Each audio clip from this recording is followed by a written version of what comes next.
Darwinian evolution. Junk science.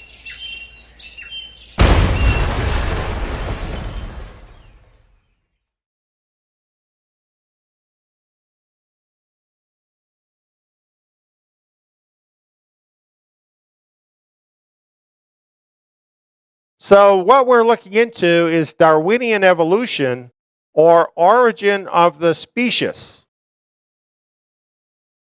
And species simply means having the ring of truth or plausibility, but actually fallacious. In other words, false. That's Darwinian evolution. Everybody believes it, not really everybody, but it permeates the culture.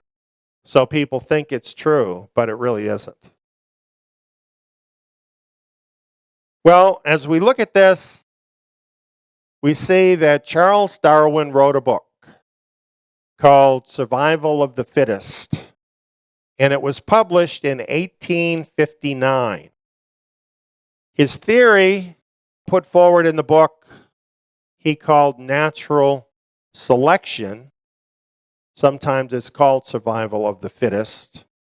And his book on the origin of species, which is really not the whole title. We talked about that in our last program. But nevertheless, it's telling you what he's really saying, that the origin of species came about through this survival of the fittest natural selection process, and that this is the process that drives evolution. That is the main idea of Darwinian evolution. It says Darwin has been described as one of the most influential figures in human history. His book on the origin of species went on sale 22 November 1859. His theory is simply stated in the introduction. This is how he puts it. As many more individuals of each species are born than can possibly survive, and as, consequently, there's a frequently reoccurring struggle for existence, it follows that any being, if it vary however slightly in any manner profitable to itself under the complex and sometimes varying conditions of life, will have a better chance of surviving, and thus be naturally selected. From the strong principle of inheritance, any selected variety will tend to propagate its new and modified form.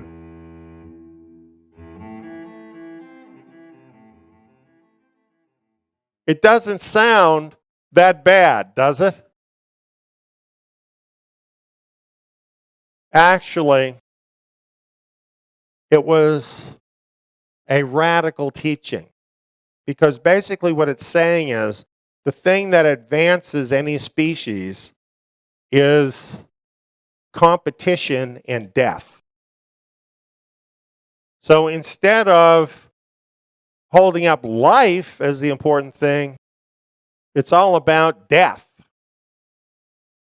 Death of almost everybody except those who are superior, the fittest. It's all about their survival. An interesting thing about the Darwinian theory is that it is amoral. And this is not just what critics say about it. This is what evolutionists say about it. It's the nature of the theory, having no moral quality, non-moral. That's really one of the tenets of evolution. There is no morality. That's what it's really all about. There's no morality. There's just this natural animal process that goes on. Survival of the fittest is everything. There is no morality. It is amoral. Now, this has been explained by some evolutionary writers. Francis Crick explains it this way.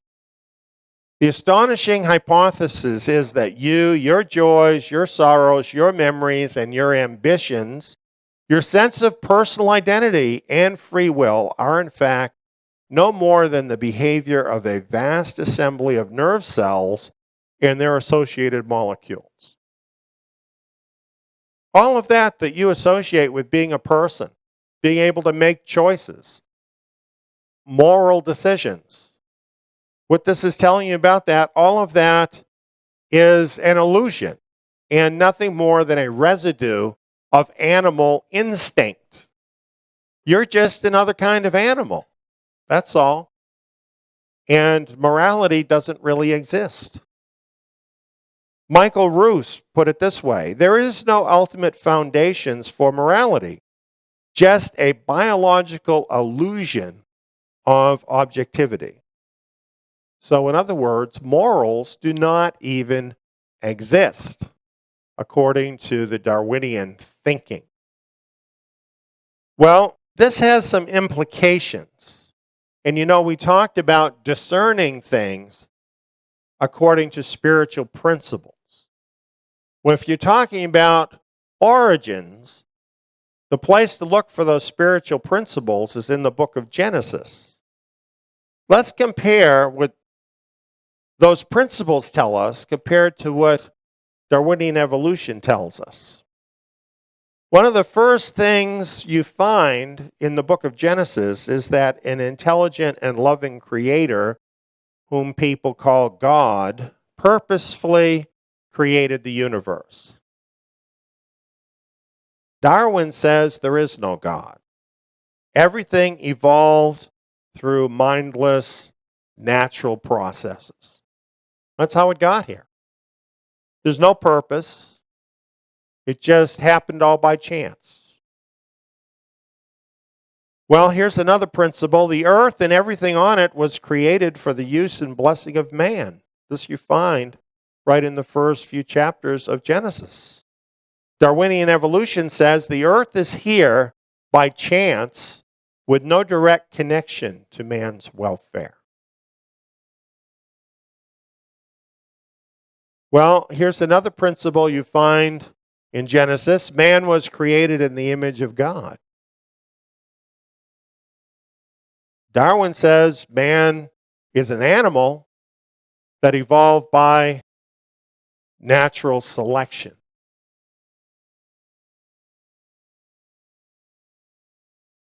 Now, there are certain implications of these two opposing ideas. For example, Genesis would tell you that all human life is equally sacred before God because all sorts of people from every ethnicity are all descended from the same parents and equally in the image of God. However, evolution does not agree. Evolution says nothing is sacred, including human life. As a matter of fact, you have to have a lot of death for evolution to occur. What follows from the book of Genesis is that all people are endowed with certain unalienable rights from God. According to Darwin, survival of the fittest is the only rule. Genesis would have us believe that the non-animal endowments of all humans, such as free will, morals, and appreciation of beauty, reflect the image of our Creator. Darwinism would tell us that free will and morals are just an illusion, that everything about man is nothing more than the result of mechanistic biological processes. That's inspiring, isn't it? All humans are subject to their Creator and are required to keep His moral requirements. This is very clear immediately in the book of Genesis. Darwin says, your only God is you yourself. Do what you will do to survive and thrive. Why? because survival is the only rule. Winning is everything. Well, then we have the problem, though, of suffering and evil, good and bad. What about that? Genesis says that came into the world through sin. That it's not a good thing, and it's not a permanent thing, and it's going to be done away with. Darwin says there is no good or evil. Ultimately, survival of the fittest is the only rule. Also implied in Genesis is that there will be a judgment of all people in the world to come for the things they did. Darwin says there is no judgment, there's no afterlife, so get whatever you can get now because this is it. So we have the spiritual principles of the scriptures, and we have this deterministic, amoral doctrine of Darwin. I don't think you could have two extremes more different from each other, could you?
Hello, I'm Eliyahu. In 2015, all the nations of the world, making up the United Nations General Assembly, voted to adopt the UN 2030 Agenda. The 2030 Agenda will establish a globalist government over the whole earth that claims ownership over the earth and all its resources, including the people. This world takeover is scheduled to occur in 2030, now only about a decade away. The globalist vision of the 2030 Agenda perfectly matches the prophecies of the Bible about the creation of a beast system to rule the whole world. That's why in 2015, I released this video seminar to warn people of the globalist Antichrist government that is scheduled to literally take over the world by 2030. This is a crisis for every person on earth. On March 7th, 2016, I presented more on the push toward the globalist utopia planned by 2030. This time, highlighting the technology the elite are developing to control the entire human race. The overarching term for this change is transhumanism. Now, in 2019, only 3 years later, great strides in technology have already been made toward achieving the transhumanist future envisioned by the globalist elite. In this presentation, we will examine excerpts from the 2016 message and compare them to excerpts from videos by the technocratic elite, revealing major breakthroughs in technology they have produced in only the last 3 years. When you compare these major technological breakthroughs, all leading toward a globalist, transhumanist future, now only a decade away, I believe you will see that this is not a conspiracy theory or a false alarm. You will see that the globalist elite are hard at work building the beast. Now, here is the first video excerpt from the 2016 message. Excerpt from Eliyahu ben David, Prepare for the World of 2030, dated March 7th, 2016. Here's how man started in the garden. Elohim created man in his own image. In the image of Elohim, he created him, male and female, he created them. I would think if you were created in the image of the Creator himself, then that would be hard to improve on. In fact, impossible, because you're in the Creator's image, right? Well, not everybody agrees with that. Not everybody thinks that Yahweh's creation is perfect. For instance, this guy, Ray Kurzweil, he thinks we're all going to be cyborgs by 2030. He has very little regard for the human body. He thinks it's very flawed in its design. He thinks we should all be a lot more like computers. Before you dismiss him as some kind of an idiot, realize he's a futurist and Google engineer. It's not a surprise he works for Google, is it? And he predicted that humans will be cyborgs by 2030. And the idea is to enhance human beings to make them better than they are. In fact, there's an evolutionary idea here that this is how they're going to break through the barrier and that we will become something beyond human. Here's a picture next to Ray of a guy that has taken this very seriously. You see that thing coming out of his head that looks a lot like a desk lamp? Well, that really is attached to his head. It goes right into his head, into his brain. And that makes him a cyborg. And he has a camera. But it's a special kind of camera. It allows him to see colors on the spectrum that an ordinary human can't see. It's a lot like a dog is able to hear a sound that we as humans can't hear. And for him, he's an artist. He thought, okay, why don't I just improve my ability of sight by having this attached into my head? I don't know how he sleeps at night. And I'm sure he has other problems. But that's what he's done. And you know, it's a lot of young people. It's interesting. You've got an old guy like Kurzweil here. These guys are the ones that are the dreamers. They're the leaders, these old people. And a big part of that is because they don't want to die. And who does? And they're hoping that this movement will save their lives. But it's these young people that are affected by it. There are just waves and waves of these young people who have taken this ideology to heart, and they're totally ready to start mutilating their bodies in order to add in all of this bizarre technology. Shortly after those 2016 comments, Elon Musk made a startling suggestion and gave us his reason why all of us need to be cyborgs.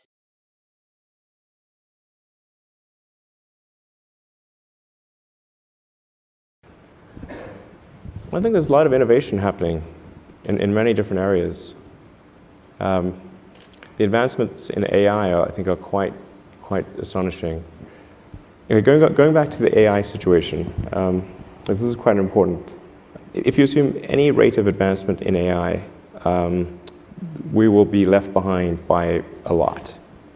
And so then we could be in, benign, but even the benign situation, if you have if you have ultra intelligent AI, we would be,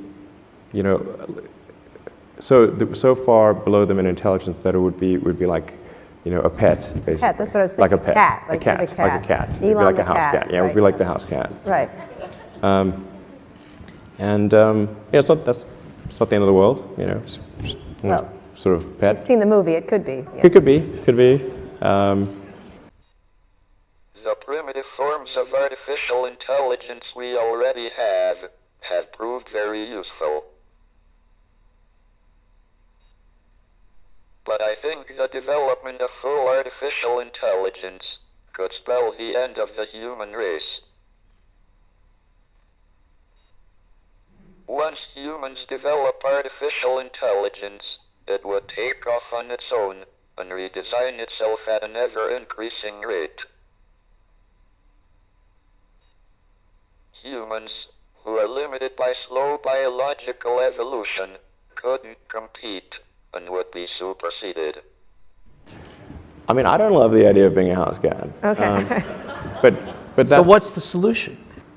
I think it's to essentially, I think one of the solutions that seems maybe the best one is to have an AI layer, to have an AI layer, to have an AI layer, to have an AI layer, to have an AI layer.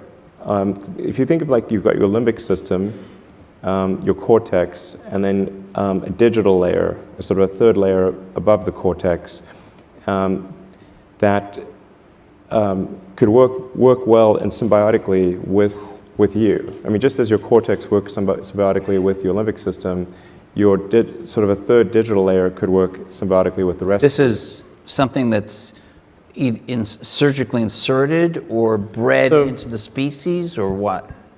The fundamental limitation is input-output. So we already have, we're already a cyborg. It's just that, you have a digital version of yourself or partial version of yourself online in the form of your emails and your social media and all the things that you do, that you can answer any question, you can video conference with anyone anywhere, you can send a message to millions of people instantly. But the constraint is input-output. So we're I/O bound. Your output level is so low, it's like, particularly on a phone, like your two thumbs just sort of tapping away. This is ridiculously slow. Mostly, effectively merging in a symbiotic way with digital intelligence revolves around eliminating the I/O constraint. So it'd be some sort of direct cortical interface. Some sort of interface directly with your cortical neurons, particularly. It doesn't involve it doesn't involve like chopping your skull off or anything like that. That's good. Yeah. And plus, you're not a house cat anymore, right? Not a house cat. So, Right. Essentially, if we can figure out how to establish a high bandwidth neural interface, then you're no longer a house cat. All right. On that note, Just one closing thing. I think that's probably the benign outcome. That's probably the best outcome, I think. Are you interested in exploring this possibility that you have just laid? So somebody's got to do it. So somebody should do it. And if somebody doesn't do it, then I think I should probably do it. But And the goal of this is to prevent there being an external AI, particularly one controlled by a small group of people, that could be so much more powerful and intelligent than we are, that the house cat it would be godlike in its situation capability. occurs. Yeah.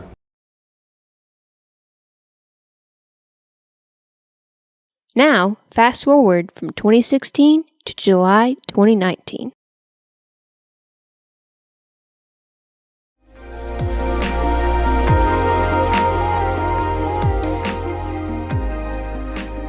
In July of 2019, Elon Musk had a presentation detailing the Neuralink project. Earlier in the year, on the Joe Rogan podcast, Musk said that there was a big announcement coming, and this was it. So what is the Neuralink? Musk states that human cognition has two major systems. The limbic system, where our emotions, needs, and wants are processed, and then the cortex, which involves thinking and planning. The neural link in its final form is to be a third layer on top of this, a digital superintelligence layer, augmenting ourselves with computers and eventually artificial intelligence. Depending on how you look at it, we already have this layer in the form of our phones and laptops. You've all heard the saying that we have all of the world's information at our fingertips.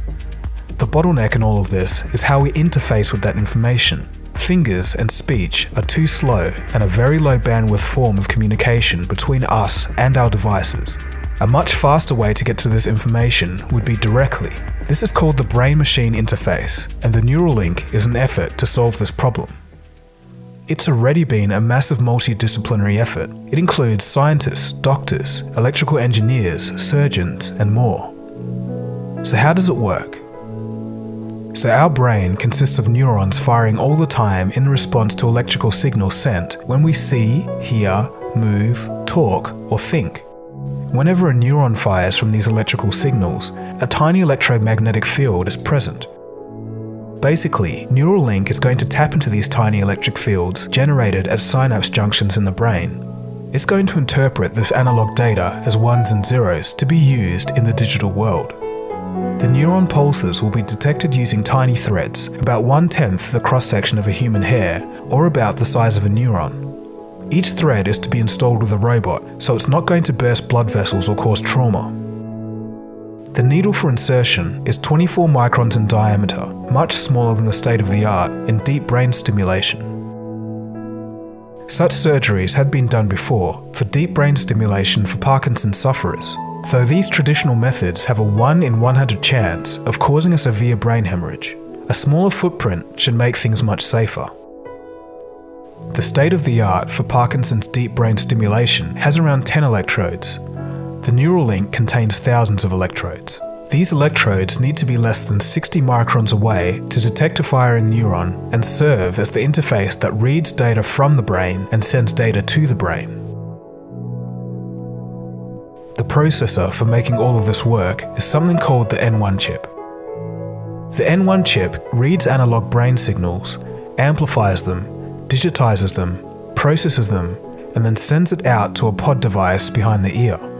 The pod device is the only thing that's going to be upgraded, and the implants stay as they are.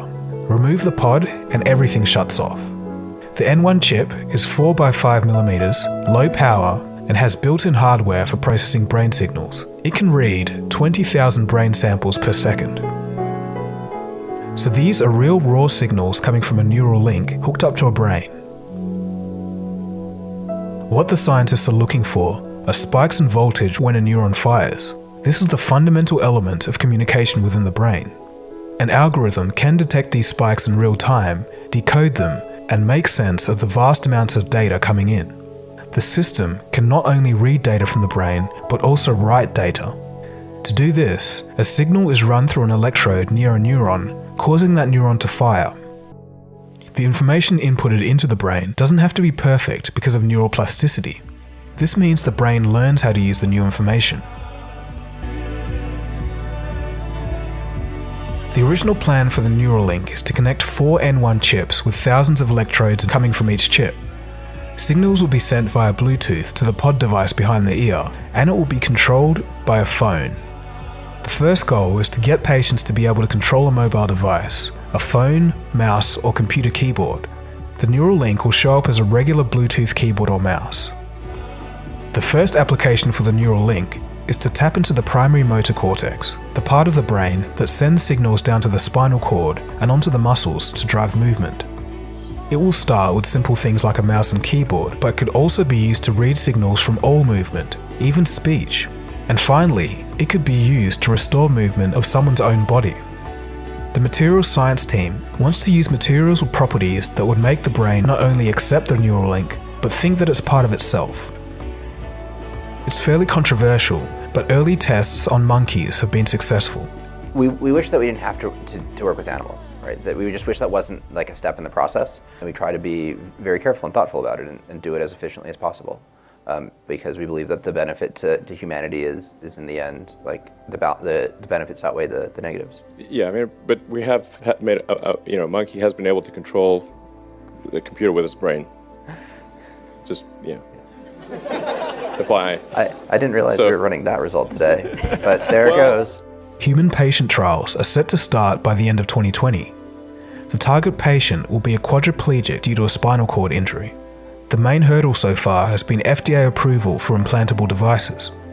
So the future of Neuralink will be in 3 stages. Stage 1 is to understand and treat brain disorders, starting with people with serious medical needs. Stage 2, preserve and enhance one's own brain.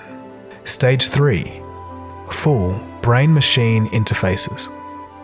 In the future, there could even be a kind of app store for programs that you can download and control with your brain. Other possibilities from the presentation include a new kind of communication, kind of like telepathy, or downloading the memories of someone who's familiar with a city so that when you go to that city, you feel familiar with it too. The possibilities are kind of endless. We developed this robot that can rapidly and precisely insert hundreds of individual threads representing thousands of distinct electrodes into the cortex in less than an hour.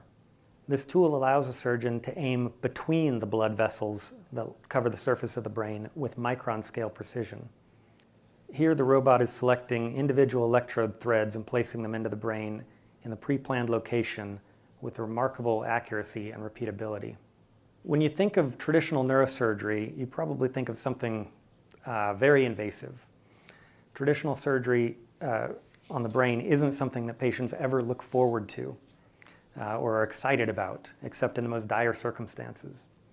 Usually a clamp is attached to the skull to keep it rigidly immobilized to the operating table. We often shave all or most of the patient's hair. Patients can end up with large visible scars. At Neuralink, we want to create an entirely different patient experience, something more like LASIK. We even want this to be possible under conscious sedation. That means you can get rid of the complexity and the risk of general anesthesia, as well as many of the unpleasant side effects, nausea, sore throat from a breathing tube. But our aim is to simplify the procedure, down to the injection of local anesthetic, a very small opening in the skin, a painless opening in the skull below, quick and precise placement of threads into the cortex, and then we fill that hole in the skull with the sensor, allowing the scalp to be closed up over it. But there's no reason in principle that we can't reach all of motor cortex.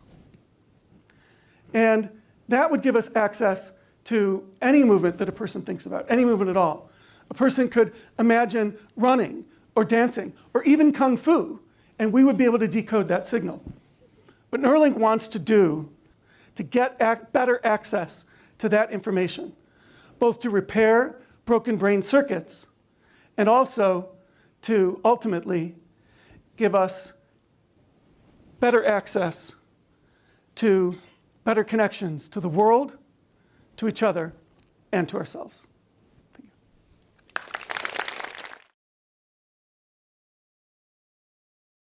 Global AI will require a new kind of computer, a quantum computer.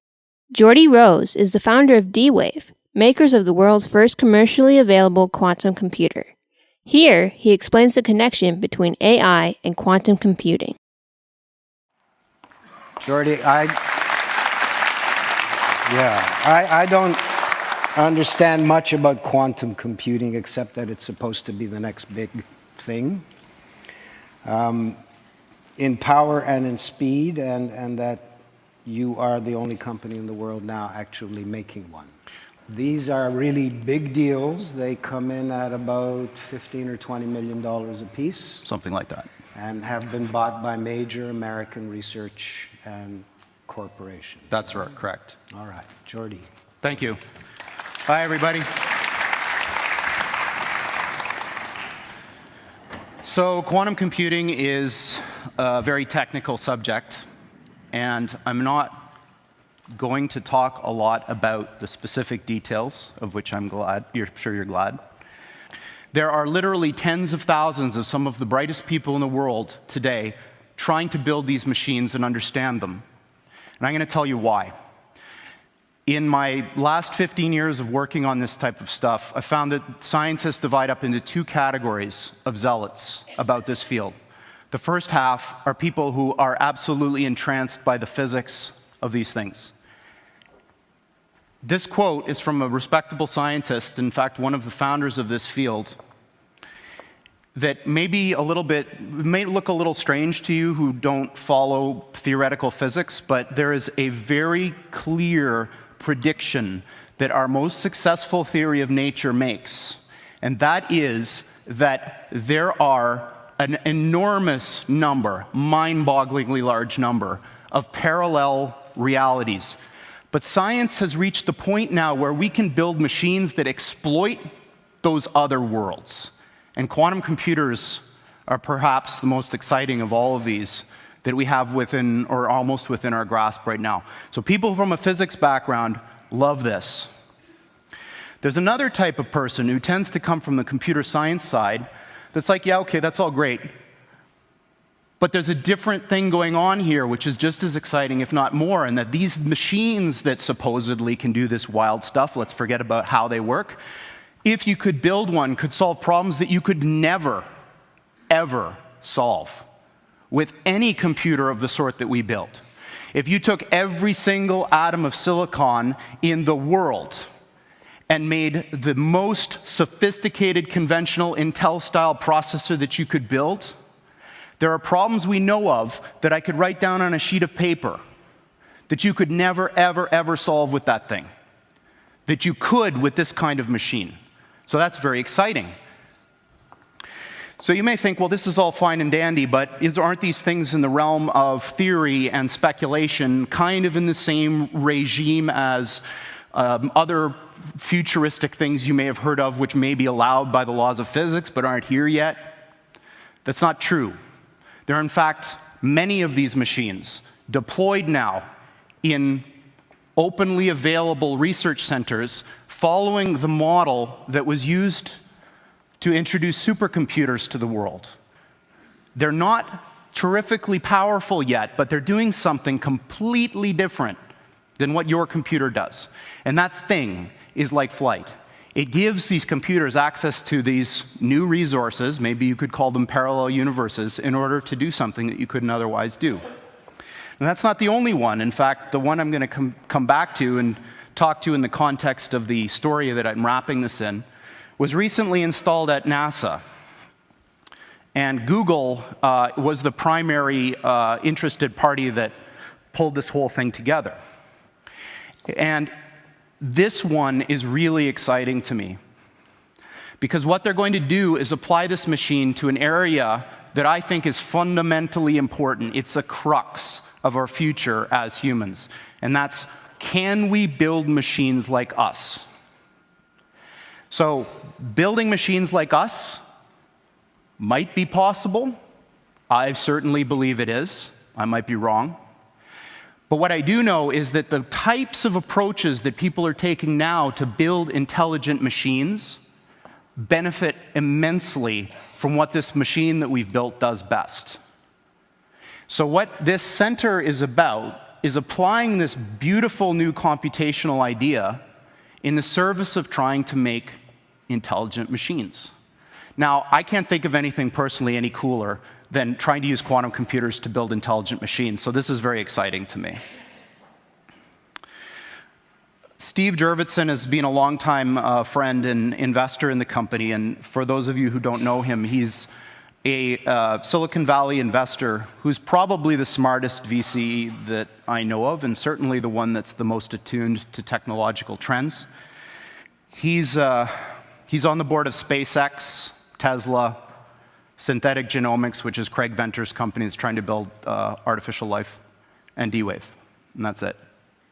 And this is his particularly poetic way of framing the difference between the machines we build and conventional computers. This is what they look like. There are two of them. These are from our lab in Burnaby in British Columbia. From the outside, they look like giant black monoliths, big metal boxes, about 10 feet on a side, 12 feet tall. And they are powered, they have a fridge inside them, a refrigerator that cools these chips to almost absolute zero. Just a wisp, a fraction of a degree above absolute zero. Hundreds of times colder than interstellar space. Amongst the coldest and most isolated and extreme conditions that humans have ever been able to engineer. These fridges, interestingly enough, which are called pulse tube dilution refrigerators, have a thing called a pulse tube, which emits a sound roughly once per second, which sounds eerily like a heartbeat. So if you have the opportunity to stand next to one of these machines, it is an awe-inspiring thing, at least for me. It feels like an altar to an alien god. They really are impressive machines. I believe that humanity is on the cusp of the most important technological, societal revolution that's ever occurred. And that's when we got to the point where the machines that we build outpace us in every respect. I don't mean that they're better calculators. I don't mean that they're better at searching. I mean everything. And I think that we're very close. And my prediction is that within 15 years, we will have machines that outpace humans in everything. February 2019, D-Wave announced their next-generation Pegasus quantum processor chip, calling it the world's most connected commercial quantum system. It will be available in 2020.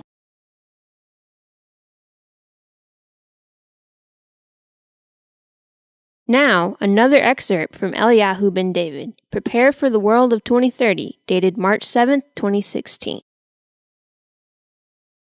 This language just really gets me because it sounds like some kind of a preacher or something. It says, what kind of sensation would you experience when your brain is directly connected to the global hive mind?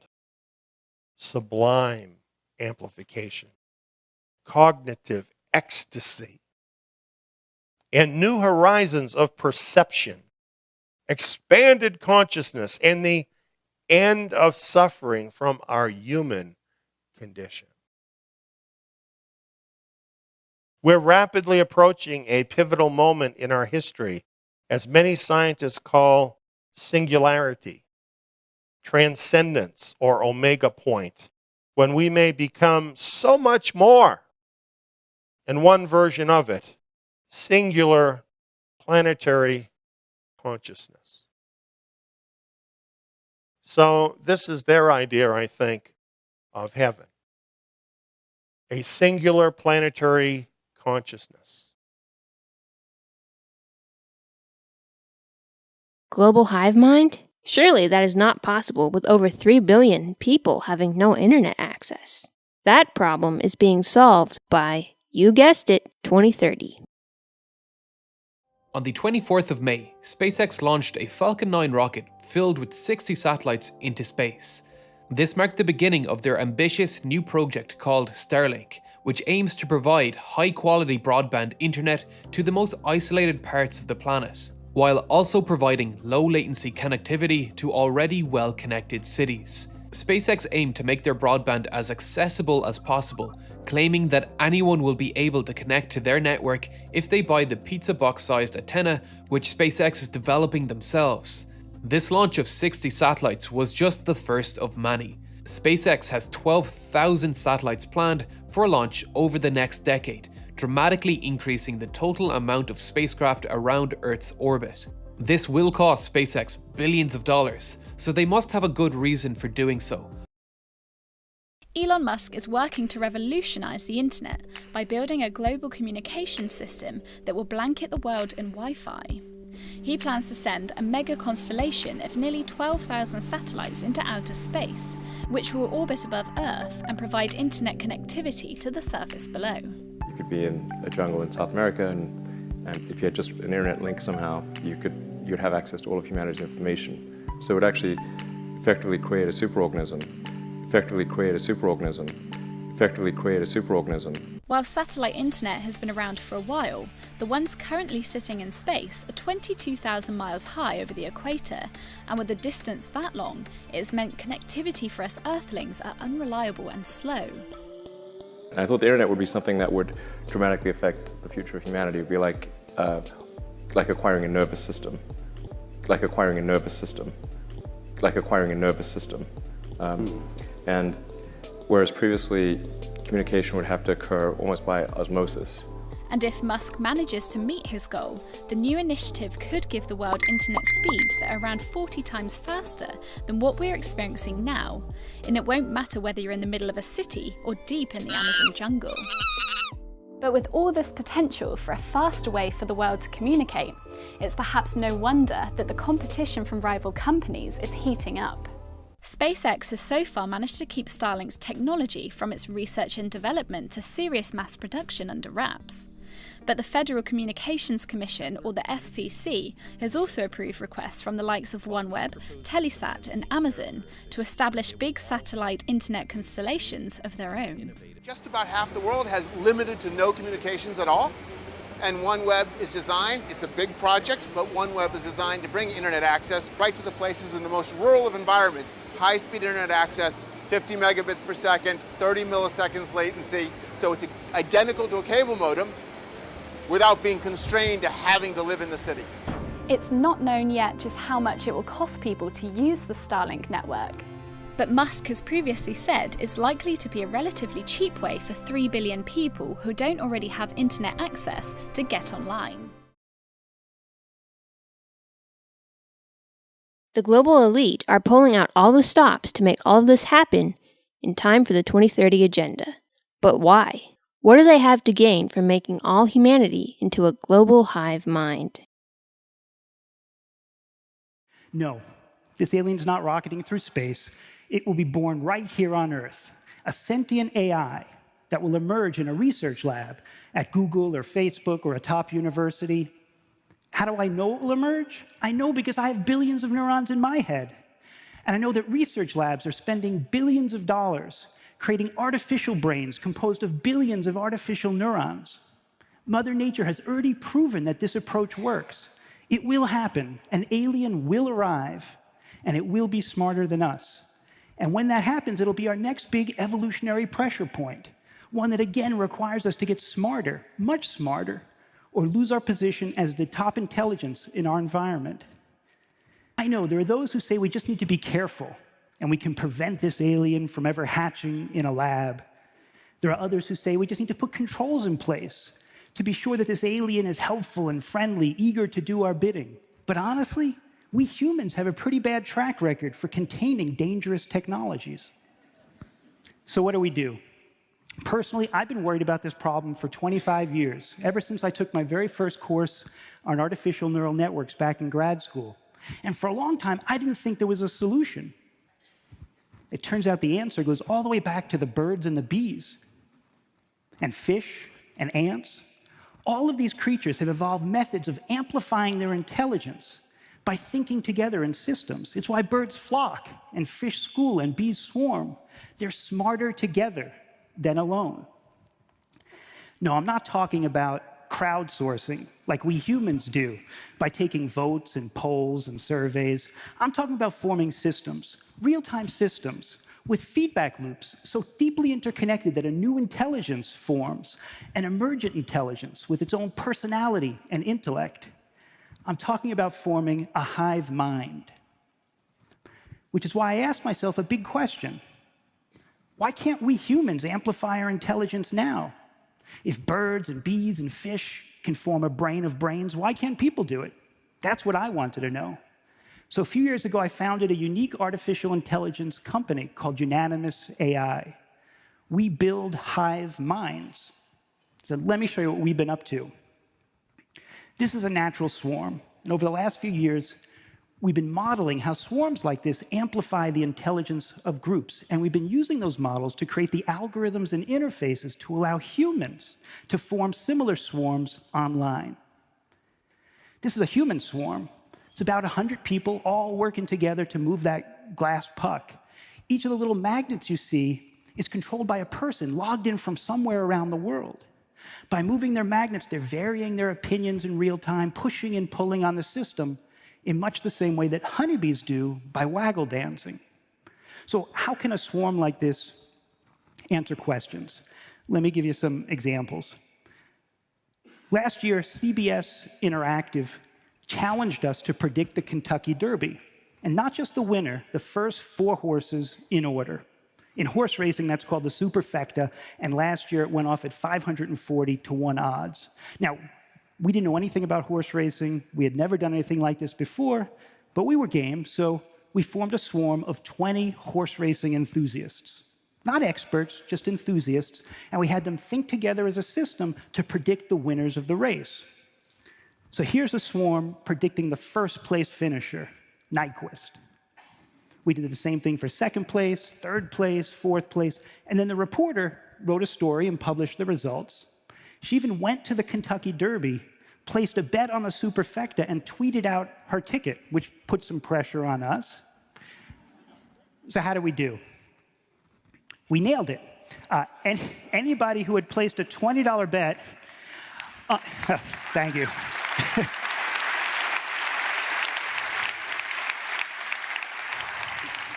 The long-term potential is likely much greater. After all, if a swarm of bees can solve complex problems that would challenge a human brain, a swarm of humans should be able to solve problems that we can't even conceive. We should be able to form a true superintelligence. And because the building blocks are people, tapping not just our knowledge, but our values and morals and sensibilities, the resulting superintelligence will not be alien. It will be human, just smarter and wiser. So the next time somebody uses the phrase hive mind as a negative, remember this: if honeybees could observe how we humans make big group decisions, like electing our leaders, or resolving our conflicts, or planning for our future, they might think we're the primitive ones, but not for long. Now, another excerpt from Eliyahu ben David, Prepare for the World of 2030, dated March 7th, 2016.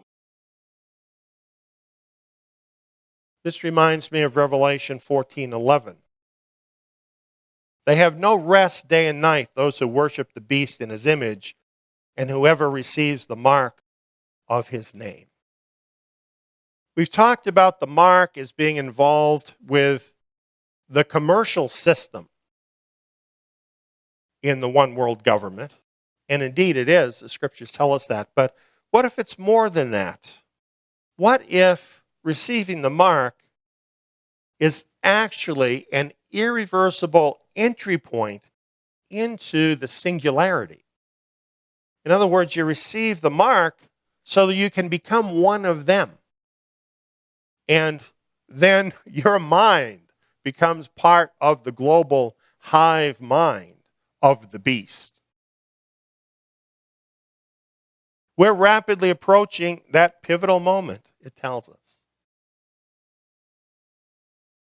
Could what they call the singularity and what the scriptures talk about with the mark of the beast actually be talking about the same thing, but from a different perspective? And you see, what a trick. Because what they're looking for out of this is ecstasy, right? Transcendence. Becoming part of the universal whole, the force, or whatever. But what mind is it that they're actually going to be tapping into and becoming a part of? This is the mind of the Antichrist. What kind of mind does he have? Ultimate evil, ultimate torment. When it talks about no rest day or night, could that not actually explain the experience one would have once they were connected brain to brain with the Antichrist and all of his supporters in the world? Would that not also explain why, once a person had accepted the mark, they were eternally damned, because they would have left their humanity behind in order to do this. And if you're not a human, you can't be saved. The Son of Man died for human beings, not for post-human beings, not for robots. And so in leaving the humanity behind and spurning their Creator and joining with this hive mind, giving up their human spirit, they're giving up any chance, any hope of eternal salvation. Exactly what they're going for, right? Immortality is what they're going to lose. The new creature in Yeshua Messiah. The scripture says, therefore, if anyone is in Messiah, he is a new creation. The old things have passed away. Behold, all things have become new. This is who we are. We're not always in touch with this truth, that we are a new creature. And you know what we need? Some consciousness raising, right? We need to become more aware of the fact that in Messiah we are a new creature. And as a new creature in Messiah, we are equipped with everything we need to handle that whole cadre of freaky bad boys we were looking at.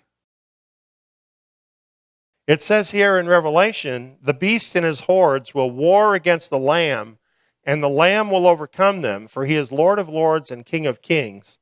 They also will overcome who are with him, called and chosen and faithful. We don't have to be afraid of those guys. We don't have to be afraid of the beast and the hive mind, because we're new creatures in Yeshua Messiah. We have everything we need to overcome. And that whole godless world will be overcome by Messiah and the overcomers at his side. This is the promise. He who overcomes will be arrayed in white garments, and I will in no way blot his name out of the book of life. And I will confess his name before my Father and before his angels. This is the promise to the overcomers. So, you see, we have quite a dichotomy coming up, don't we? We have this whole crazy world ahead of us. Now, is this not really crazier than any science fiction movie could ever be? When you look at this, this is where the demonic forces and the elite people of this world are taking us to. They're taking us to this. But Yahweh is going to use this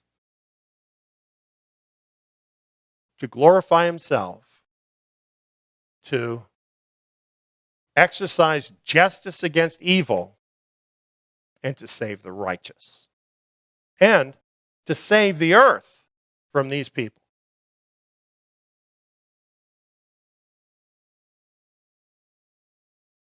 Now you might think, that picture of that knight, he looks so noble and strong and powerful. That's not me, though. I'm not that powerful. I get kind of a pot belly. I don't see how I could really deal with those kind of things we were talking about. Well, like I say, this is where we need an awareness to come upon us. You know, Paul saw where we were headed. And he had around him believers who were not perfect. In fact, a lot of them really didn't have the full understanding of who they were. And interestingly, he didn't scold them about it. He didn't grab their shirt and shake them and say, "Why don't you know who you are?" You know what he did? He prayed for them. And this is his prayer. And as I read this, I know he's praying for me. He's praying for you. And we can pray along with him as we hear what he says. He says, "For this cause I bow my knees to the Father of our Lord Yeshua, the Messiah, that he would grant you, according to the riches of his glory, that you may be strengthened with power through his Spirit in the inward man, that Messiah may dwell in your hearts through faith." You see, when you see this knight here, looks powerful, noble. He's got his armor on. He's ready for the battle. That doesn't have to be you on the outside. That can be your inward man. You know, you can be kind of like Yoda, right? Remember that in the movies? Get this little green guy who doesn't look like he could do anything, and it turns out he's got all this power because it comes from inside. Well, that's true for believers. That's just a story about Yoda. This is true for believers. On the outside, you may seem to be wasting away. You might have physical problems, troubles in your life. You might have foibles and weaknesses. But you can be powerful in the Spirit, in your inward man. And that is where you need to have the power in order to deal with the things that are coming. And it says that Messiah may dwell in your hearts through faith. You see, you might not think you're powerful. How about if you have Messiah himself living in your heart? How powerful is he? How wise is he? He's all powerful and all wise. If he's living in your heart, you can call on that at any time you need. How much more power do you need? The prayer goes on. To the end that you, being rooted and grounded in love, may be strengthened. We'll just stop right there. Rooted and grounded in love. What does that mean? Rooted and grounded. That's your foundation, right? If you're rooted and grounded in love, everything surrounding you is his love. If you are totally surrounded in his love, if that is your foundation, what can touch you? Grounded, rooted in love. What a protection that is for us. That he may be strengthened to comprehend with all the holy ones what is the depth and length and height and depth, and to know Messiah's love, which surpasses knowledge, that you may be filled with all the fullness of God. You know, it's interesting that the world of the elite is all about knowledge, isn't it? It's all about knowing everything. And I'll tell you why, because that's the most they can do, is know everything that they can uncover to know. But I'll tell you what they don't know. They don't know the love of Yeshua Messiah.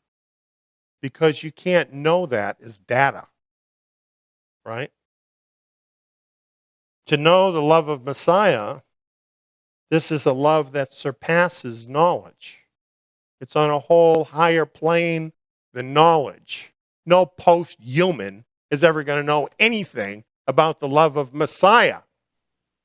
It is outside and beyond what you can know that way.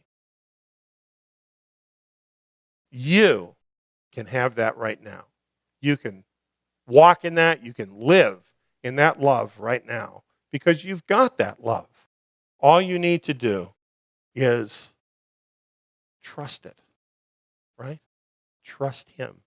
Believe Him from day to day, and you can experience that love. And the great thing about it is when you're filled with that love, you're filled with all the fullness of God. You know, a cyborg, come on. You'll be tromping over those guys before breakfast. Filled with all the fullness of God. Now, to Him who is able to do exceedingly abundantly above all that we ask or think, according to the power that works in us. What power is that? What power is that? That's resurrection power! Resurrection power! It lives inside of you. I don't care if you're 95 years old. If you belong to Yeshua Messiah, you've got resurrection power. Even the grave can't stop you. So don't be afraid of this world. Don't be afraid of what the enemy can throw against you. You are ready for anything he can throw against you, if only you will believe in who you are and what you've got. To Him be the glory in the assembly and in Messiah Yeshua to all generations forever and ever. And I might add, even unto the final generation. I'm stoked. I'm encouraged. I'm excited to face the world of 2030. And I hope you are too.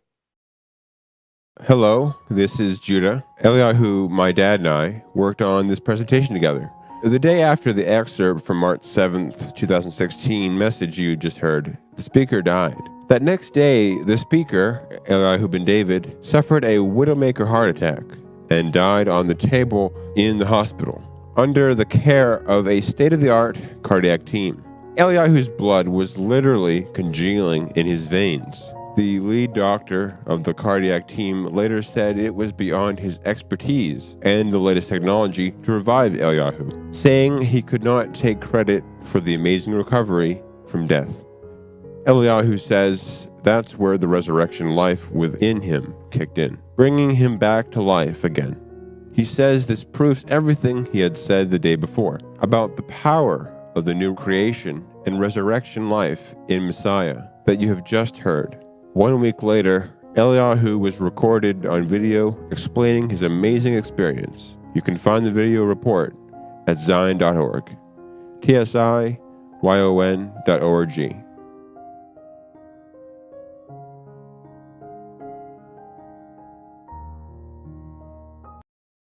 For whatever things were written before were written for our learning, that we, through the patience and comfort of the Scriptures, might have hope. You know, the apostles, they were Torah scholars. This is why I'm doing Tsiyon Academy.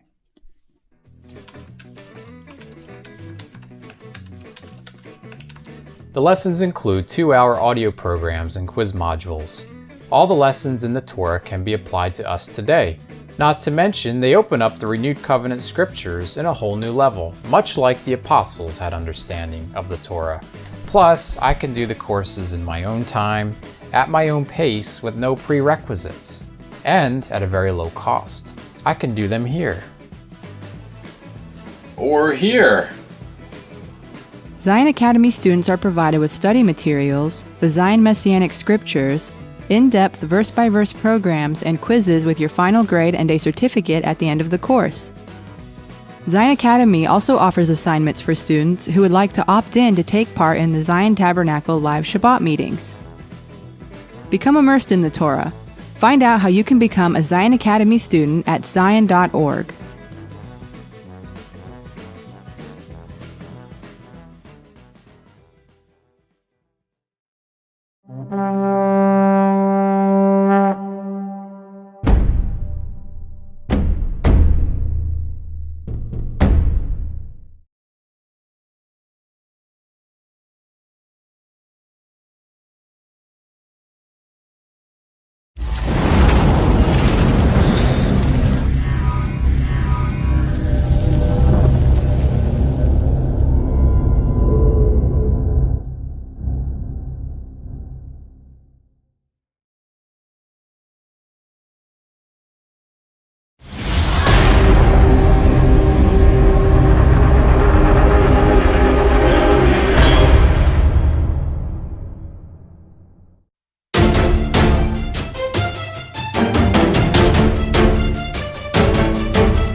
I think a lot of you have been through what we're going to talk about tonight, leaving the big show. You know, when you first come to know about Messiah and what he has to offer, you're just hungry for whatever you can get. And so the big show looks pretty good for a while to a lot of people. And that's very understandable, and that doesn't mean there's anything wrong with those folks. That they love that energy, they love the Christian music, they love the idea of being saved and having an eternal hope. All kinds of things really that really we share an affinity with. But after you've gone down that road for a while, you start to realize how limiting the church system, the big show, really is. That after a while, it seems like it's always the same. And there's not really a path to grow beyond what they're offering at the big show. So while it's making you feel good and you like the music, you might like the worship, all the people, all the smiles, because there's always lots of smiles, you start to feel like you're just missing something. And what you're missing is getting fed on the meat of the word. Because when Yeshua Messiah came, he didn't tell us anything about the big show. He didn't show us how to put on a mega church presentation. It was more about you and him. It was more about how you lived your life every day than about the big show. It was more about really loving people, loving one another, loving your neighbors, loving your family. It wasn't about just a big presentation. And the truth is about the big show is, in a way, even though it's costly, it's elaborate, but the big show is easier than actually being a disciple of Yeshua Messiah. And any of the apostles that walked with him would have told you that. In fact, they did tell you that. In my newsletter today, I talked about the big show and where it all started. And the truth is, we can trace it back to the middle of the 2nd century when what we call the Christian church was actually born. Now, you might have been told, probably were told, that the Christian church goes all the way back to Pentecost and the Messiah, but don't you believe it at all. Look at the difference between what you read about in the book of Acts and the big show. Do the two have anything in common?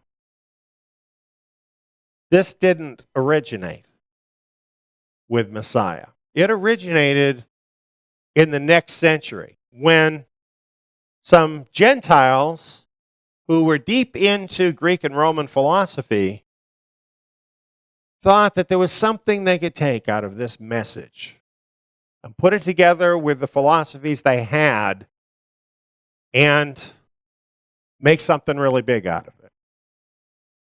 Something exciting to the senses, exciting to the mind, and they could make themselves famous and make themselves rich. And that's what actually happened. That's what happened in the 2nd century. And it kept developing from there until in the 4th century, it just morphed into this incredibly grotesque thing that we call the Catholic Church, with golden thrones, okay? And jewels, and gold and silver, and big ostentatious buildings, and impressive religious garb that comes directly out of the mystery religions of Babylon. All of that. And you know, all of that, in terms of numbers now, has been incredibly more successful than has the narrow way following Yeshua Messiah. That's not the popular way. He told us it wouldn't be the popular way, and it's not the popular way because it's the harder way. It's the narrow way. So, when the enemy raised up people to give the world the big show, that became the way. And yes, it has a nugget of the truth in it.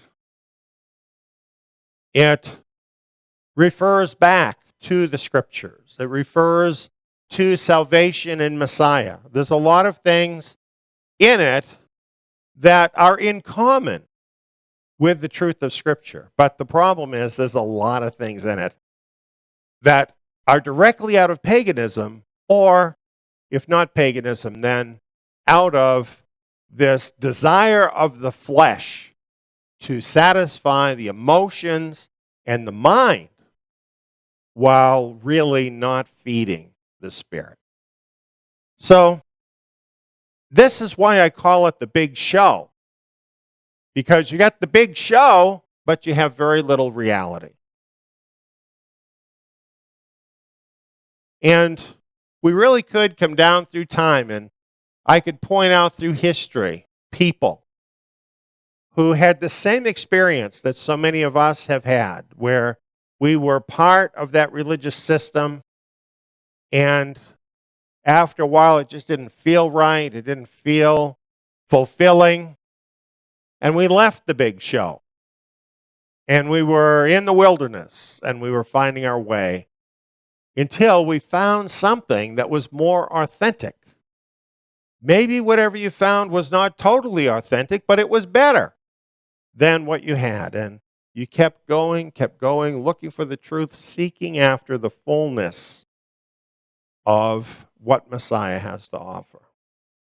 So many have gone that path. And you know, down through history, many of those people formed into groups where they would seek after this truth together. They would be persecuted by the religious system. Untold numbers have been killed, in fact, because they were considered a threat to the big show. The truth has always been considered a threat to the big show. But tonight, I want to move forward in time through all of those centuries to the 1600s. And here's some folks that left the big show. We call them the Puritans. And at that time, the big show for them was the Church of England. And they had their big ornate churches in tight with all the governmental figures, the important figures of the day, very doctrinaire, creed-oriented. And at the same time, allowing in these different fragments and remnants of paganism.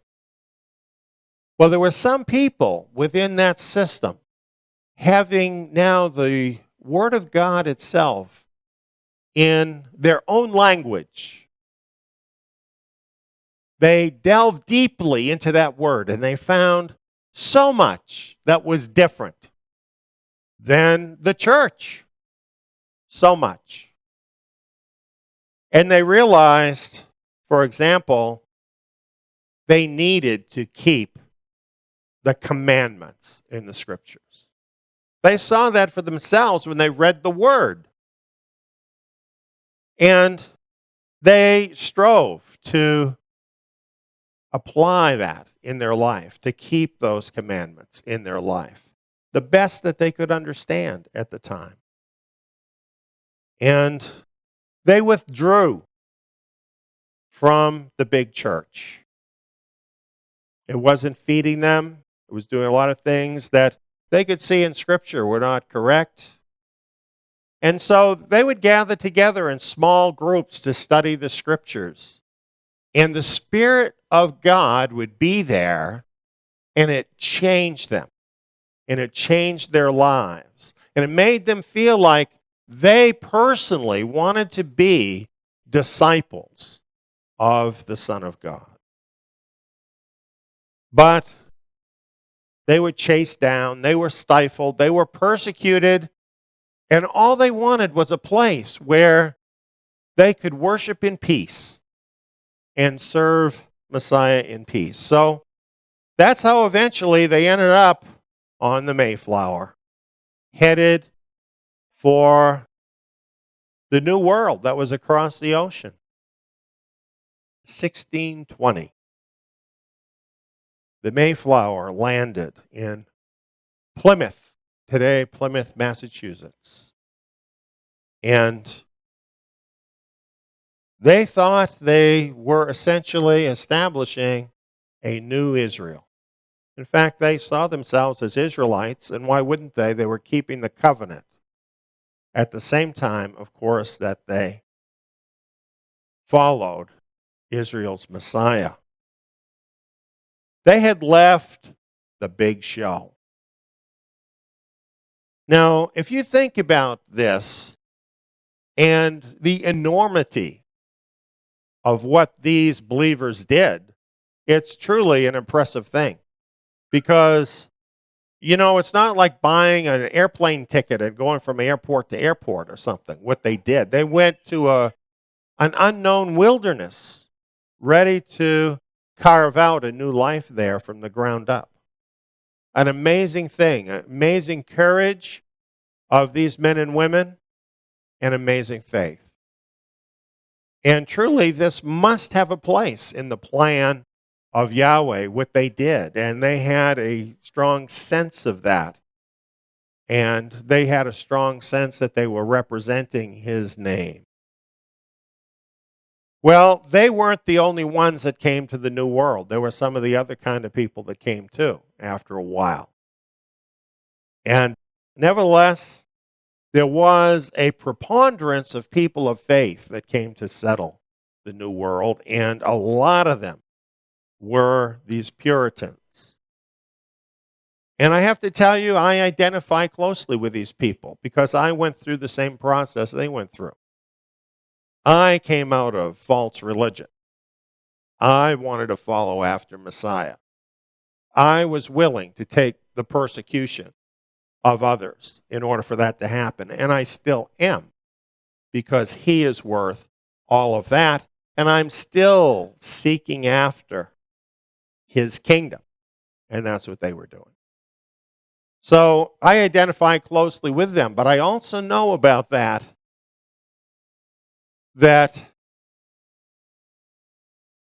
is quickly attacked by the enemy. And we're going to talk about how from these early beginnings in America of people who in many ways were very much like us, things have gotten to be what they are now. And isn't that an incredible thing when you think about it? What a change has happened in that period of time. Well, by the next century, they had built up quite a civilization in America. There were people of a number of different Christian faiths. However, there was no significant presence of Buddhists, Hindus, Muslims, and very few Jews even. At least Jews that knew they were Jews. This was a Christian enterprise, the building of America. It was a Christian enterprise. This is the Liberty Bell, and we've talked about this before. It has a quote directly from the Torah. Proclaim liberty throughout all the land unto all the inhabitants thereof. They believed in freedom. That's why they came to America, and that's why America became America. Because they believed in freedom. Freedom to express your own spiritual beliefs, freedom to practice the scriptures according to your conscience, and other kinds of personal freedom. How significant was this to the founding of America? It was not incidental to the founding of America. It wasn't like Christianity was one of many different religions that had input into the founding of America. When you look at the founding documents, when you look at the statements of the first patriots, some of them listed here, what you see is that the new republic and this form of Christianity that we're talking about now, freedom-loving Christianity, the two things were totally dependent on one another, totally involved with one another. For instance, James Madison, one of the framers of the Constitution, said, "We have staked the whole future of our new nation not upon the power of government, far from it. We've staked the future of all our political constitutions upon the capacity of each of ourselves to govern ourselves according to the moral principles of the 10 Commandments." Not the Holy Quran, friends. Okay? Not some other religious idea. They weren't all equal in the eyes of the founders. And the reason for that was simple. Because they saw in the 10 Commandments, they saw in the rest of the commandments of the Scriptures, the Creator's prescription as to how we are to live and how we are to interact with one another. And they realized that if people weren't living by that, they would not act in a way that would lead to a successful nation. So from the very beginning, this was understood by the founders of the United States of America. And nobody seems to remember that very much anymore. And what we've seen happen, of course, is a decline, even among Christians, in taking the 10 Commandments seriously. in taking the rest of the commandments seriously, in living according to the scriptures. We've seen that all diminish. And along with that, we've seen the country more and more diminished, seeking into corruption, depravity, and soon into ruin. That's where things have gone, and I believe that's because the framers of the Constitution were right. That it all did depend upon the quality of the people keeping the commandments of God. Well, let's talk about the progression of things that got us to where we're at. Here's something you can find online, and it has to do with religion and the founding of the American Republic. Now, almost always, when you're talking about this period of time, early America, the word religion is the same as Christianity. That's what they mean when they say religion, because there weren't any other religions. So that's what that really means. But you know what? They don't want to say that. They don't want to say Christianity and the founding of the American Republic. They want it to be religion. Why is that? All-inclusive, right? They want it to be all-inclusive. It doesn't matter that it was the Pilgrims. If it had been a group of Muslims, you would have had the same country. That's what they would like you to think. It's not the truth. If it had been a group of Hindus, you'd have the same country. No, I don't think so. No. The thing about the Christians that was different is because they had a brand new Bible in their own language. And they were reading it, and they were studying it, and they said, okay, this is the truth. And this is the kind of country we want. That's what was happening. They weren't perfect. I'm not saying they were perfect. But you couldn't have had this country without them and the mindset they had about the scriptures. And it's interesting what it says in this history source. The colonies that in 1776 became the United States of America were settled by men and women of deep religious convictions. It also says, a religious people rose in rebellion against Great Britain in 1776. How could they do that? It's because they believed in freedom. That's how they could do that. And it says, American statesmen shared the convictions of most of their constituents that religion, that is Christianity, was indispensable to the maintenance of Republican institutions. In other words, if you don't have good people, you're not going to have a good government. They knew that. You don't have to be a rocket scientist to understand that. If we don't have a good government today, what does that say about our people? What does that say about Christianity? Go back to the source, go back to the founders, and you can see what's really wrong and how we got where we're at. Well, we have some more history.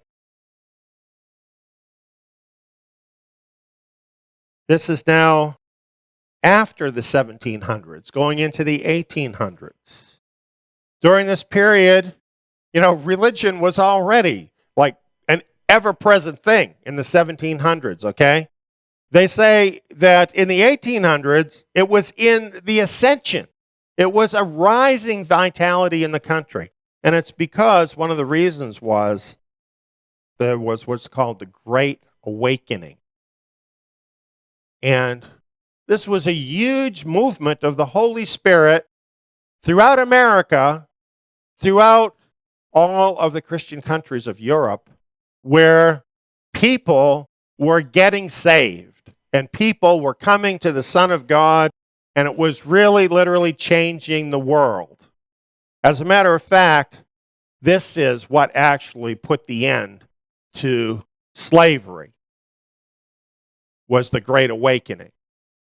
Because people became awake to the gospel, and then they realized they could not treat their African brothers like that. That's what really happened. And that's what brought things to the point in America, really, where this became a major issue in the Civil War. It's interesting what else it says here. The Great Awakening swept the English-speaking world. In America, the awakening signaled the advent of an encompassing evangelicalism, the belief that the essence of religious experience was the new birth inspired by the preaching of the word. This is what it was. You know, they became aware of the indwelling Holy Spirit and how that can change you and enable you to be a disciple. You know, this is what happens when you leave the big show. You start to find the reality that can really change you and motivate your life and turn you into the person you are meant to be. That's what was sweeping the world in the 1800s.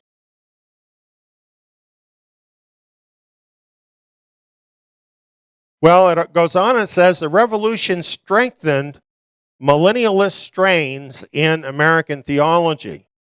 Some ministers were persuaded America might become the principal seat of the glorious kingdom which Christ shall erect upon earth in the latter days.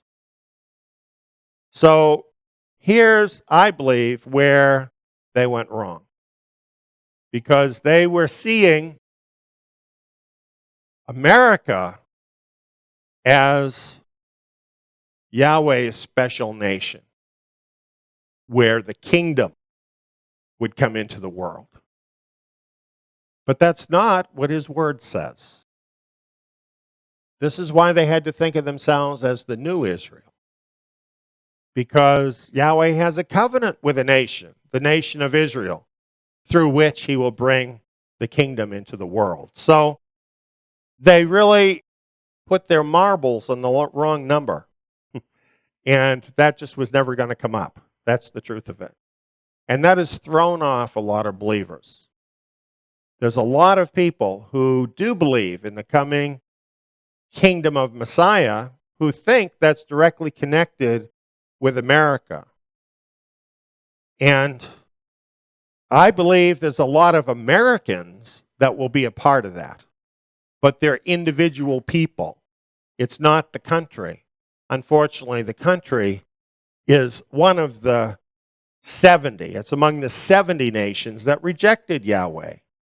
And we see all kinds of evidence of that around us every day.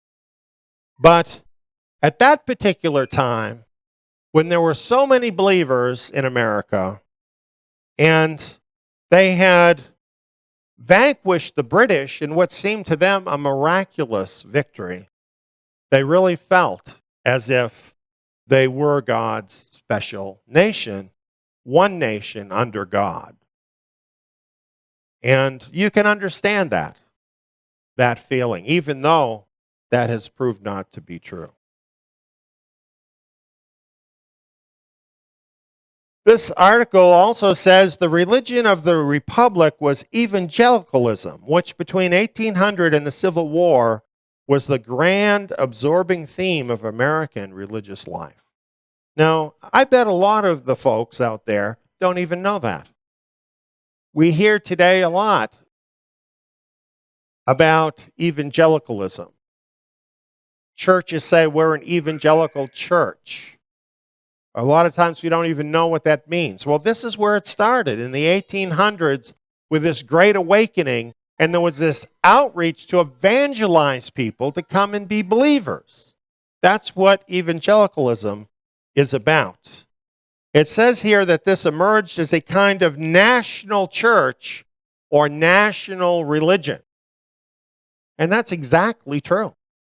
As a matter of fact, that evangelicalism while there have been other streams of Christianity too, but that has been the dominant theme.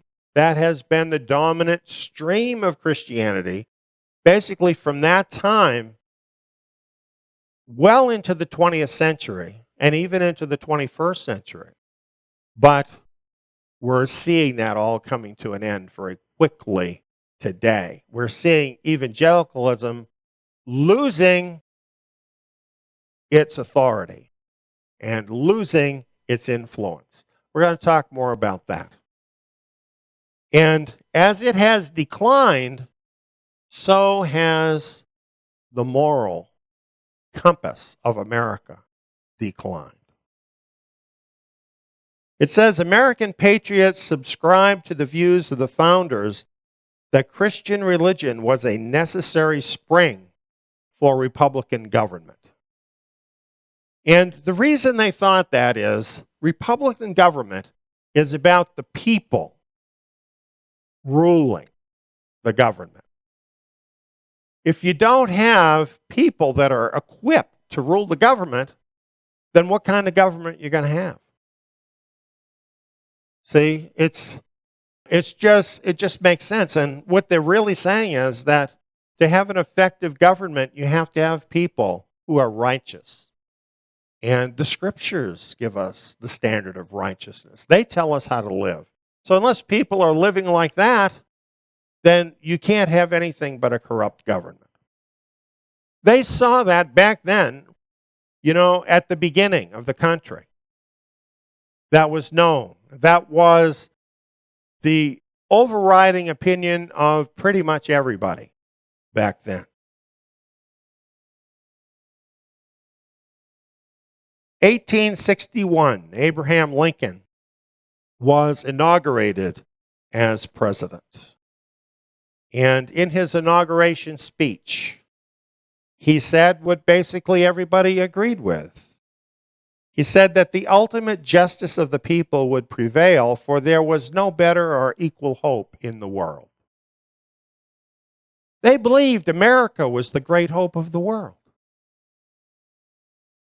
People in my lifetime believe that. That's becoming less and less of a popular idea anymore. He also said intelligence, patriotism, Christianity.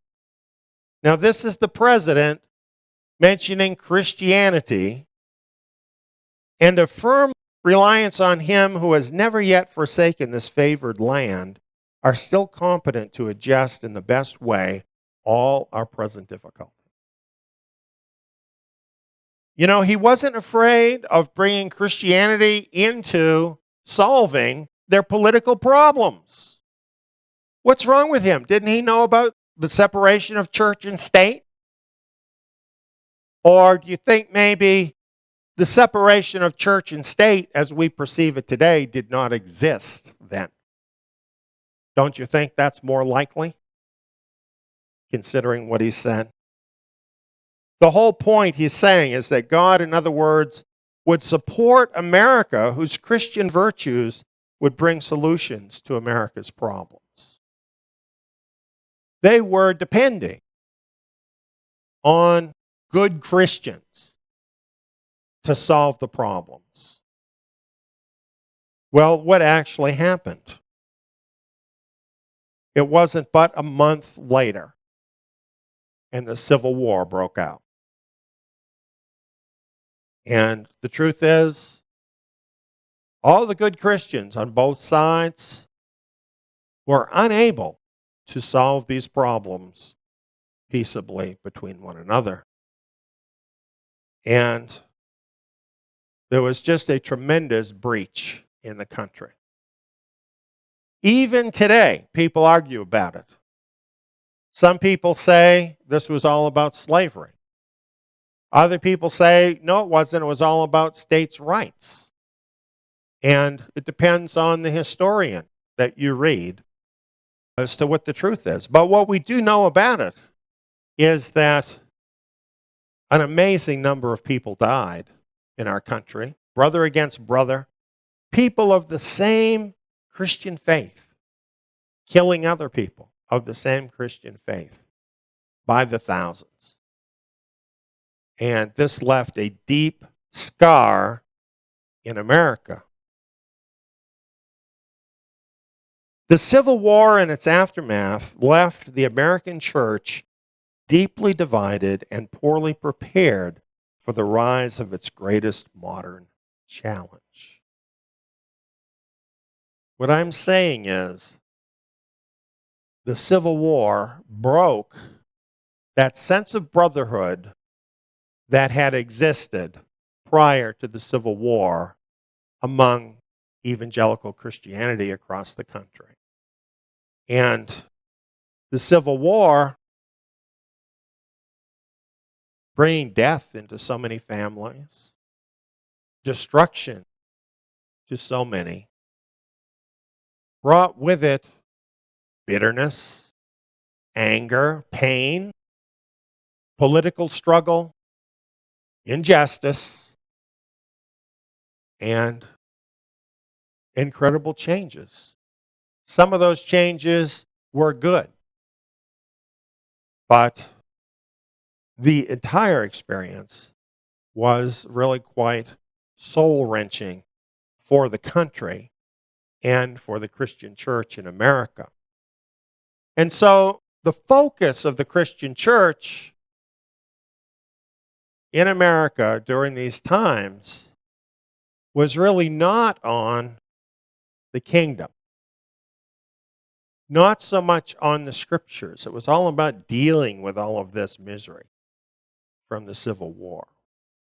And this left the church not in a good position to deal with what Satan was doing. Because you know what? Just before the Civil War broke out, this book was published. The Origin of Species by Charles Darwin, published in 1859. This was an egghead book, right? Most people didn't even notice that this book was published. And it talked about something called natural selection. The church totally missed this. Now, here's another thing that was in the book. It says, preservation of favored races in the struggle for life. You know what? When you hear about the origin of species today, they always leave that part out of the title.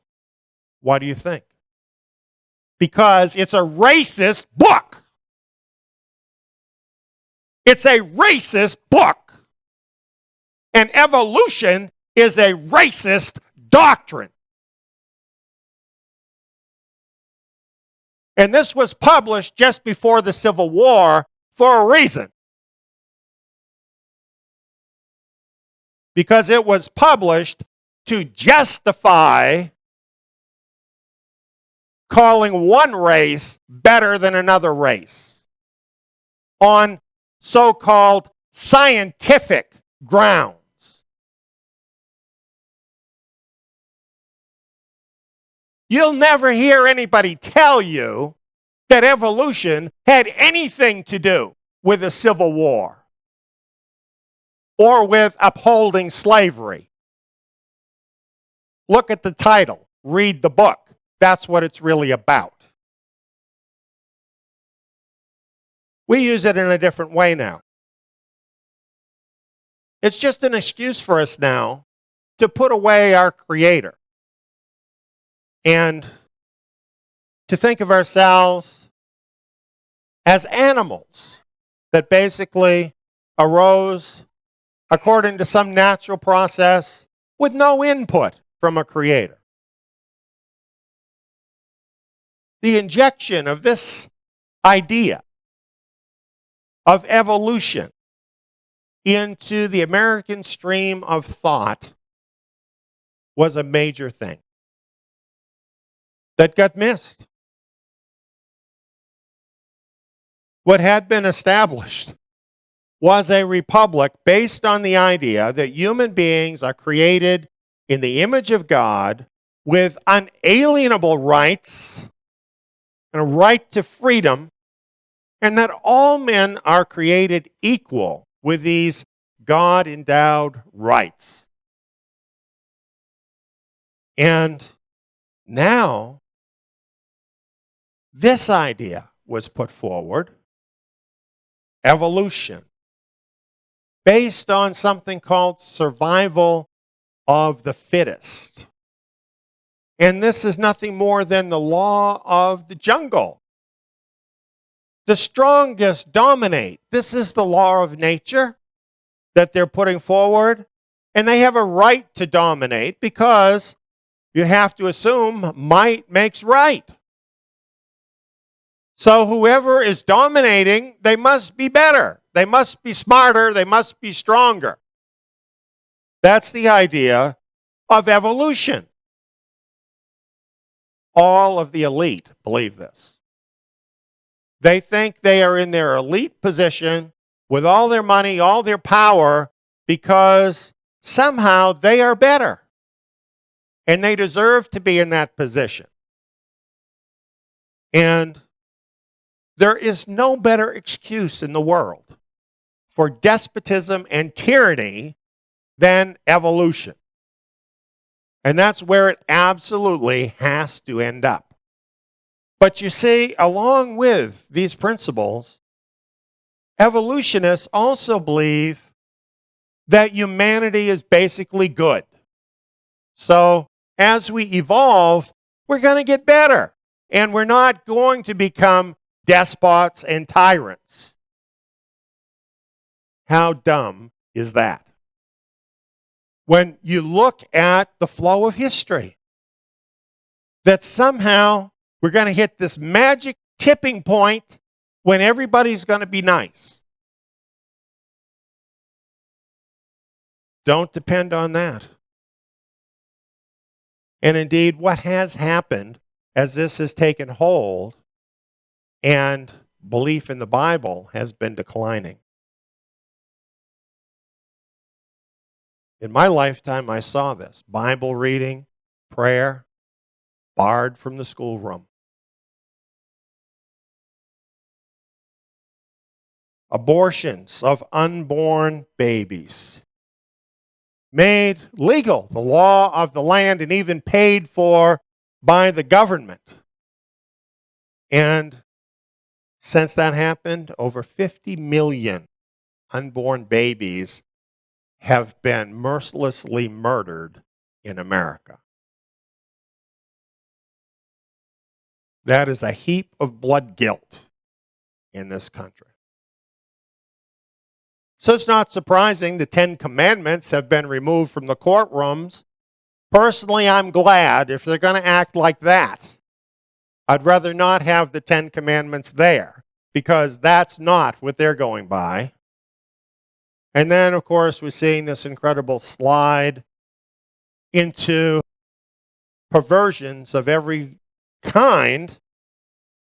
And what once was freedom to worship God according to His Word has now turned into license for every despicable kind of behavior under the sun. So this is where we're at today. The ascendancy of evolution and the decline of Christianity brought us to this.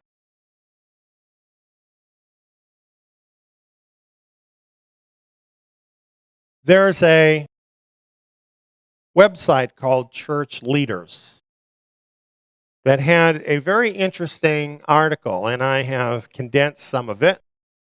And I want to tell you that the author of this article specifically says that he's not bashing the church in these points. And so I have to think he's still feeling loyal to the church. So I don't want to misrepresent this website and the author of this website as holding my point of view. But I will show you what he had to say, and then we'll talk about our own conclusions of what that means. The theme of his article is 10 surprising reasons our kids leave church. And in his introduction, he points out that 70% of youth stop attending church when they graduate high school. Now, I ask you, how long can any institution continue when 70% of the young people leave that institution when they get high school age? How long can that last? Well, that is a huge hemorrhage. You know, if these kids were blood in your body, going out at this rate, how long would it take you to be dead? Not long, would it? You would bleed out very quickly. Well, he says, we all know them, the kids who were raised in church. They were stars of the youth group. They maybe even sang in the praise band or led worship. And then they graduated from high school and they leave church. What happened?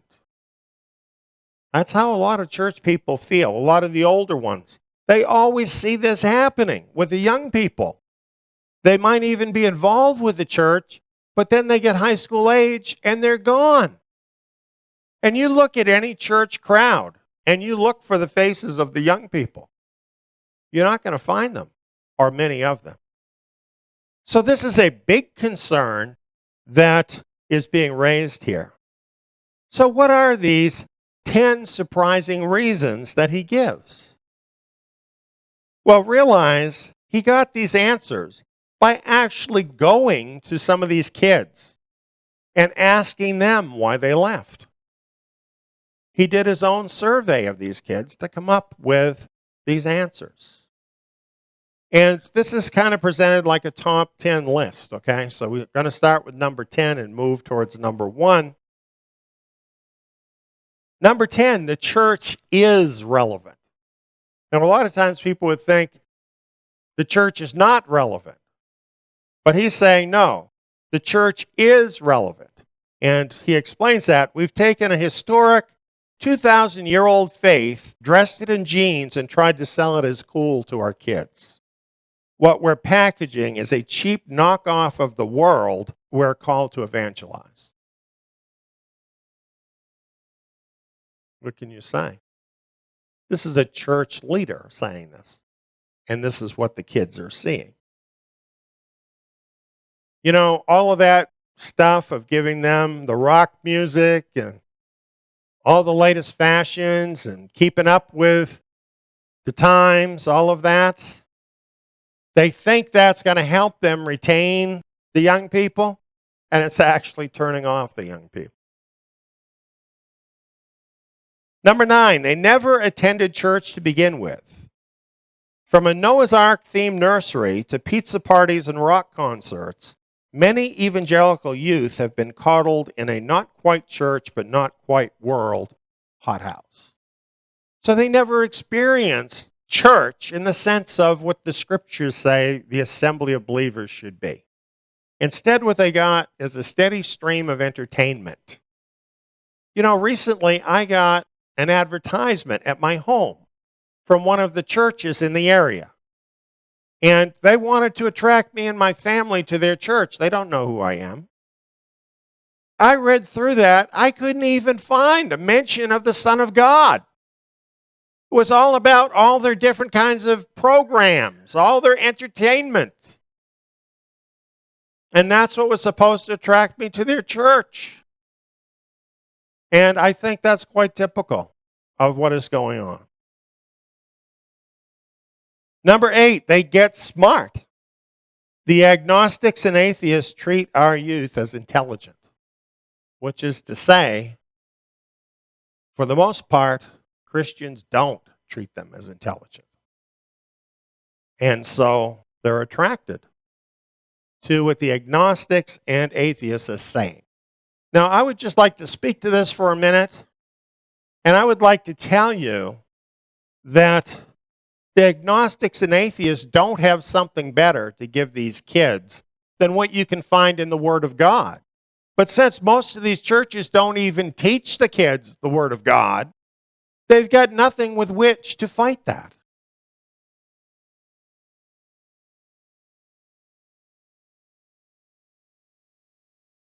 Number 7, he's saying here, I think to the parents as well as the church leaders, you sent them out unarmed. Let's just be honest. Most of our churches are sending youth into the world embarrassingly ignorant of our faith. If you don't even know the first thing about what you're supposed to believe, how are you going to stand up against attacks from unbelievers? Number 6, you gave them hand-me-downs. You've tried your best to pass along the internal, subjective faith that you feel. At college, the church loses out to things with much greater appeal to the feelings of human nature. You see how that works? If all you give your kids is some kind of feeling about God, if it's all just about feelings, when they go out into the world and their feelings are stimulated by other things, why do they need the church?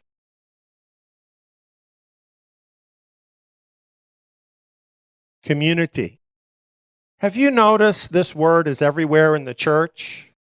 When our kids leave home, they leave the manufactured community. A lot of times they actually have a lot more community, for instance, at college, than they ever experienced in church. Because he uses the term manufactured community. That's what a lot of it is. Number 4, they found better feelings. Rather than an external, objective, historical faith, we've given our youth an internal, subjective faith. When they leave home, they get the same warm fuzzies from the latest life coach, etc. And you know, even on TV, if you can bring yourself to watch one of these presentations by one of these televangelists, and I'm not recommending you do, okay, but I've done it.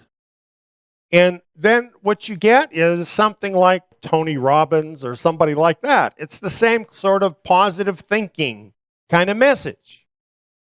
That's what you get so often from the pulpits of the Christian church.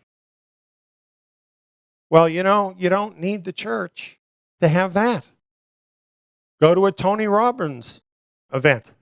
You know, you're going to get that without all the guilt, without feeling like you're not measuring up or whatever.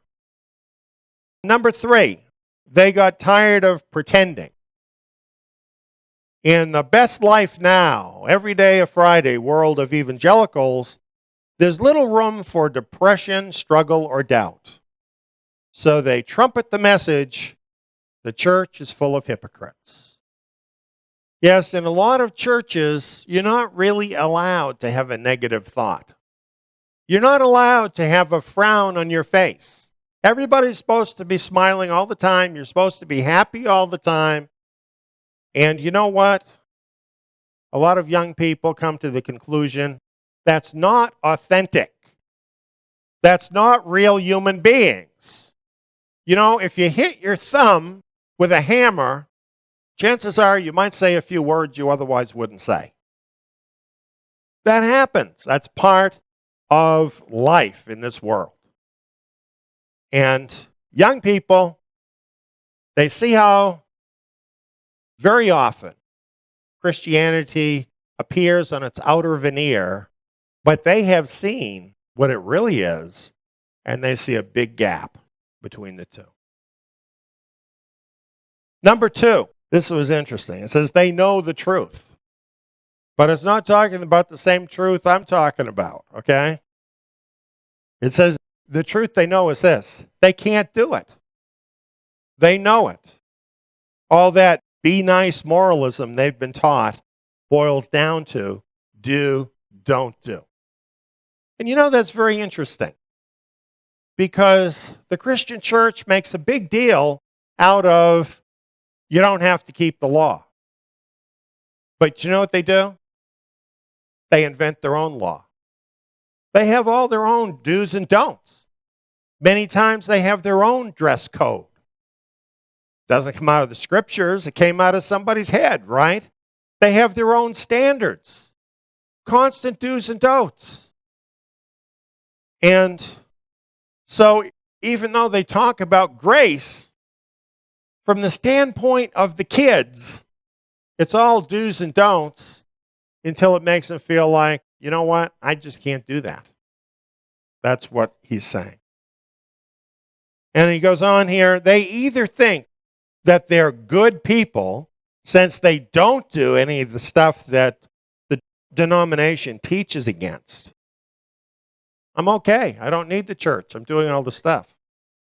Or they realize that they don't meet Jesus' own words of what is required. Now that's more serious, isn't it? They actually have read the word. They've actually seen what it says. And they say, oh, I can never do that.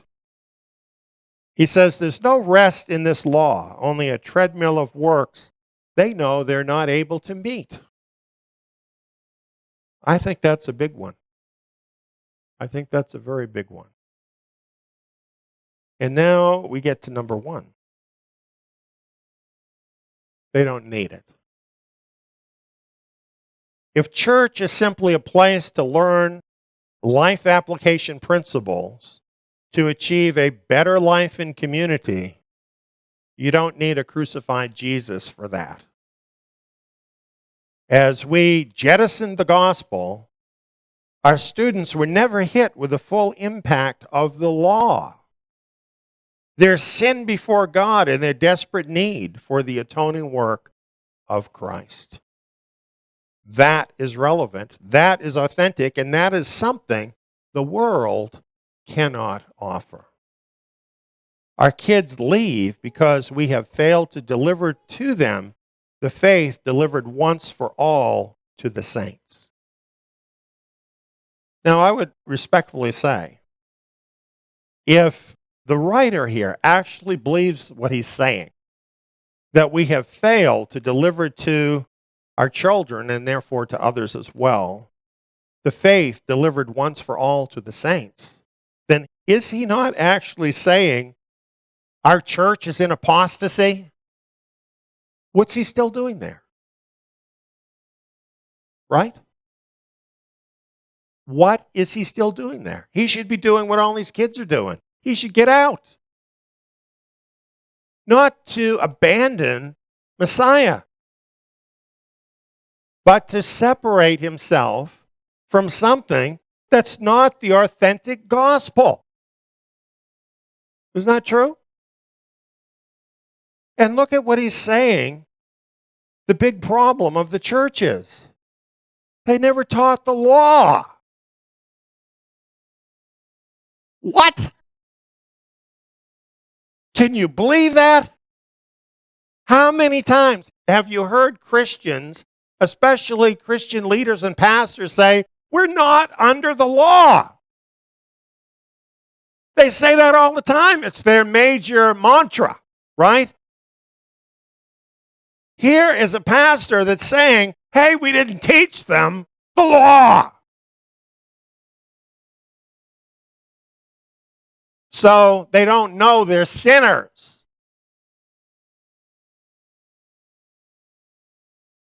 We don't make that mistake here. We probably have our problems, but I'll tell you this, we teach the Torah. But he doesn't even get all of what the Torah is about, just going by this statement. Yes, it is to convict us of sin, but it is also telling us how we should live. And you know what? Those believers that landed at Plymouth Rock, they knew that. And they knew that the Spirit was given to us to help us live righteous lives according to the commandments of God. that we have what we need to be able to keep his commandments. I wonder if the church had actually taught all of these young people the Torah and taught them how the Spirit can help them to keep the Torah. And if they had actually experienced what it is to walk in victory in keeping his commandments, I wonder if you'd still have 70% leaving the church. I don't think you would. We have a lot of wonderful young people connected with us who love the Torah and love who they're becoming because they're learning the Torah. You know, just because something looks hard is not the easy way, doesn't make it the best way to go. Just making everything easy on people. That is not the message of Yeshua Messiah. But that seems to be the message of the Christian church. And you know, where does this all take us? It takes us to this. The big show. The big show. How are we going to attract the young people? How are we going to keep them? We need the rock music. We need the colored lights, right? We need the emotional excitement. Well, I like a good show as much as anybody, but I'll tell you this, it's not going to make you a disciple of Yeshua Messiah. And these young people are figuring that out. This is the face of the church system in America, the mega church. That's where everything is going. In fact, small country churches that are probably more like the assemblies in the scriptures are being shut down as their people are being sucked into this. It's happening on a huge level. I like some of these things I found. If your pastor is wealthier than the people he serves, you should wonder, is he here to help us or are we here to help him? Look at some of these salaries. Kenneth Copeland, $655,000 a year. Can you believe it? Can you imagine one of the apostles saying, you know, I really need a salary of $650,000 a year? Can you imagine it? What would they do if they ever had that money? You absolutely know what they would do with it, right? It would go back to the kingdom. John Hagee, fellow Texan, $1 million a year. Yeah, the list goes on. Gets down to Joel Osteen, unspecified millions. You can't even know how much he's making, all right? But it's a lot. Trust me. It's a lot. Well, is this anything like authentic belief, authentic faith?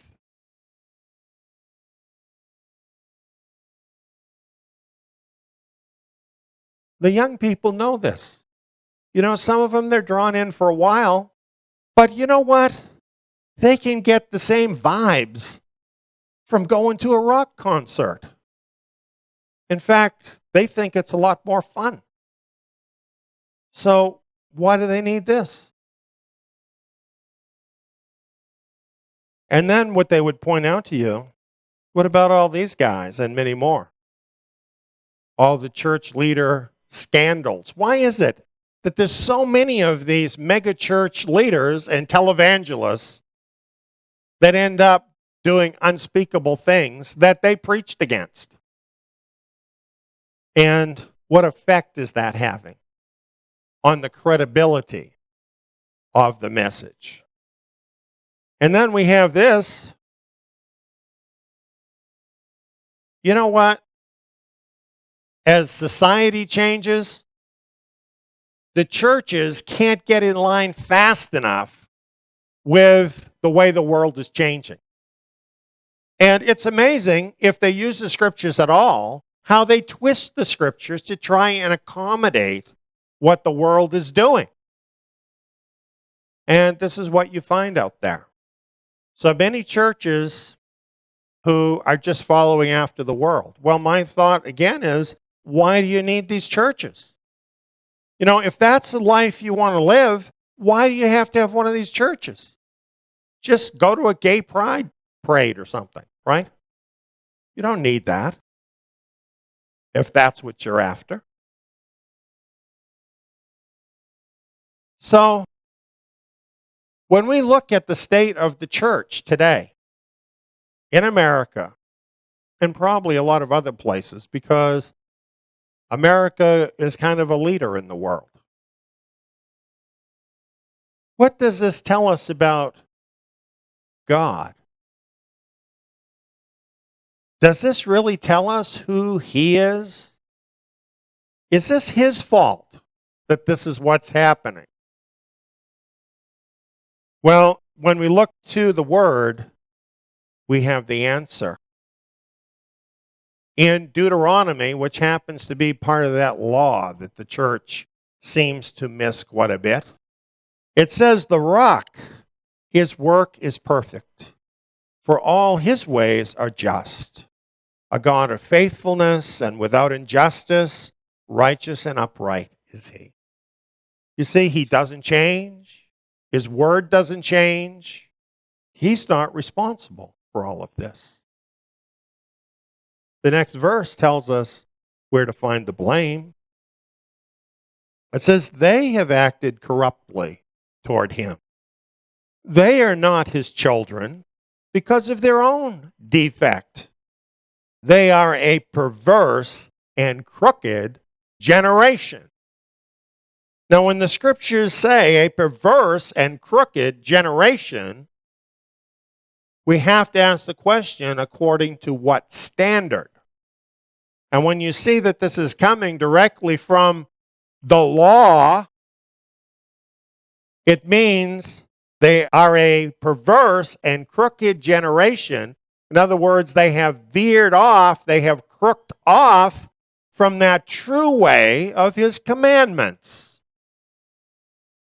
They have gone wrong. They have left His eternal justice and righteousness, following a different way. That's what it means by a perverse and crooked generation. It's not just one person that did it. It's a whole generation of people who otherwise might be considered His children, but they're not His children because of this defect of having turned away from Him. And so you see it in Christianity, which, despite the megachurches, is declining rapidly. As I'm saying, you know, if 70% of the young people are leaving the church when they get out of high school, how long can the church last? And I can give you the answer. It can last until the old people like me all die away, right? Because there won't be many to step in and take over as the generation ages.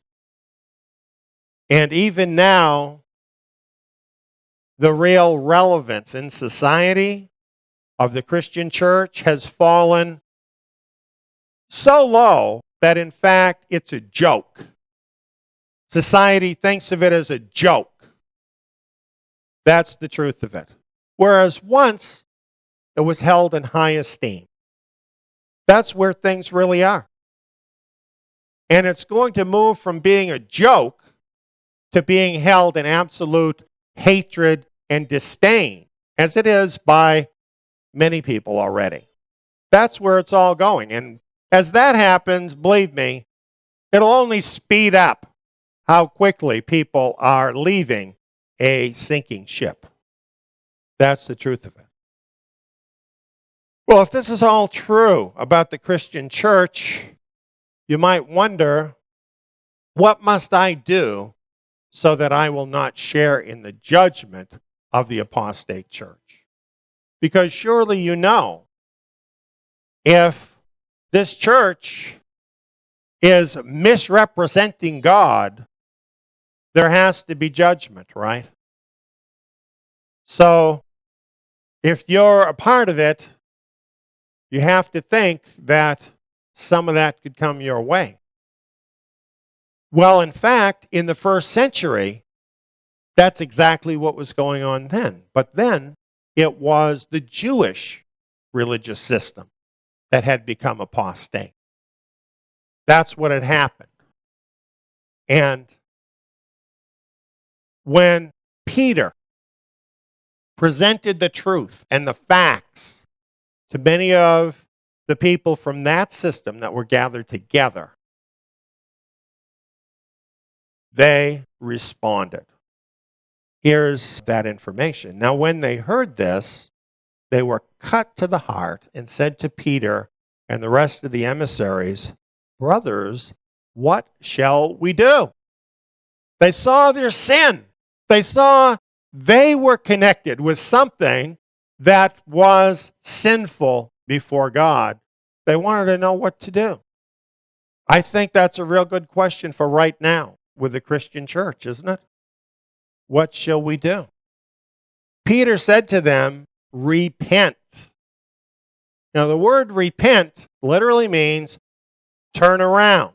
Don't keep going in the same way. Turn around into the right way. That's what it means. And be immersed, every one of you, in the name of Yeshua, the Messiah, for the forgiveness of sins. Now, let me tell you that those Jews were in a covenant with God. They were believers in that sense. And yet, they needed to be immersed in Yeshua Messiah. You may be a Christian. Maybe you were immersed in some church that is an apostate church. Be immersed in the name of Yeshua Messiah. Repent of all that and become a disciple. Save yourselves from this crooked generation. Well, here's why this is becoming so urgent. We have the question, what will happen to the church system? She is morphing into Babylon the Great of the Scriptures. That's what's happening. Revelation 17 speaks of this in prophetic language. I saw a woman dressed in purple and scarlet, and decked with gold and precious stones and pearls, having in her hand a golden cup full of abominations and the sexual immorality of the earth. And on her forehead a name was written, Mystery, Babylon the Great, the mother of the prostitutes and the abominations of the earth. You can follow this strand all the way back to the 2nd century, but especially in the 4th century with the crystallization of the Roman Church. It's the big show and not the reality. That is Babylon the Great. The purple and scarlet, the gold, the precious stones, the glitz. That's what Babylon the Great is, and not the substance.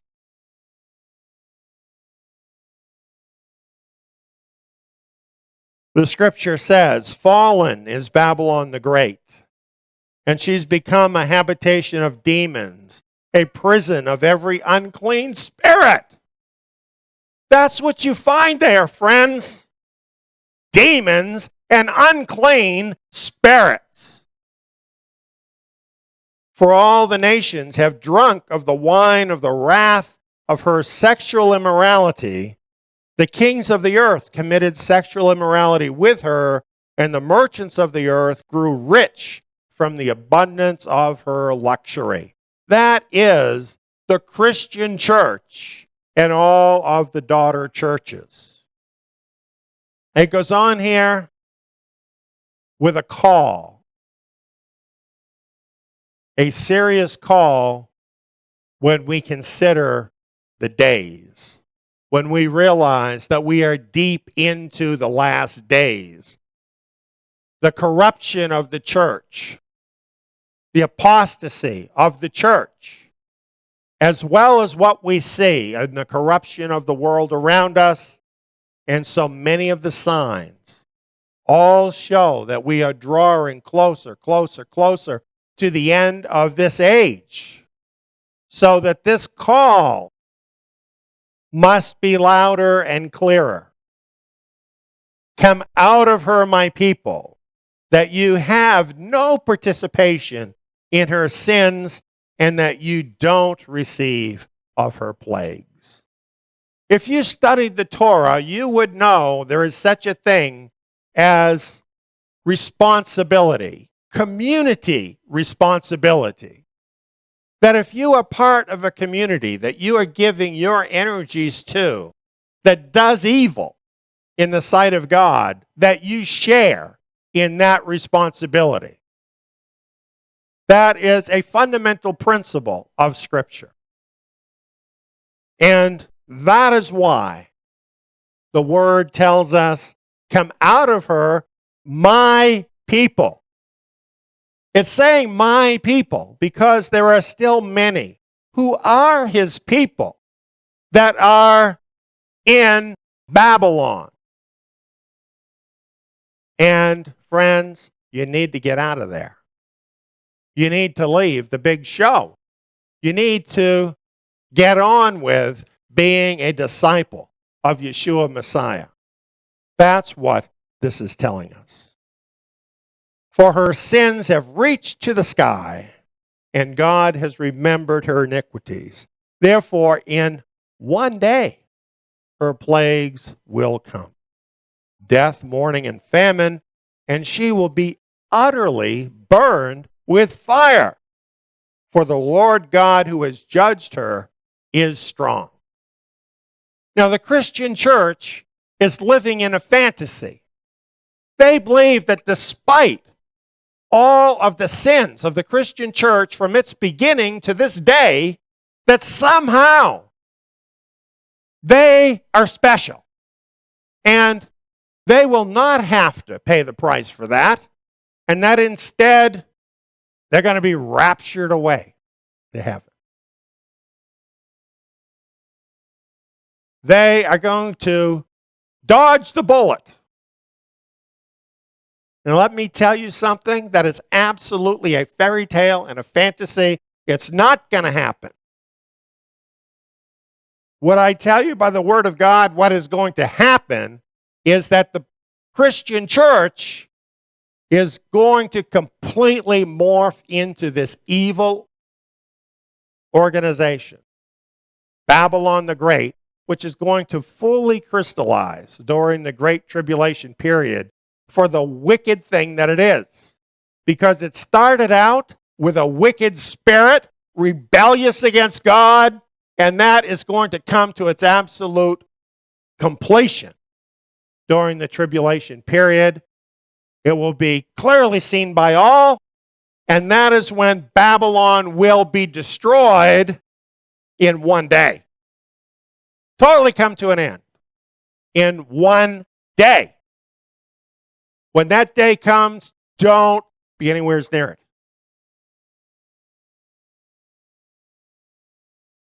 And why wait till then to get out? Why wait? Why would you do that?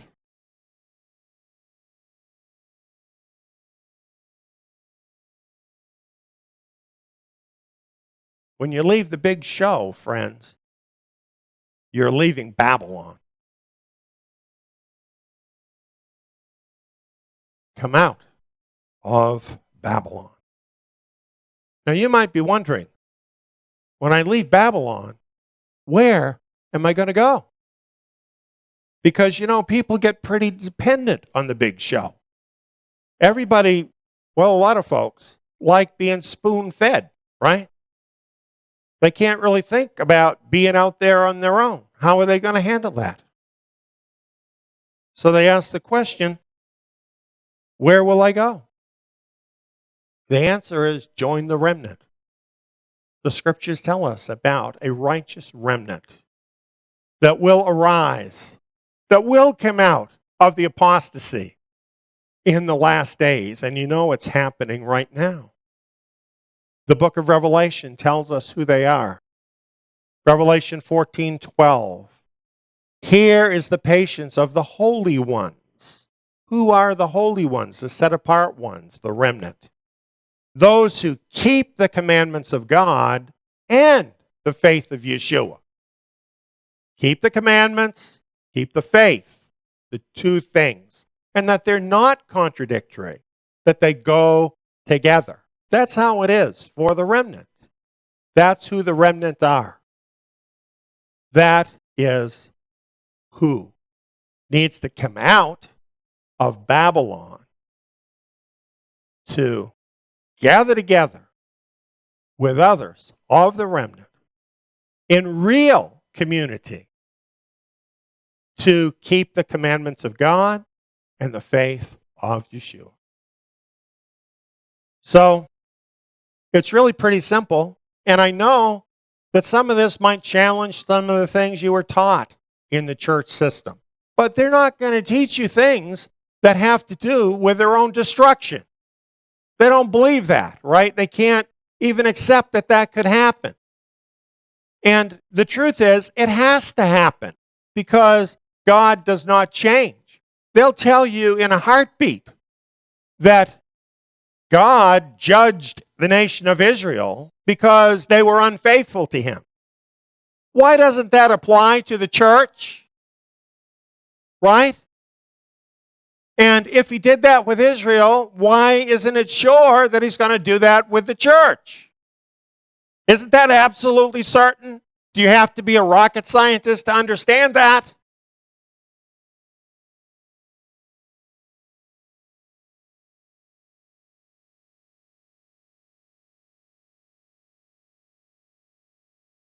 Come and see what we've got. Come to our website. You can register free. There's no obligation, and it's a very simple sign-up. That's at Tsiyon.net, Tsiyon.net. This is how you become a free member. Now, being a free member simply means now you have access to a lot of information.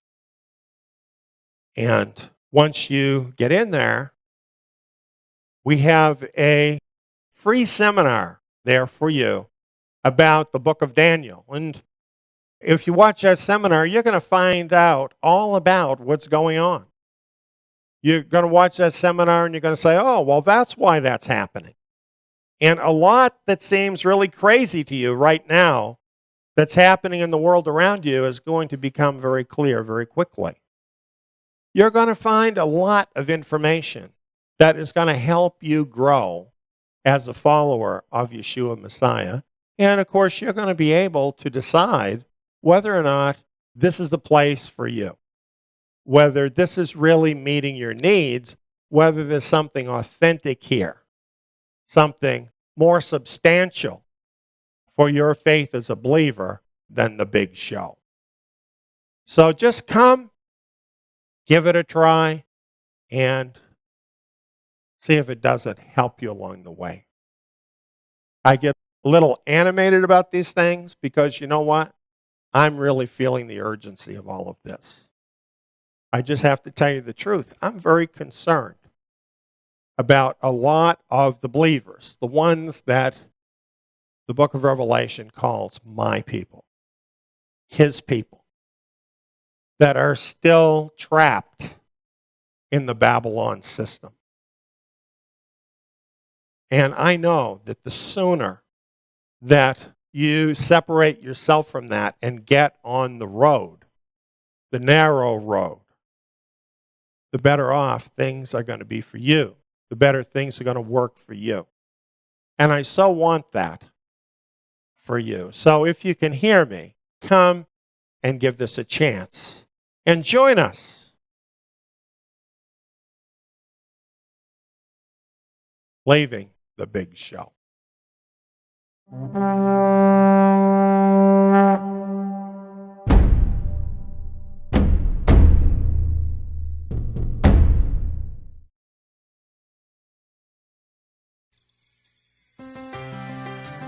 Isn't the world around us going insane?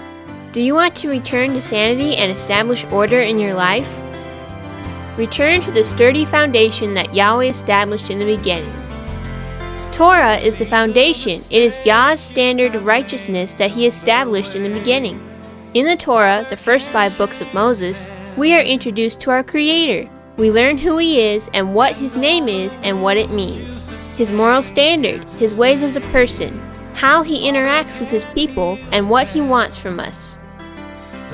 Join Eliyahu ben David in this rich verse-by-verse study of the Torah and bring sanity back to your life. If you would like to listen to these vital programs, you can hear them for free on our radio station at tsiyon.org or download the Zion Road radio app and listen on your mobile device. You can also find our station on the TuneIn radio app for iOS and Android devices. Or become a Torah Club member at zion.net, that is tsiyon.net, for only $12 a month, and gain full access to the Eliyahu ben David Bet Midrash program archives in MP3 format. Join us this Sabbath for the Eliyahu ben David Bet Midrash and bring order back to your life. When you call upon the name of Yahweh, you'll be saved. Call upon His holy name in the last days. Upon the name of Yahweh, you'll be saved. Father will hear your cry and answer you from on high. When you call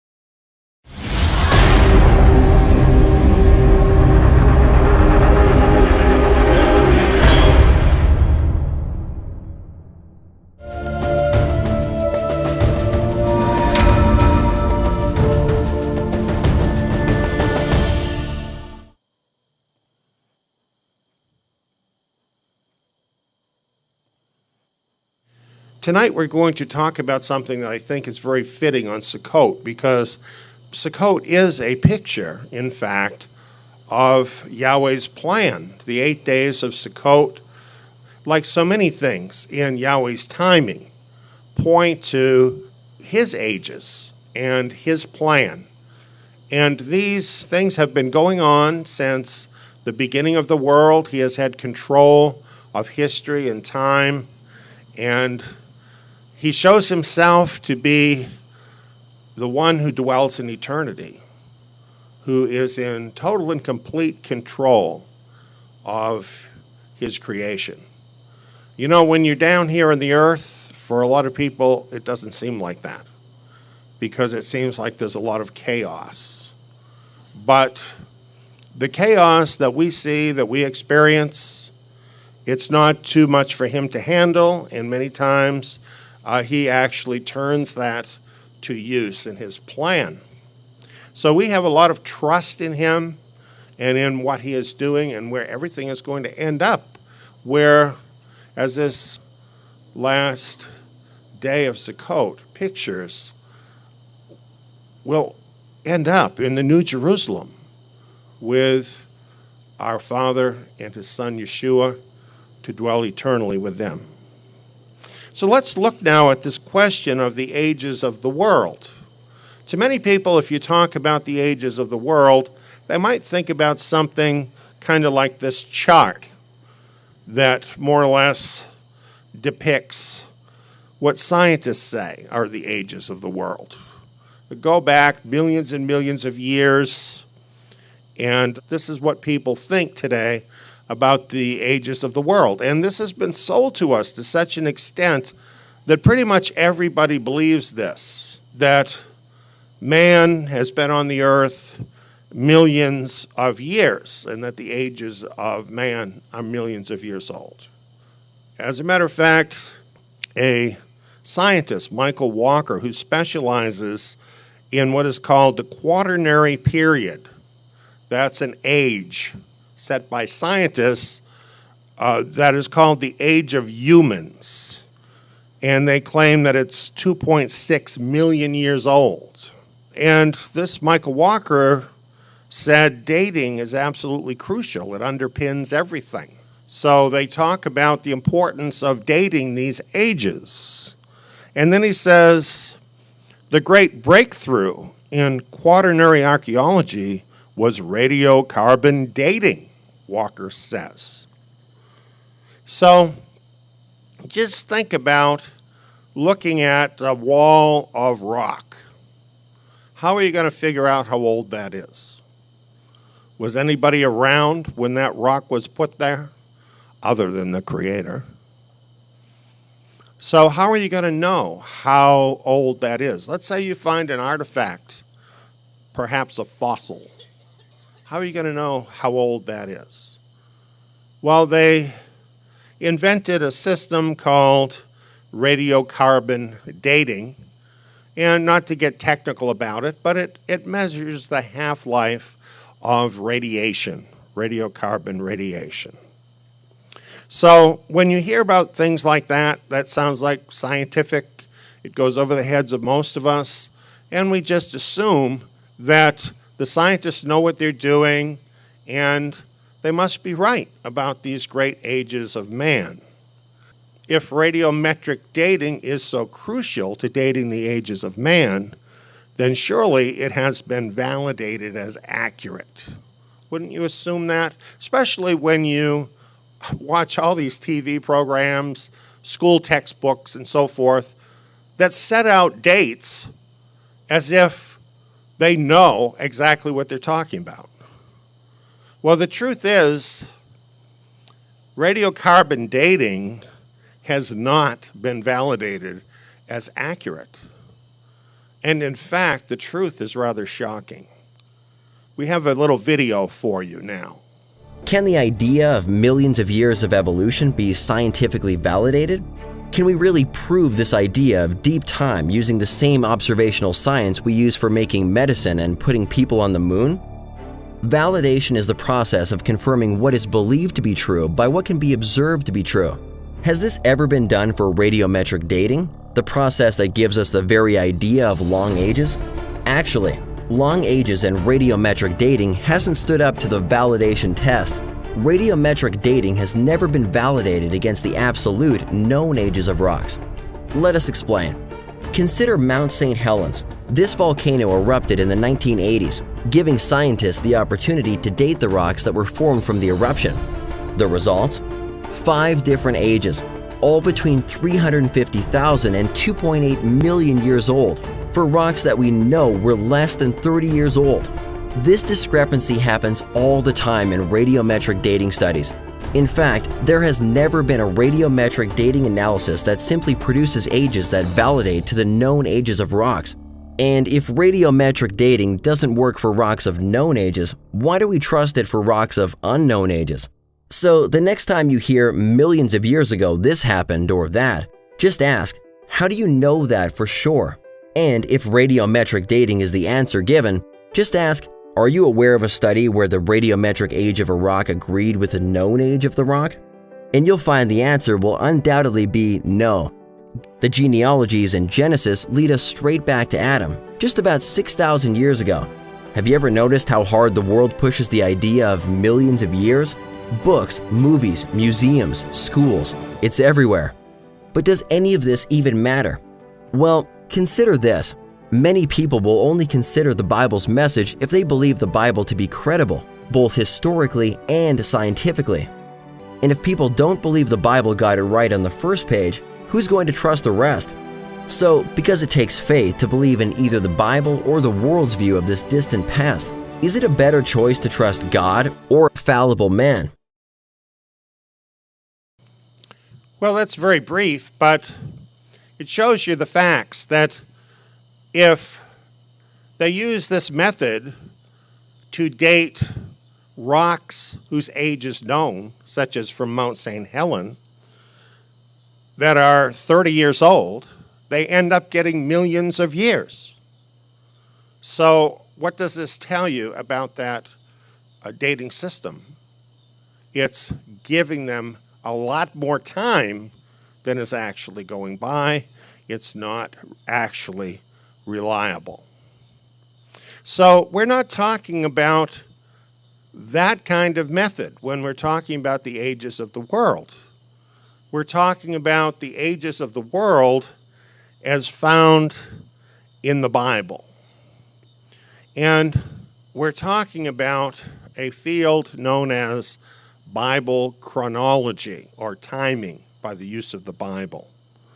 And I think it's interesting to note that well-known and highly respected scientists, such as Kepler, for example, and even Sir Isaac Newton, whom many people feel is the greatest scientist who has ever lived, relied on Bible chronology in order to determine the ages of man. So it's not a stupid idea like many people would want you to believe today. So what exactly is Bible chronology? Well, to put it in a simple way, Bible chronology is the arrangement of Bible facts and events in order of time. In other words, in chronological order, to create a historical timeline. And you can do that for the entire Bible or some part of the Bible. For example, what you're seeing here is a simple child's timeline that attempts to look at the time period from the calling of Abraham to the time of King David, marking out important events in between. That's basically all a timeline is and what Bible chronology accomplishes. So we wonder, though, can we accurately use Bible chronology to create an accurate timeline of history? Consider this. Only the Bible contains actual written eyewitness documentation of the very earliest generations of man. And absolutely no other source of information can come close to that level of evidence. Any court will tell you that eyewitness evidence is the best evidence. And you don't have to figure out how long the radiometric dating is if you have the people that were actually living then giving you an accurate time record. Well, do they do that? Do they actually give us an accurate time record? Well, in Genesis chapter 5, it essentially closes out everything in the book of Genesis up to that point with these words. This is the book of the generations of Adam. So it's telling you that everything that occurred was either given by God to Adam and he reported it, or Adam himself was the eyewitness that saw it. And this closes that particular book. Goes on and says, in the day that God created man, he made him in God's likeness.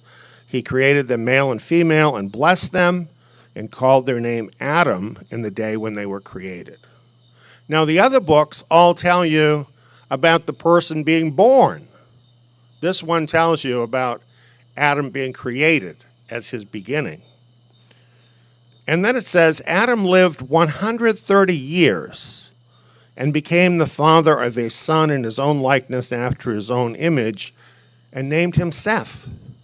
So we know that from the creation of Adam to the birth of Seth was how long? 130 years, right? It's written in the book of the generations of Adam. And then it goes on and it says, Seth lived 105 years and became the father of Enosh. So now if we add 130 years and 105 years, we have a running count of the time since Adam was created through the time when his son Seth became a father. We call this sometimes the begats of Genesis. And this record goes in sequence without any breaks all the way to Noah and Noah's sons. I actually have done this timeline myself, and this is a copy of it. In fact, this particular timeline that you're looking at, I actually created around the year 2000. And what happened is this very presentation that I'm doing right now, I did back then. And I had overhead slides. And the part you see in white there was in an overhead slide, and I've put it now onto this slide from PowerPoint. And people have been doing this for hundreds of years, figuring this up, because it's very simple. It's just a matter of simple addition from one generation to the next. And this is incredibly reliable because each one of the sons, as they came along, added the information of the person before them as to when that person died. And then it got added on through those generations, through the book of Genesis. There is nothing else like this. There is nothing else that reaches back to the very beginning of mankind and sets out this kind of data. This is amazing. And really, there's nothing else that could possibly touch this. Well, if you use this information, as I've done in this chart, and you add the time all the way from the creation of Adam, what you find in the book of Genesis is a total of 1,656 years from the creation of Adam to Noah's flood. And all of this is carefully documented in the book of Genesis. Now from here, Bible chronologists take this information and then they move forward in the book of Genesis.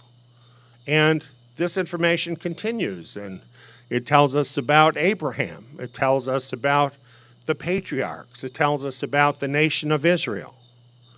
And then in addition to this information, as it progresses through the timeline, we have major events of history.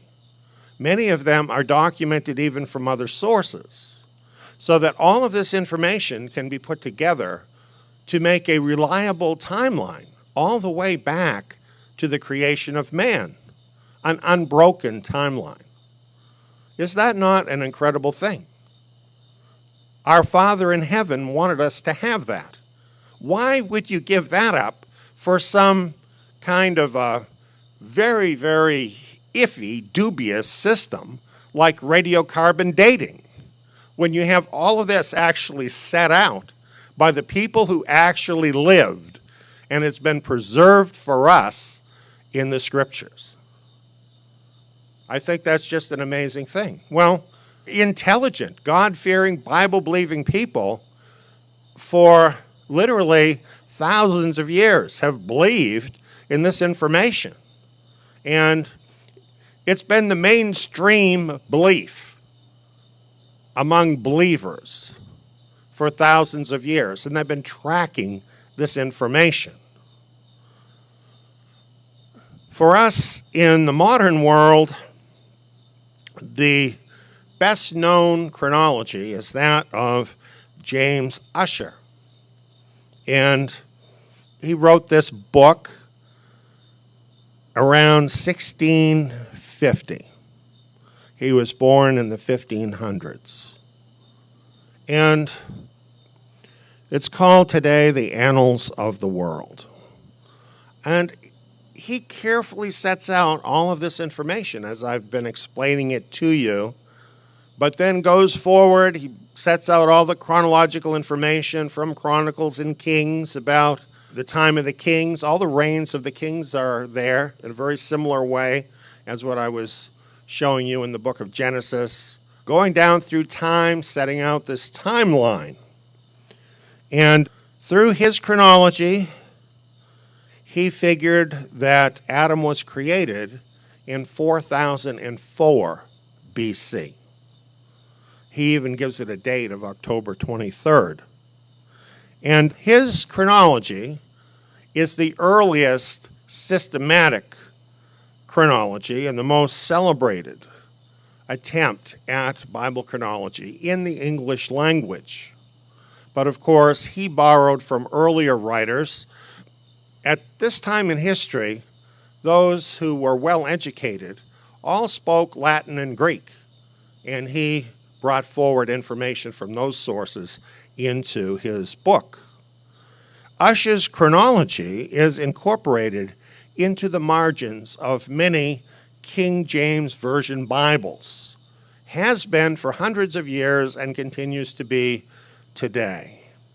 So that this is probably the main source of chronological information for most people in the Christian world.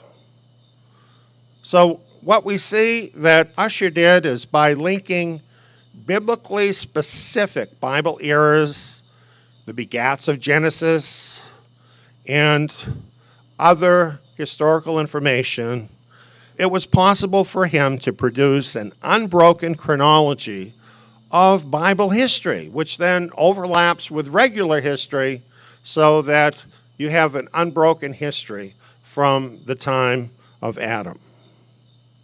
So when you look at this and you realize that this information has been available for many hundreds of years, you kind of understand that things are different today than they used to be.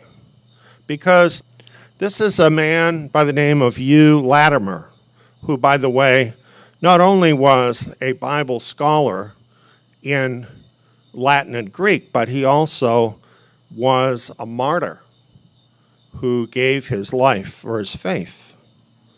And he said, the world was ordained to endure, as all learned men affirm, 6,000 years. Now you see, not only is he saying 6,000 years, meaning from the creation of Adam, but he's saying all educated people knew this. All educated people knew that in his time. And then he actually sets out the numbers. He says, now of that number, there be past 5,552 years. They knew exactly what year they were at. And then he says, so that there is no more left but 448 years. They were looking forward 448 years, believing that would be essentially the end of the world. And if we add those numbers together, that comes to the number 2000 AD. Ussher's proposed date of 4004 BC differs little from other biblically based estimates of the people that we would call learned men of that day. For instance, we've mentioned Johannes Kepler. He did a chronology, and his date for the creation of man was 3,992 BC. And then Sir Isaac Newton came up with a date of 4000 BC. Now, when you consider all of the Bible records that are involved in putting together a chronology, those chronologies are incredibly close to one another. And what could be the difference? Why would there be a difference at all? Well, because we have years, but we don't have months. So, if there was a movement of months, a little bit here, a little bit that way, it could change the end result a little bit. And so that's part of why there can be slight variations in these chronologies. But what is really amazing about them is that they are all so close together because the information in the scriptures is really so well documented and accurate. Now let's look at some other chronologies. For instance, I think people would be interested in the Jewish calendar. We see a date for the Jewish calendar, and often it doesn't agree with what these chronologies would say. And as I put in this slide, now this is another slide I pulled out of that teaching I did years ago. The Jewish calendar is based on the Seder Olam Rabbah, a Jewish work written in the year 240 AD. It records historical events from the start of creation according to a predetermined 6,000-year plan. Same thinking. According to the Talmud, the Midrash, and the Zohar, the Messiah must arrive 6,000 years from the time of creation. This is what they all believe, whether Jews or Christians. Now, interestingly, the Seder Olam Rabbah has errors. Here's some of the errors. The Persian period in history spanned 185 years from its start in 516 BC. Now, let me just say from other studies I've done, the Persian period is rock solid. There are literally thousands, if not hundreds of thousands, of cuneiform tablets with dates on them that actually verify history from the time of Nebuchadnezzar and Babylon forward. So this time period is well known to us and well documented, and we're not just talking about documents that kings would have, but for instance, we have records of banking companies, and they actually have tablets that are just like the kind of banking forms and documents we have today. And they're very specific about dating for legal purposes and financial purposes.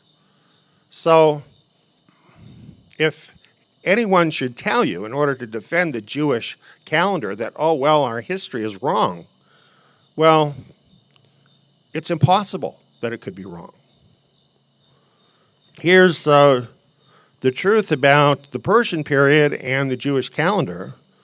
The Seder Olam reckoned the Persian period as only 34 years. In other words, that's 151 years too short. Then the Median Empire reigned 109 years before joining with Persia. The Seder Olam allows only 18 years. There's another 91 years too short. Then in the Second Temple period, there's an error made of 2 years. So an adjustment has to be made there, leaving a net amount of 240 missing years. Why did that happen? Well, the truth is, according to other prophecy in the scriptures, the Messiah was to come exactly the time that Yeshua made his appearance on the earth. And many people believe that the whole purpose of the Seder Olam Rabbah was to hide that truth. And this could very well be true because there was so much hatred by the Jews against the Jewish believers. But at any rate, we have a missing amount of 240 years. So if you add that back into their timeline, what happens? Well, when you add that back in, then here's what happens. The year 2000 AD was the Jewish year 5760.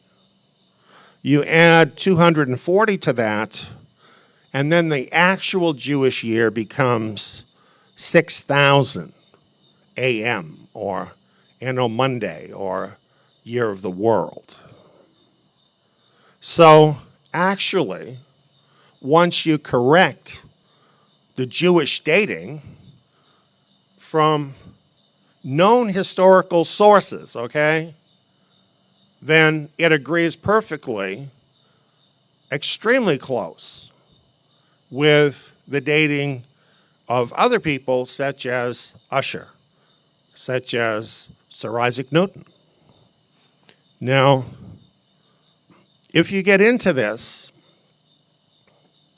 some people might say, well, that dating is the same as the Masons. So if you adopt that dating, see, you're adopting paganism from the Masons. People get freaked out like this, right? Sometimes. And the truth is, the Masons themselves say that their system of dating, which they call Anno Lucius, the year of light, doesn't that creep you out? But they say their system is not from the Masons, but comes from Ussher's chronology. So they actually borrowed this from the Christians rather than the other way around. So if you accept the biblical chronology, that doesn't make you a Mason or agreeing with the Masons. But I think it is interesting that they have adopted that same chronology, essentially that same chronology, so that according to them, the year 2000 was 6,000 years in their dating of Anno Lucius. Here's something that's very interesting. The creation of Adam is astronomically fixed, that is, by the stars and by the heavenly bodies. This was done by a chronologist named Jean Falstich, the founder of the Chronology History Research Institute.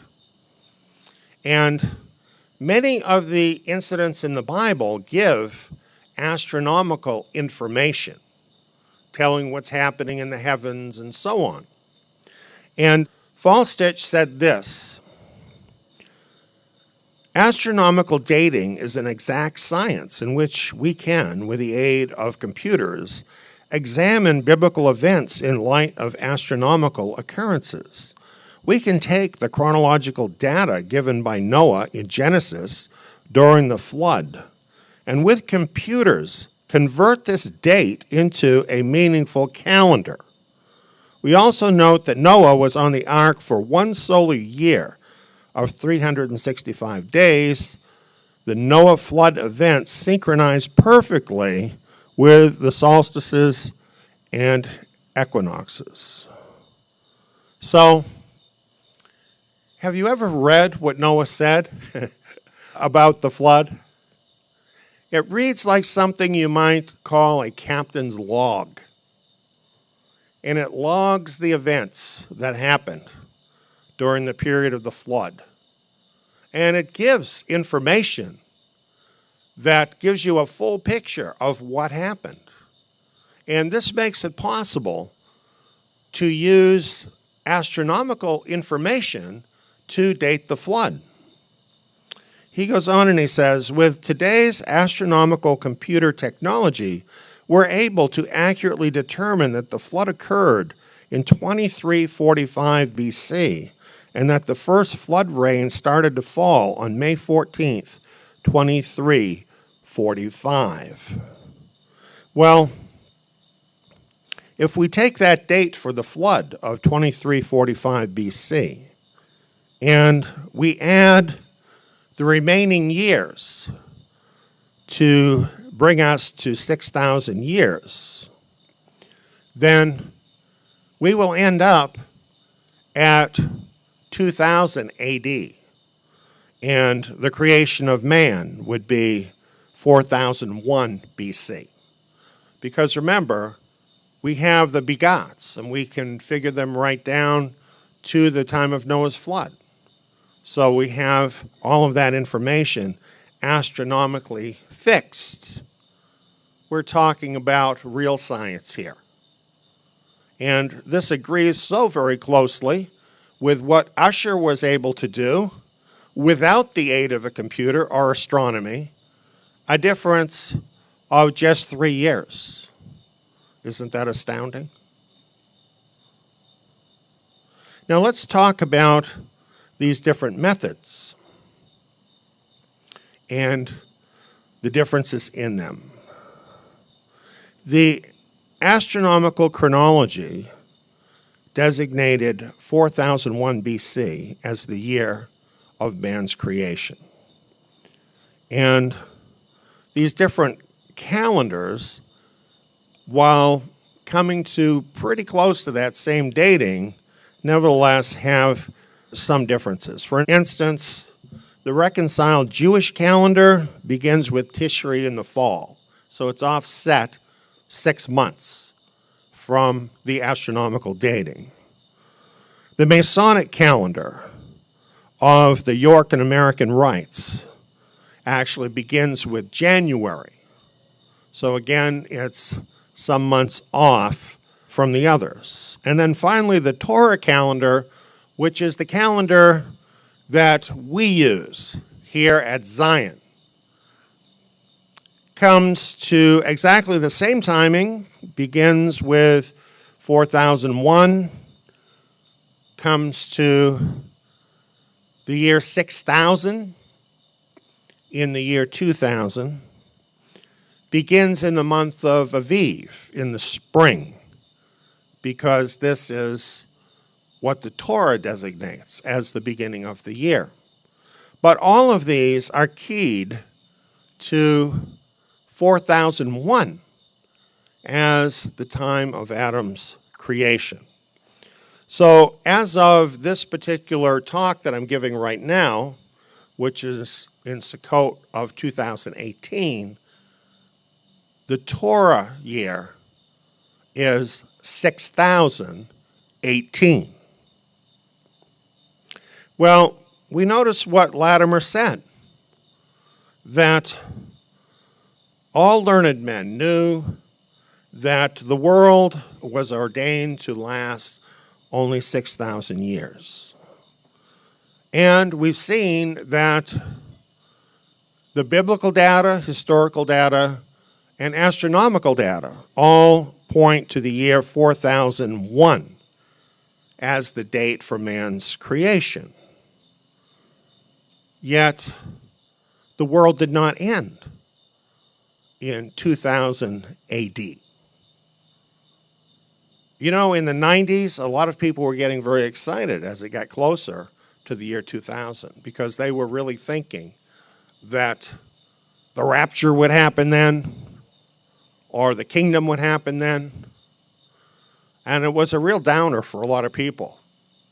They were very disappointed by the fact that none of that did happen. I have a 2000 AD story.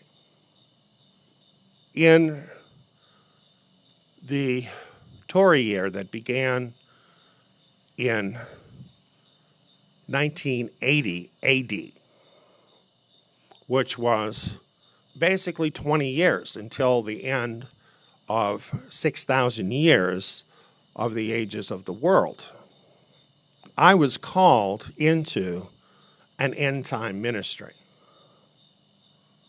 But I was not sent out specifically to do that ministry right away. Instead, I was led to do other things for quite a long time. And all of this was part of my training for the ministry.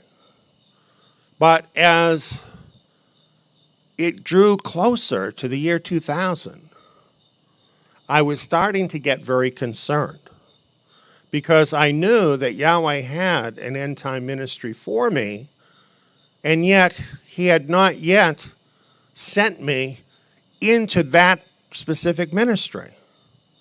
And I was really worried about it. I thought maybe somehow I missed it. I thought maybe somehow I did the wrong thing and zigged when I should have zagged. You know what I'm saying? Have you ever felt like that? Like you kind of question, wow, am I really on the right track here? And you're searching for an answer. Well, it was about this time, just before the year 2000, in the late 90s, that Yahweh started giving me dreams. And I've spoken about this before. In these dreams, I was inside this super big machine that was so big, I couldn't really tell what it was. It has these gigantic gears and everything in it, but it was just so big. It was be kind of like being an ant inside of a pocket watch or something. You just wouldn't know, what is this? And I don't know if you've ever had recurring dreams, but if you're having recurring dreams, for a while, you don't remember them any better than other dreams. But it seems like they start making sort of an impression in your memory after you have the same dream long enough. And that's what was happening to me after a while. And it made me start calling out to Yahweh and saying, what is this dream you're giving me every night? And then I had the dream again. But I had a different perspective where I could see all of this in relationship to all the rest of it. And I realized it was Yahweh's great clock in the heavens.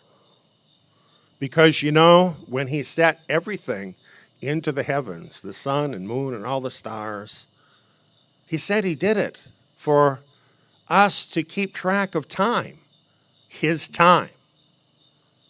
And he was directing my attention to his time instead of man's time and man's ideas about time. And this put a desire in me to start praying and asking him to reveal to me his time. And a whole lot of stuff happened with that. For instance, he revealed to me about what we call holy time, which is the way his people, Israel, are to keep his time, including this feast that we're having right now. And I got all of that then. And that's when, in fact, I wrote a website up that has all this information that we follow now, which I later turned into a book called Holy Time. All of that was written back then. And, of course, I wondered about all of this, right? The year 2000 and all of that. And looked into it, studied into it. That's when I learned all these things that I've been sharing with you and I'm sharing now. I've been sitting on this for 20 years, waiting for the right time to talk about these time issues.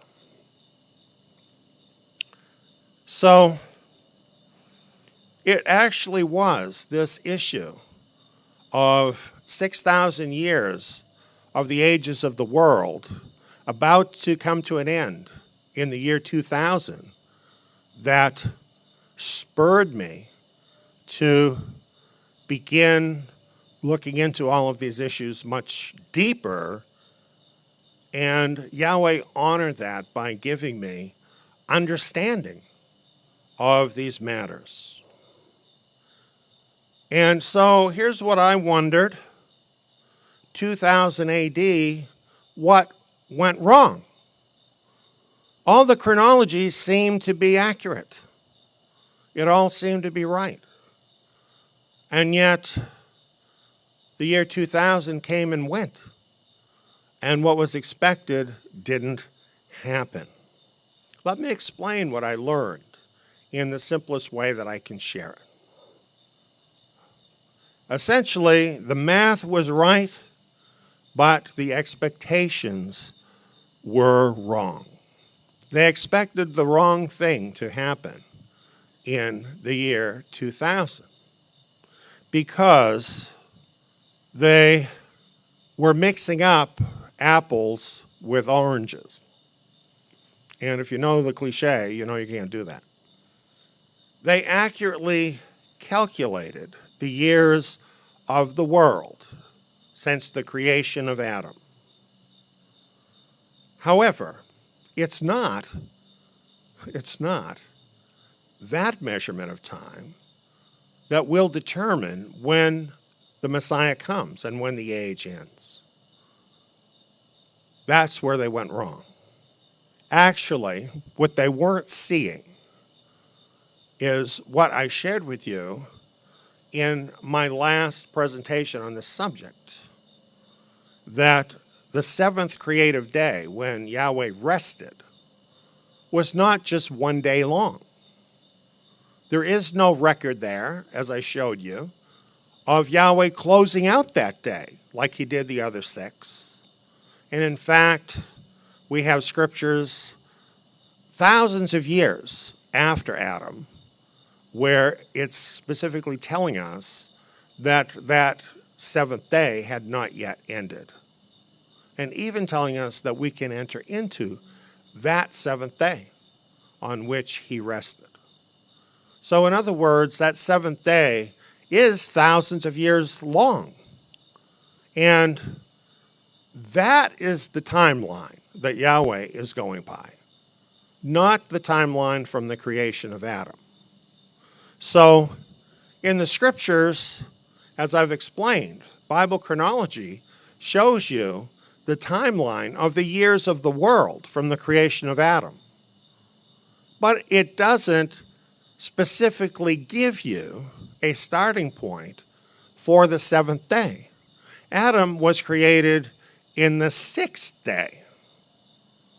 And a lot of different things happened in the Garden of Eden, still within that sixth day, before finally Yahweh closed out that sixth day, called it finished, and began that seventh day.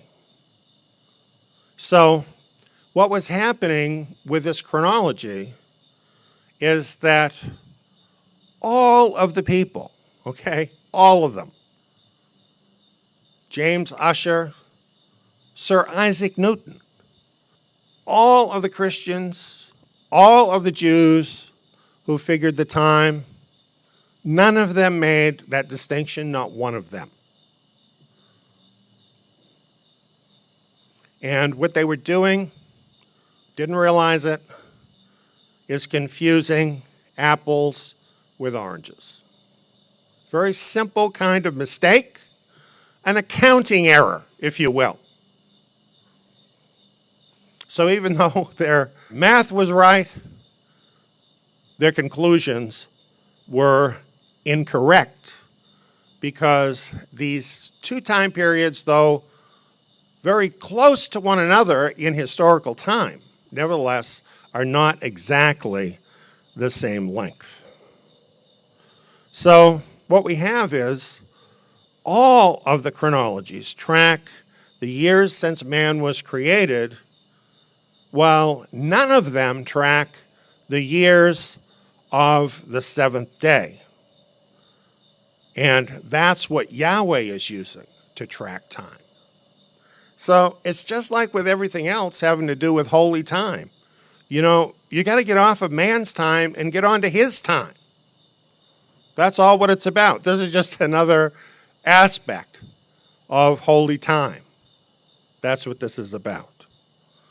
So the math was right, but the expectations were wrong. So we wonder, how long since man was created and the start of the seventh day? We'll call this a gap between the start of the ages of the world and then the start of the seventh day. The book of Genesis doesn't give us a number. So we don't know exactly what the difference is in the book of Genesis. But we do know this. If you start counting years at one point, as we see with the apple here, the point where man was created, but the seventh day starts later, you've got a gap, right? Then on the other end of that timeline of the ages of the world will reach 6,000 years having gone by before the other timeline that starts later reaches 6,000 years. Does that make sense? Can you follow what I'm saying? So, actually, when you understand this, then you have to realize that when the year 2000 happened, even though it was 6,000 years since man was created, it would have been impossible for the end to come because that seventh day had not reached 6,000 yet. It started later. It started later, so it ends later, right? It's that simple. Now, isn't that easy? Don't you think that's amazing that Sir Isaac Newton didn't figure that out? You know, Yahweh hides things. Isn't it interesting? He hides things. And he saves them to reveal to whom he wants to reveal them. This is a truth for the remnant of Israel, not for the Christian church. That's why in our little group here on Sukkot, I'm able to tell you something that all the great wise men of history could never figure out. It's not because I'm smart. It's because Yahweh hid it and chose to reveal it so that you would have it now. So, in talking about this, not just tonight, but other times, this first timeline from the creation of Adam, we will call the ages of the world. This is the ages of the world of man. And these are not actually marked out in 1,000-year periods at all. This is just a continuous history of man. And then we have the second timeline, and we can call this the sixth age of the seventh day that we're in right now. Or we could just call it the seventh day. And this seventh day, as we learned in our last presentation, is divided up in 1,000-year periods, the last of which is the Messianic kingdom. Although the second one is not as long as the first one because the first one started earlier, both of these time periods will come to an end at the same time, at Messiah's return. 6,000 years of the seventh day will come later than the year 2000. Apples and oranges.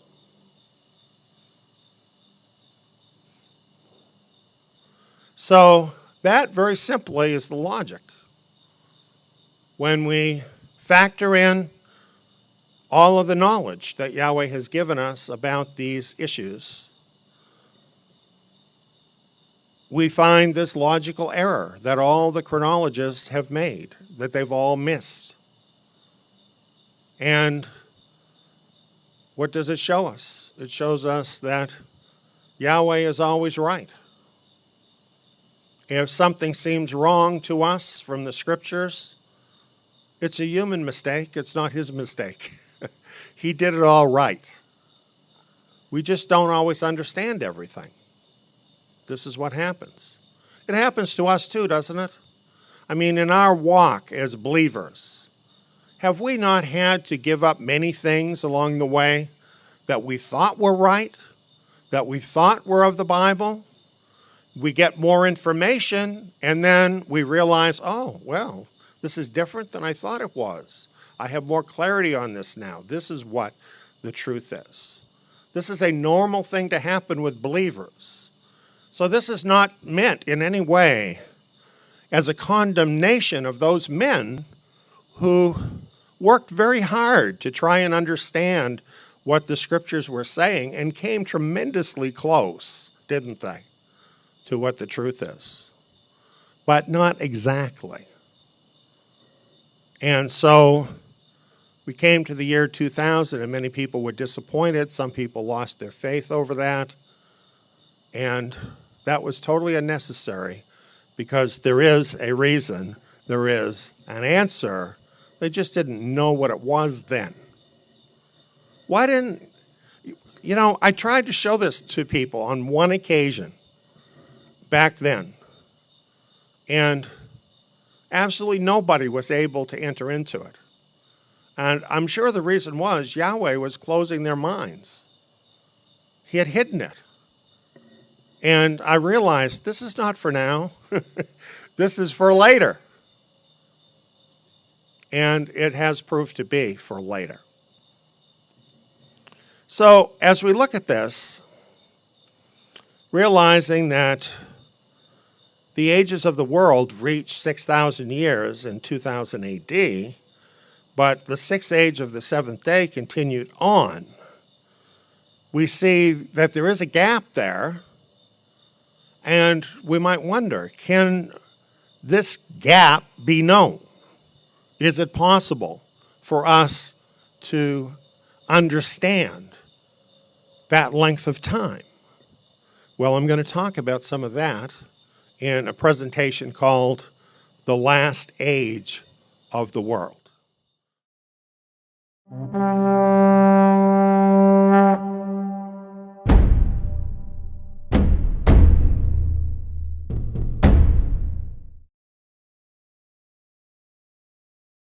For whatever things were written before were written for our learning, that we, through the patience and comfort of the Scriptures, might have hope.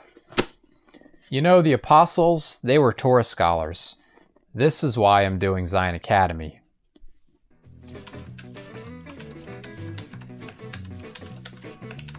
The lessons include 2-hour audio programs and quiz modules. All the lessons in the Torah can be applied to us today. Not to mention, they open up the renewed covenant scriptures in a whole new level, much like the apostles had understanding of the Torah.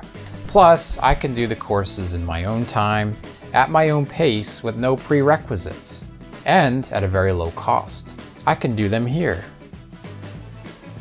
Or here. Tsiyon Academy students are provided with study materials, the Tsiyon Messianic Scriptures, in-depth verse-by-verse programs, and quizzes with your final grade and a certificate at the end of the course. Tsiyon Academy also offers assignments for students who would like to opt in to take part in the Tsiyon Tabernacle live Shabbat meetings. Become immersed in the Torah. Find out how you can become a Tsiyon Academy student at tsiyon.org.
You know, a lifespan is pretty short. And recently I was talking with Dawn about this.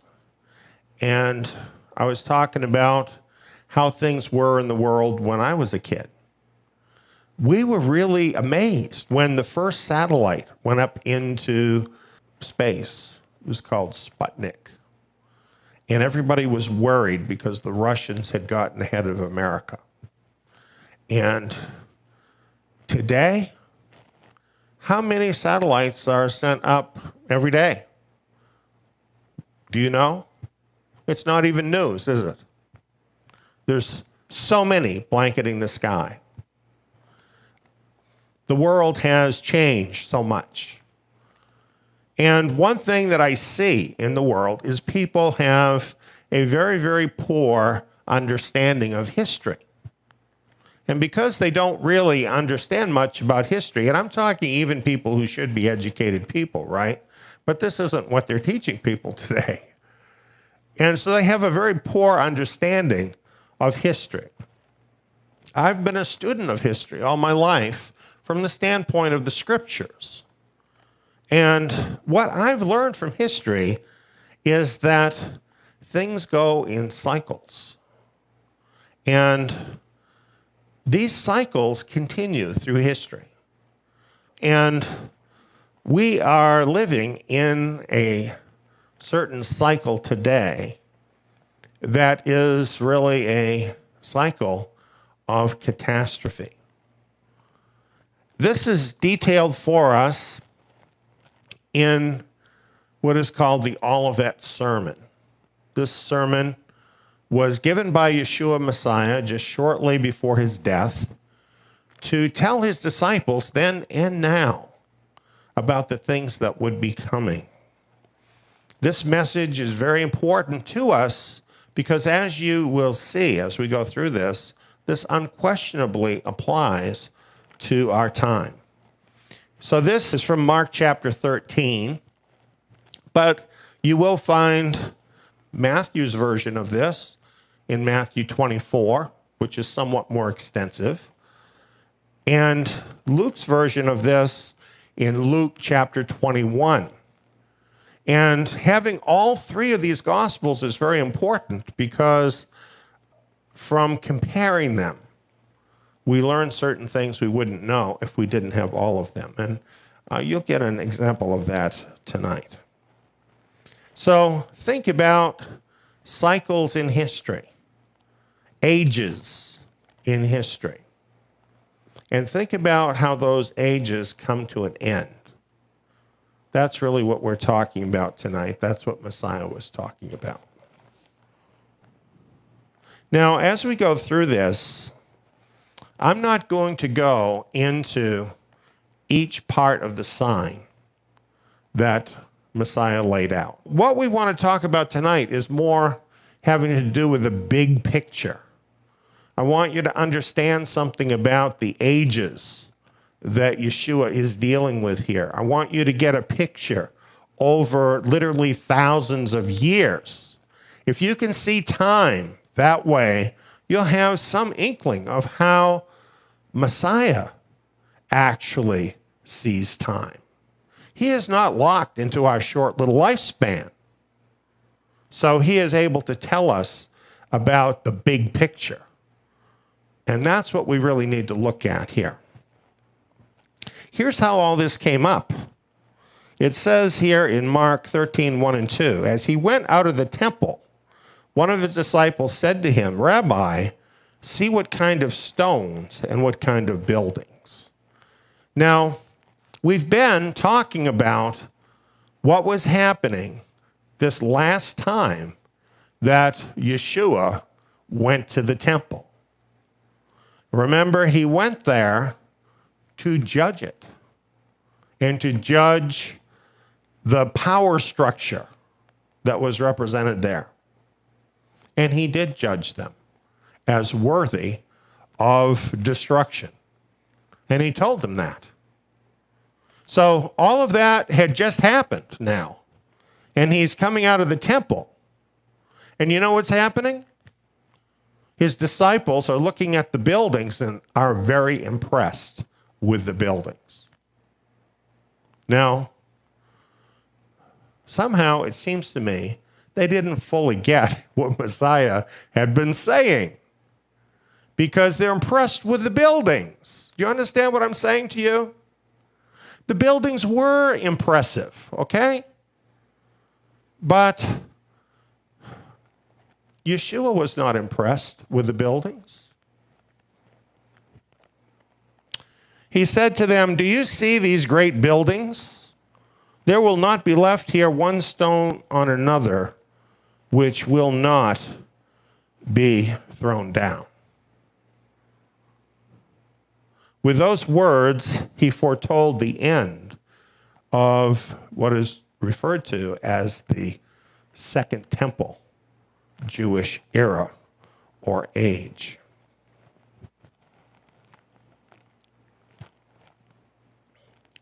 When they heard this, they immediately had a question. And I'm sure you would when you heard something so shocking. They said, "Tell us, when will these things be? What is the sign that these things are all about to be fulfilled?" Now compare that to what it has in Matthew. "Tell us, when will these things be? And what should be the sign of thy coming and of the end of the world?" So Matthew has things in it that Mark didn't include. Matthew is bigger, quite a bit bigger, includes more information. The word world here is aeon, and it properly means age. Age, not like your birthday age, but an era of time. So it's not the physical world itself, but it's an era of time. As we compare these two verses, when they ask him, "When will these things be?" they're talking about the end of the Second Temple era, when the stones of the temple would be totally torn down, like he just said. But then it goes on where it says all these things. We see from Matthew, that's talking about the sign of his coming, his return, and the end of that age at the end of the world. So what we have in his answer to their question is one sign that is talking about the end of two different ages. Can you see that? Because they specifically asked him about two different ages. So that's what he's answering. Now, a lot of people don't pick up on this, so they get very confused as they read through these verses. And they say, well, is this talking about back then? Or is this talking about the very last days before he comes? And the answer is yes. It's talking about both. That's more simple, isn't it, when you understand that? Now, here's some confirmation from the Apostle Paul. And here he's talking about what happened with the failings of ancient Israel. And he says, now all these things happened to them by way of example, and they were written for our admonition, on whom the ends of the ages have come. You see, Paul understood the big picture. And he knew he wasn't just speaking for people living during that age. He was actually looking forward to this age at the end of the world when Yeshua would return. So he doesn't say the end of the age. He literally says the ends of the ages. Paul believed exactly what I just explained to you, why not? He had that information from the Olivet Sermon. He understood that it was talking about two different ages. So that's what he's talking about. So, a lot of times people say, well, the believers in the first century, they thought that that was going to be the end and that Yeshua was going to return then. They say that because they'll find things in the scriptures where the believers back then used terms like the last days. We're living near the end. So they think that that means that those believers thought that they were living in the very last days. But say, they knew they were living at the end or near the end of that Jewish age they were in. That was the last days for that generation. So, again, people don't rightly understand much in the scriptures because they don't have the bigger view of history. They don't understand Yahweh's time, and they make big mistakes. Obviously, Paul wasn't seeing things that way. He saw the ends of the ages. He saw that those ages had much in common. They both were completing cycles and would have similar signs and would benefit similarly from the examples in Scripture. Well, now let's look at Mark 13:14. In Mark 13:14, Mark says this: when you see the abomination of desolation spoken of by Daniel the prophet, standing where it ought not, let the reader understand. Then let those who are in Judea flee to the mountains. Matthew says the same thing. It mentions the abomination of desolation. But in Luke, when it's talking about the same thing, it says, when you see Jerusalem surrounded by armies, then know that its desolation is at hand. So because we have Luke, we know that in this case, the abomination of desolation that Messiah is talking about is Jerusalem surrounded by armies. Now, why is it that Matthew and Mark are using a sort of code? You have to know what the abomination of desolation is, don't you, in order to understand what's being said. Whereas later, Luke is just telling us right out what it is. Well, it's because Luke wrote later after these other two, and it wasn't an issue anymore. There was no reason not to come right out and say it. But when Matthew and Mark were written, there was potential danger talking about this. And so biblical prophecy code was actually used to talk to one another. We ought to think about that, because having our own language based on the scriptures, having our own time based on the scriptures, is a protection for us against the enemies as we move closer into the last days.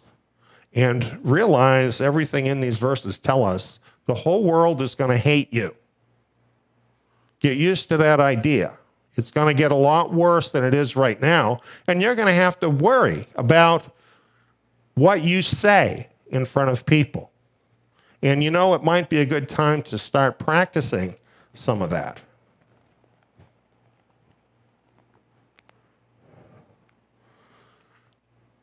Now, let's talk about the timing in that generation when Messiah was talking to them, okay?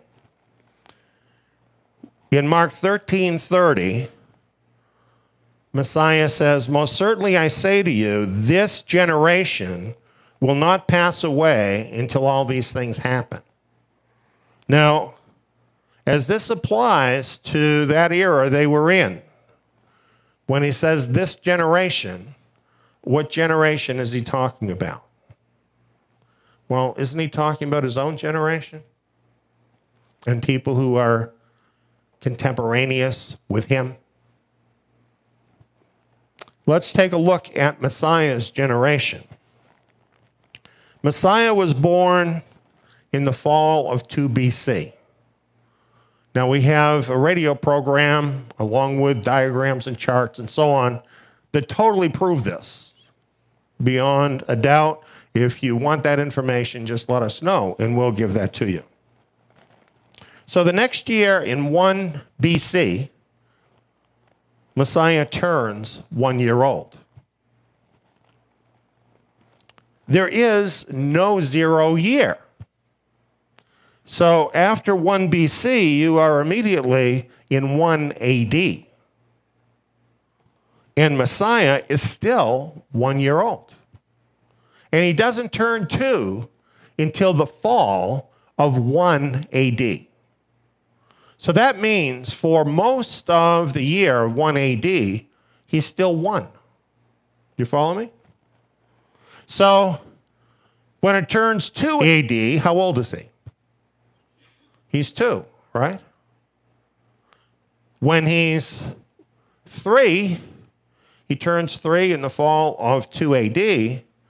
But for most of that year, after he turns 3, it is then going to be 3 AD.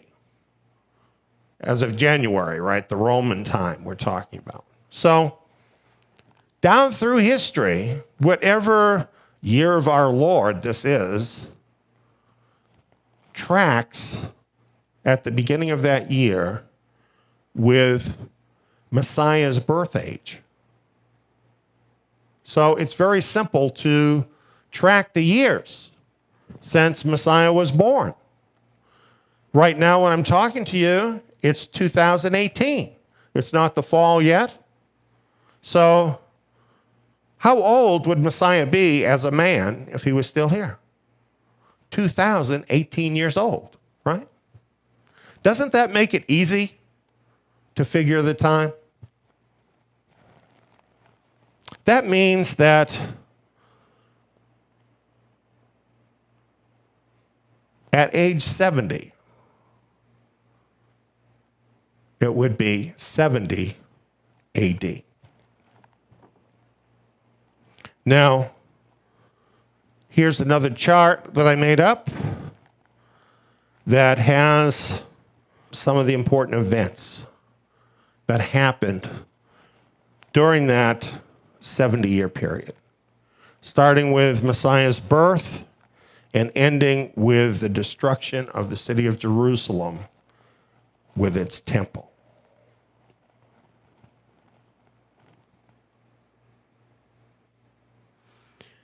Here, we're going to explain the larger eras that we're dealing with.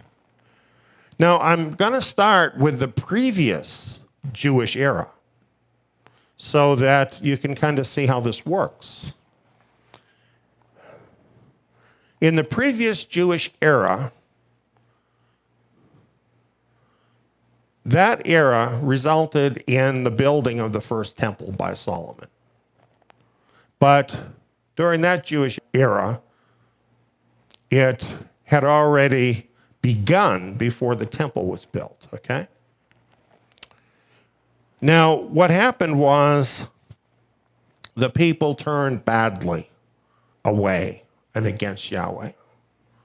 And he continually tried to make them come back, but you know what? They kept wanting to be like the world.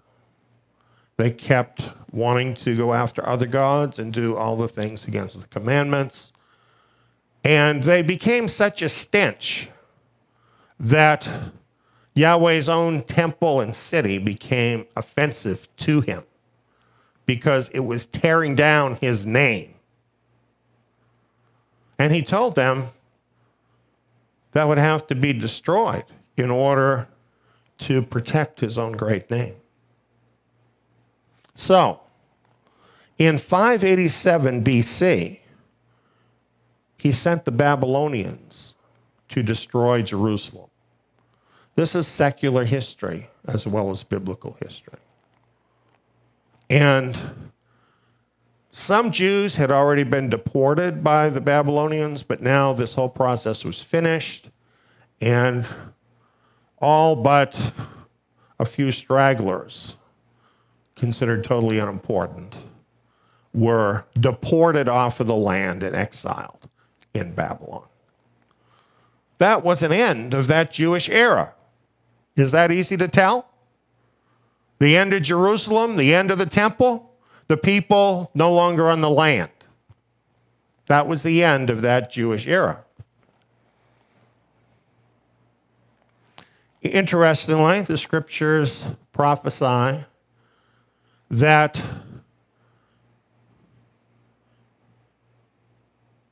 the Israelites, the Jews, would be exiled from the land for one generation, for 70 years. Here's how it worked out. In 539, Babylon fell to the Persians. The Persians were nice to the Jews. Good folks, really. And they said, well, you can send people back to your city. You can rebuild your temple. But you know what? Most of the people didn't want to go. They had gotten used to Babylon, and they liked it. A lot like the believers in the world today, isn't it? How many of them are going to go home with us in the second Exodus? A few, comparatively. A remnant who care more about spiritual things than being like the world. The more things change, the more they stay the same. Do you see what I'm saying about cycles? So anyway, a very small remnant returned. And they encountered lots of difficulties because there were other people there now.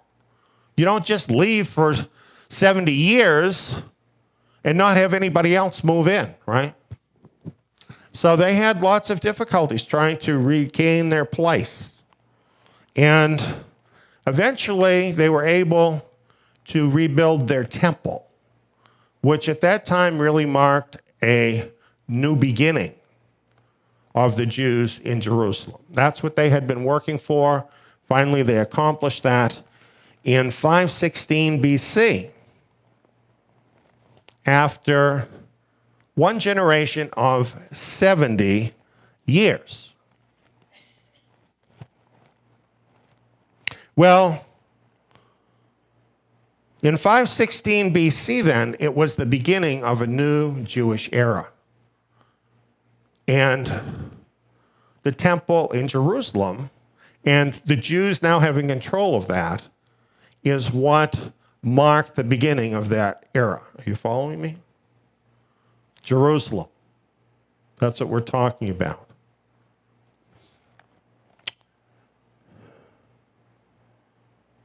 That made Jerusalem Jewish once again.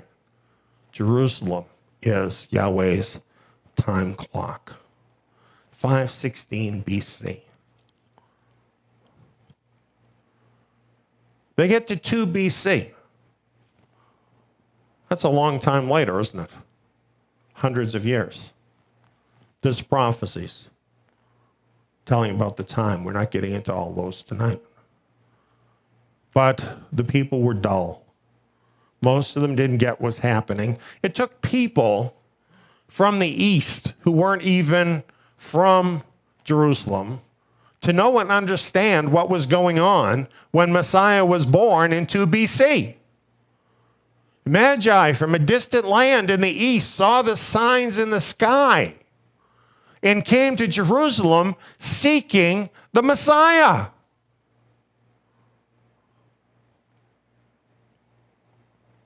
They should have known.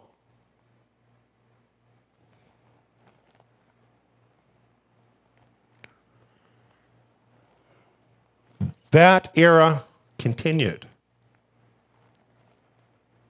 But they were at the end of the age. They had arrived at the end of the age.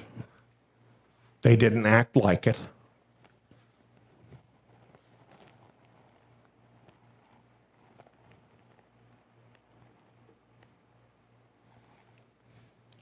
Luke 19, 41 through 44, we have these verses.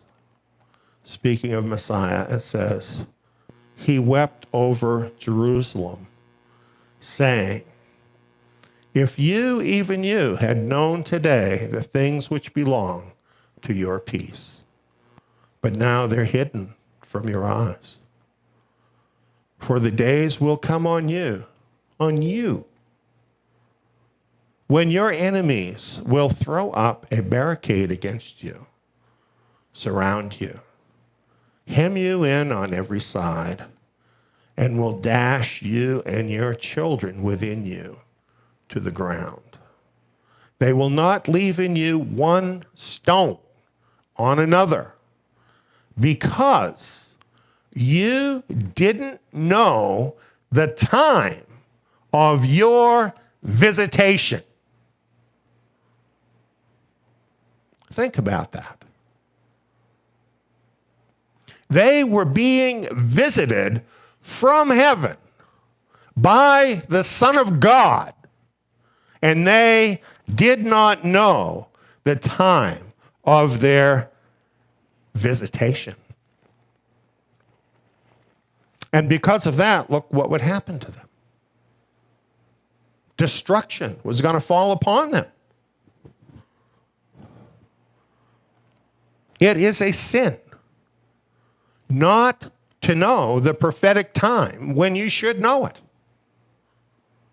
And there are consequences to not knowing. And we're going to see that as we progress here in the book of Mark.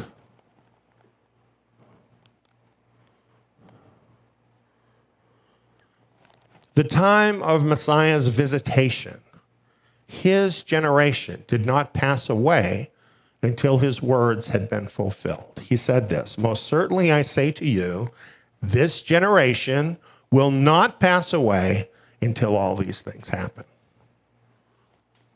Look at this. July 29 and 30, 70 AD.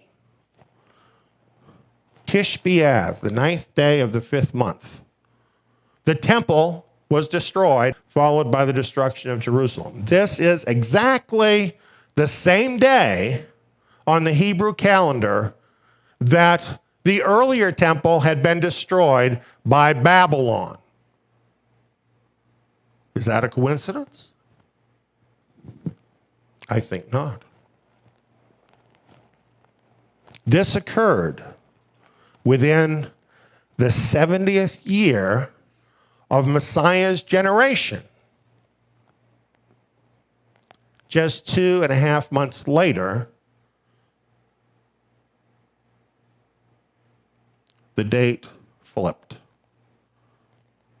and Messiah would have turned 71. Was his word fulfilled? I think that's quite precise, isn't it?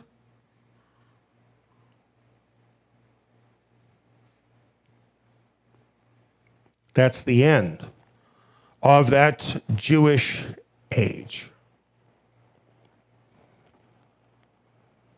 You see, the thing is, when you know history, and you know the scriptures, you can't be fooled. Nobody could set that up, right? Is some guy that hates the Bible going to go to the Romans and say, listen, you've got to go in there and attack them exactly in 70, exactly on this day? Doesn't happen like that, does it? It's history here showing you how Yahweh is in control of history itself. His prophecy is not wrong.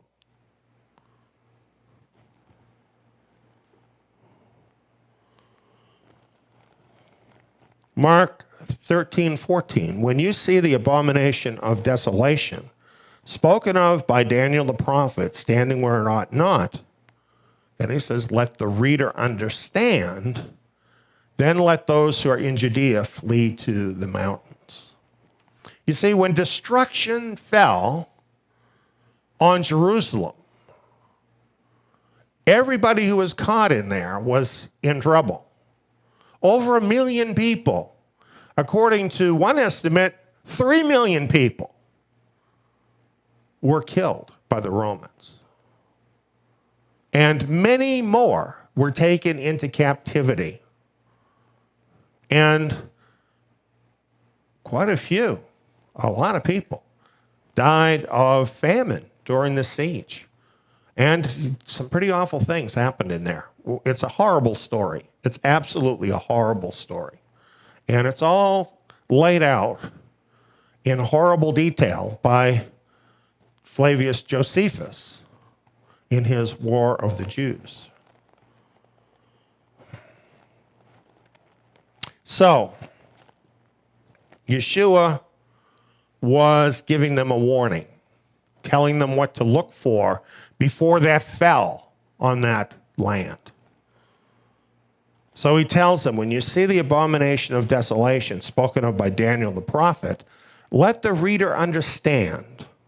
Then let those who are in Judea flee to the mountains. And we already saw in Luke that it says, when you see Jerusalem surrounded by armies. So that's really what it was. What the abomination of desolation was, is Jerusalem surrounded by armies. Now it's amazing how this happened. Cestius Gallus came with the Roman troops and surrounded Jerusalem. This was in 66. And it looked for all the world like the whole thing was going to go down right then, because the whole city was surrounded and it looked like it was on right then. But then, you know what happened?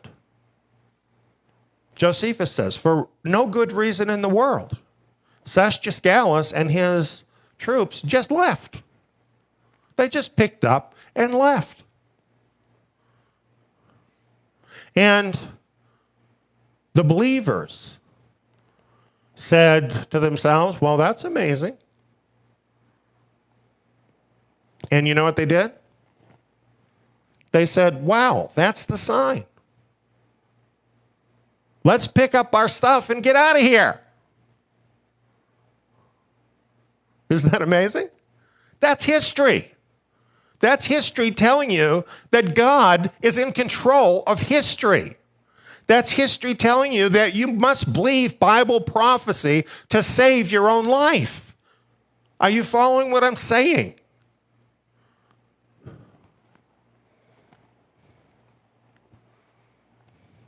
Realize that in this case, the believers had to understand what the abomination of desolation is in this context in the book of Daniel. That's why it says, let the reader understand. The believers had to understand Bible prophecy and act on it to be saved. What about these people that say, well, I don't follow Bible prophecy because nobody can understand that stuff? What would happen if these brothers and sisters had done that? What if they said, oh, Daniel's too deep for me. I can't really spend any time in Daniel. What would have happened to them?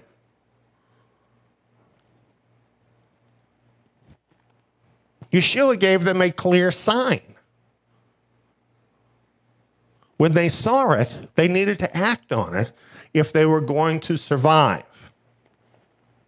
Now, I don't know that this happened, but I bet you there are some believers there that said, oh, well, my Aunt Betsy is here, and she's not going to leave, so I'm not going to leave either. Oh, well, I don't know, this trip looks too rigorous for my cat to come with me, so I think I'm going to stay where I am. If they did that, they died or became slaves. Serious. Some of them might say, oh, well, Yahweh will protect me if I stay here. Don't be that dumb. If you do not obey his word, expect to get the same thing the world gets.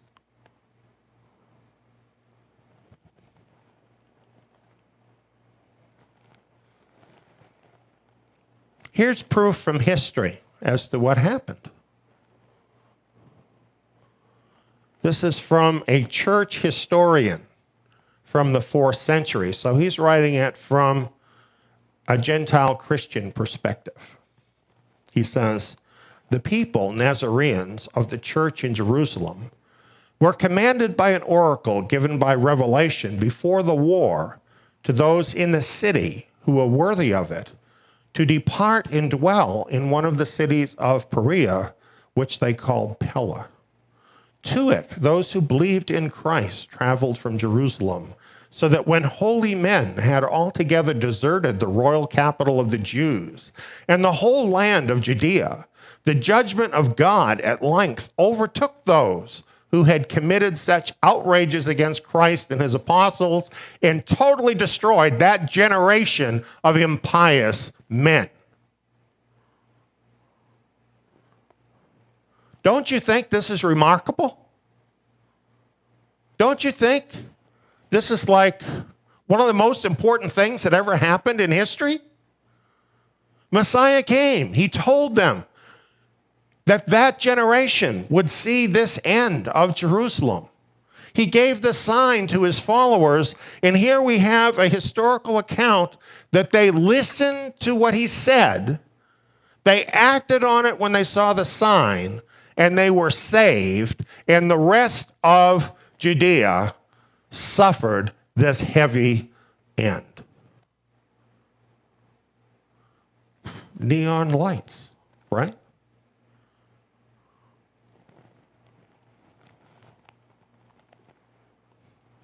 Now, this is interesting.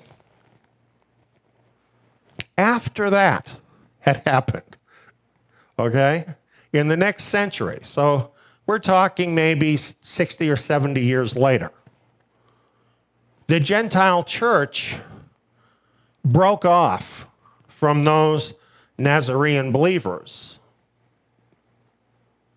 and labeled them as heretics. There were a lot more Gentiles then. So, people regard the original group as being the heretics and the Christians that broke away as being the continuation. It was actually the very opposite, right? Isn't that interesting? Another church historian wrote this about it. This heresy of the Nazarenes exists in the Decapolis in the region of Pella. From there it took its beginning after the exodus from Jerusalem, when all the disciples went to live in Pella because Christ had told them to leave Jerusalem and to go away since it would undergo a siege. Because of this advice, they lived in Perea after having moved to that place, as I said. So, he's calling the believers who obeyed Yeshua Messiah heretics.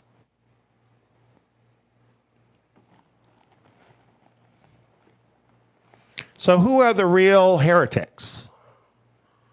The Nazarenes were the original Messiah followers who were saved by obeying him. The Gentile church broke away from the original group. And what did they give us? The Roman Church and the Dark Ages and all the lies of Christendom. It's not hard to figure out who the real believers are and why we need to get out of the pagan church system.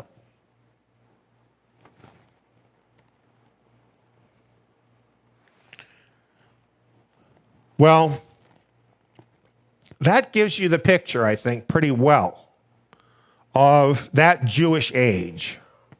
Now you understand there had been an earlier Jewish age, and that one didn't end well either. There was a generation there for them to get their act together. Then there was another Jewish age. We just talked about the end of that when Messiah came, right? One generation of 70 years, giving them a time to repent, giving those who would listen a chance to be separated out from those who were going to receive the judgment. That's exactly what happened during that time period. And then in the end, kabam. Luke 21 puts it like this. When you see Jerusalem surrounded by armies, then know that its desolation is at hand. Then let those who are in Judea flee to the mountains, where they fled to Pella. This is in the mountains of Syria. Let those who are in the midst of her depart. Let those who are in the country not enter therein. For these are days of vengeance, that all things which are written may be fulfilled. Woe to those who are pregnant and to those who nurse infants in those days. For there will be great distress in the land and wrath to this people. They will fall by the edge of the sword and will be led captive into all the nations. Jerusalem will be trampled down by the Gentiles until the times of the Gentiles are fulfilled. This is so simple that it amazes me that people don't understand this. It is so simple. What Yeshua is telling us is that era, that age of the Jews in Jerusalem was going to meet a violent and bloody end. Isn't that easy to say?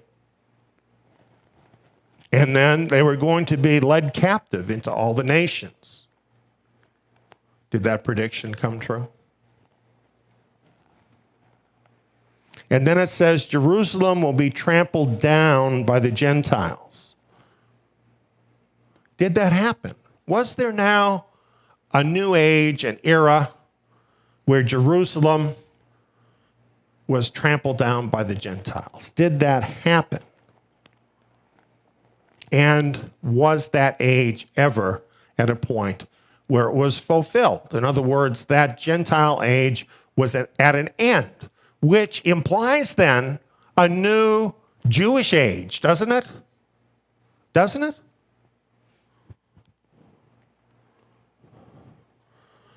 Here's a little chart I put together for you. 70 AD. Jerusalem was destroyed. All that we talked about happened. It was the Romans that did it. And now Jerusalem was in their hands.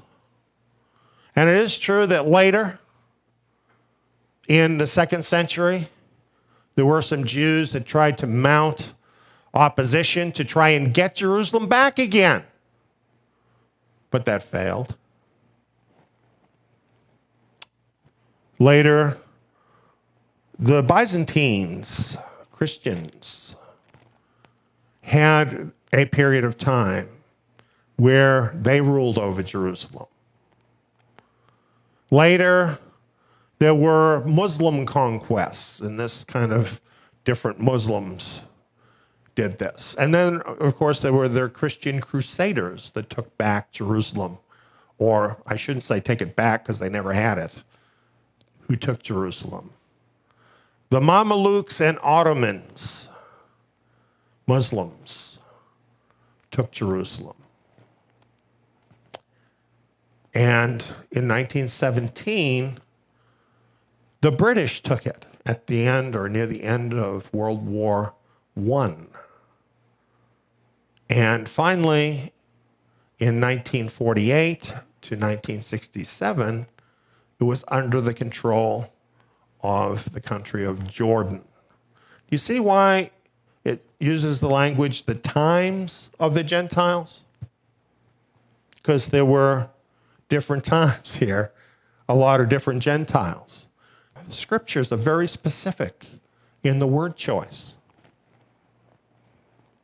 Jerusalem will be trampled down by the Gentiles until the times of the Gentiles are fulfilled.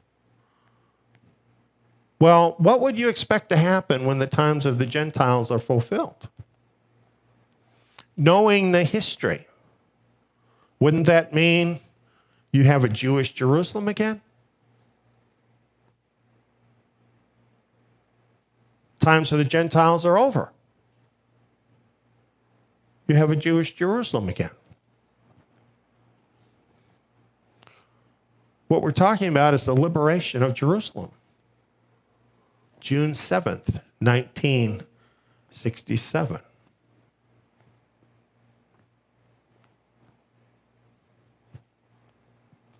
Can anybody argue with that? The Six-Day War.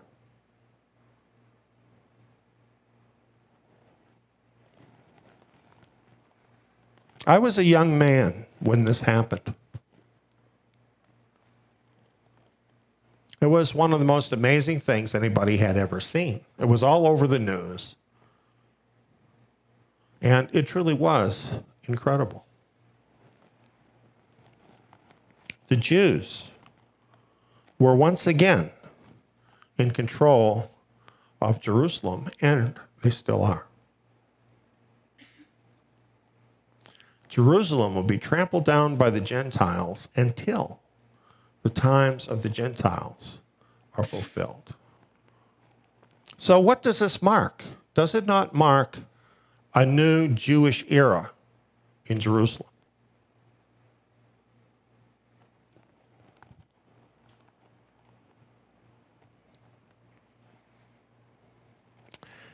Mark 13 goes on from this point. As a matter of fact, each of these goes on here, but we're looking at Mark's version right now. It says, in those days after the oppression, that is, after the tribulation, the sun will be darkened, the moon will not give its light, the stars will be falling from the sky, and the powers that are in the heavens will be shaken. Well, all of these things are signs that are also mentioned by the Old Testament prophets, things that happen right before Yeshua's return. Goes on, then they will see the Son of Man coming in clouds with great power and glory. Then he will send out his angels and will gather together his chosen ones from the four winds, from the ends of the earth to the ends of the sky. So how does this third age of a Jewish Jerusalem end?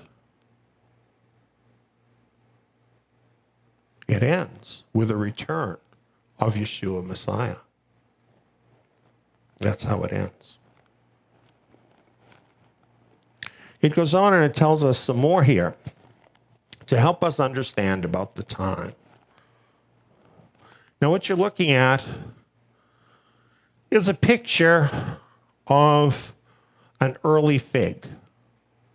This is when, in the spring, the leaves are sprouting, blossoms come out, but there are some early figs that are edible.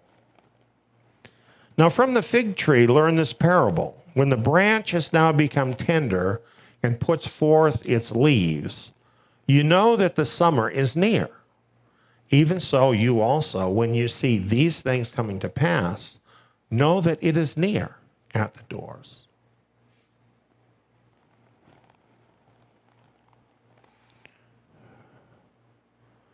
Let's go through this. Now, Gill's commentary has a nice explanation of what this is saying. It says, when its branch is yet tender, and Gill writes, through the influence of the sun and the motion of the sap, which was bound up and congealed in the winter season. And my comment here, bound up in the winter. the winter is this long period of the Gentile times, right? But sap is now flowing. Israel is once again in the land. And puts forth leaves, and Gill writes, from the tender branches, which swell and open and put forth buds, leaves, and fruit. And I put new growth. New growth. Could this be the returning remnant of Israel? And it goes on, you know the summer is nigh, spring being already come. In other words, the fig tree putting forth her green figs is a sign that the winter is past, spring has already come, and summer is at hand. So I think this is where people make a mistake about the fig tree.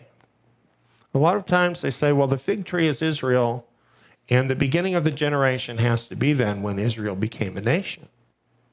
But when you look at the words more closely, what this is telling you is that the sign occurs when it's already springtime. In other words, there's already evidence of Israel in the land.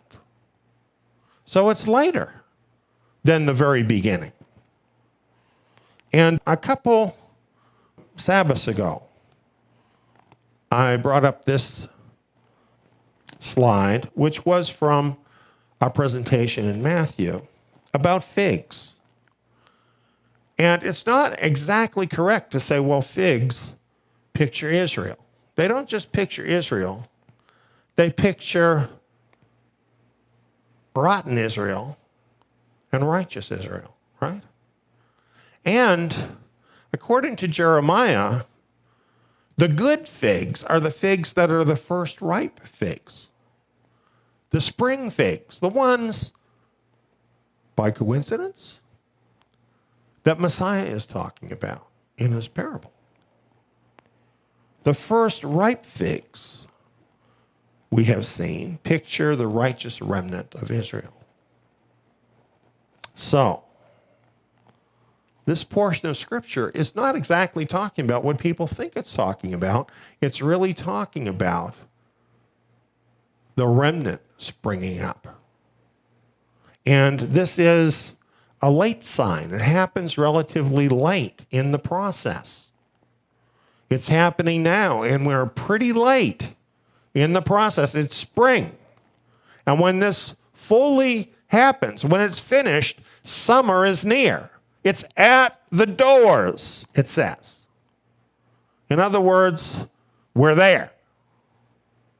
When the remnant of Israel are raised up and they return to the land, it is a very short period for all of the end time events to tick off very rapidly and for the Messiah to return. Mark 13, 32 and 33. But of that day or that hour, no one knows, not even the angels in heaven, nor the Son, but only the Father. Watch, keep alert, and pray, for you don't know when the time is. Well, we've talked about this before. This phrase, that day or that hour, no one knows, actually refers to one of the feasts, Yom Teruah.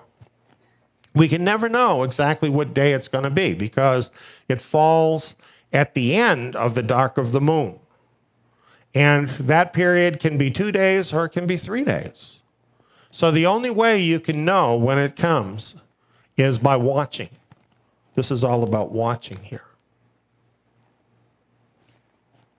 This is Yeshua Messiah telling us he's going to come at a feast of trumpets, but it's also him telling us we need to watch. Now he says, you don't know when the time is. Does that mean you can never know when the time is? Interesting question, isn't it?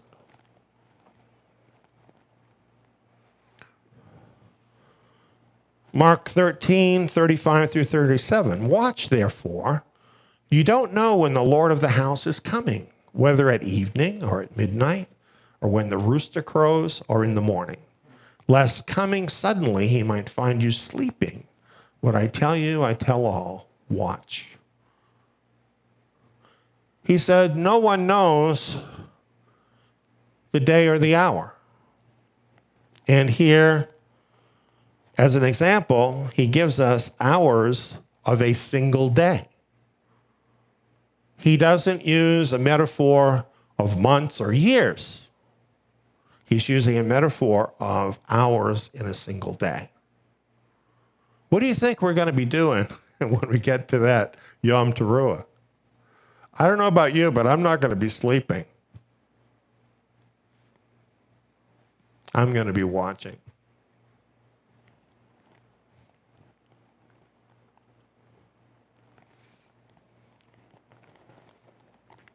Here's from 1 Thessalonians 5, 2 through 4.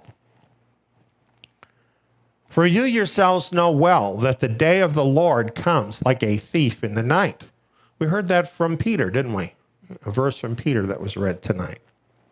For when they are saying peace and safety, then sudden destruction will come on them like birth pangs on a pregnant woman, and they will in no way escape. But you, brothers, aren't in darkness, that the day should overtake you like a thief. Well, this stacks up pretty well with what we saw with Messiah's generation, doesn't it? They had all these signs. They had a particular sign to look for, a prophetic sign. So they didn't know when it was going to happen, but then once they saw the prophetic sign, did they then know it was about to happen? They did, didn't they? You see, for a period of time, people might not know. But then when the prophetic signs happen, then we're going to start to know, aren't we? Look at this. Have you thought about this? The months of anti-Messiah's reign define the time with certainty. When we get there into the tribulation, we know that the anti-Messiah is going to rule for 42 months. This is expressed in prophecy in a number of different places. 3.5 years, 3.5 times, 42 months. It's given to us in different ways so we can know exactly the time. So, when anti-Messiah's reign starts, will we not then know the time when Messiah is going to come? Isn't that a lot like what happened in the first century when they saw the armies? So you see, when he says no one knows, it doesn't mean forever nobody will know. Certainly when it happens, they'll know. Back up 3.5 years, when the Antichrist is in power, they'll know. What about backing up some more? Are there other prophecies that will tell us the time? Not the day or the hour, but the time, so we can be ready. Well, we're not in darkness like the world. It should not catch us like a thief. As we've already seen, not knowing the time is a sin that can get you killed. We will need to know the time.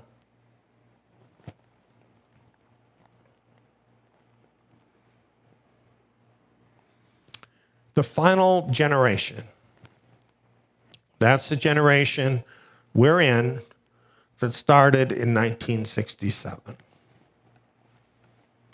Yeshua said, most certainly I say to you, this generation will not pass away until all these things happen. Heaven and earth will pass away, but my words will not pass away. End of the Gentile times. End of the age. One generation. 2 times before us, when the end of the age was ticking off, we had a generation of 70 years. You do the math.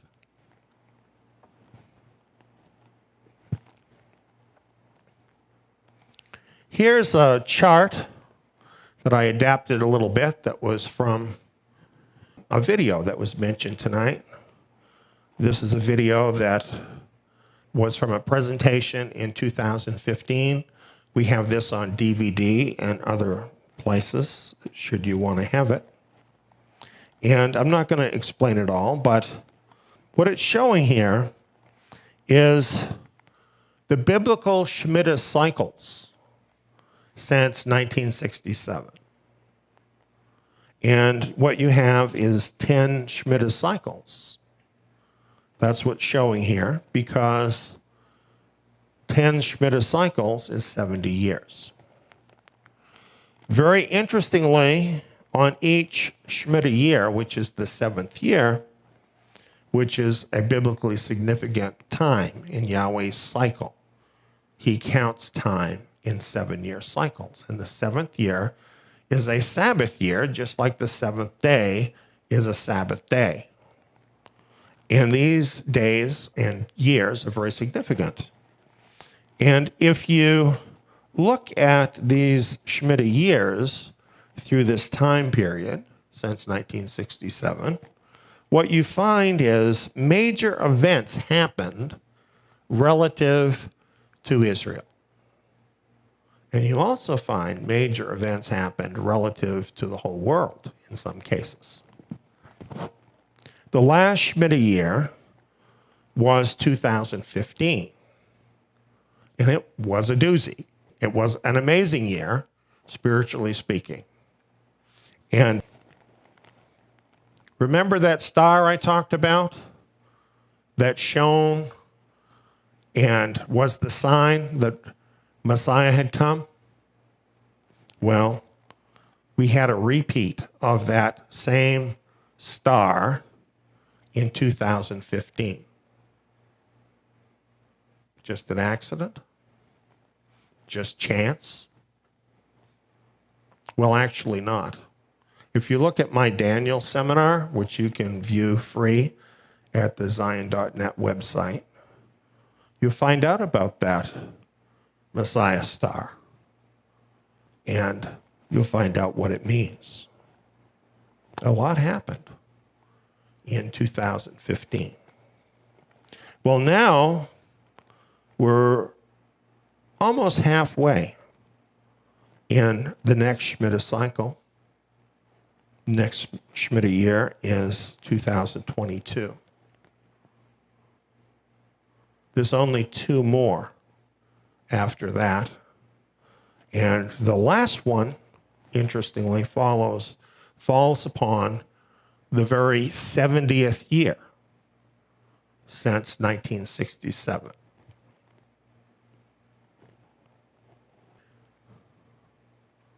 We have 2.5 Shemitah cycles left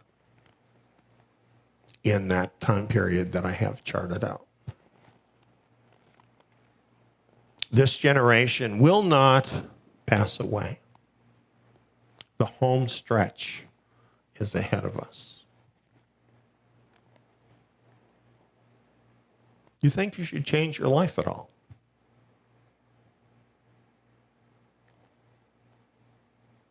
Do you think you should talk to Yahweh about it at all? About what this means for you? If you want to know, he will make that known to you.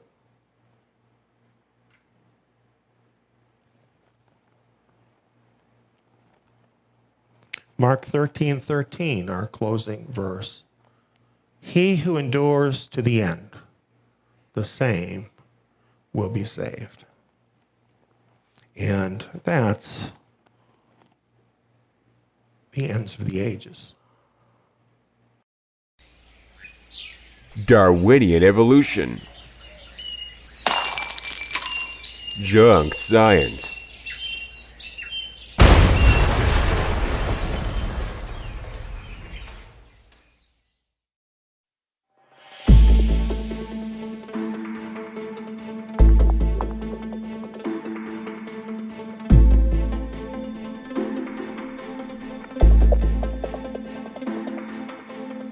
we see that Charles Darwin wrote a book, and it was published in 1859. And his book on the origin of species, which is really not the whole title, it's telling you what he's really saying. It was Darwinism that gave them scientific justification to go in and dominate the so-called savages.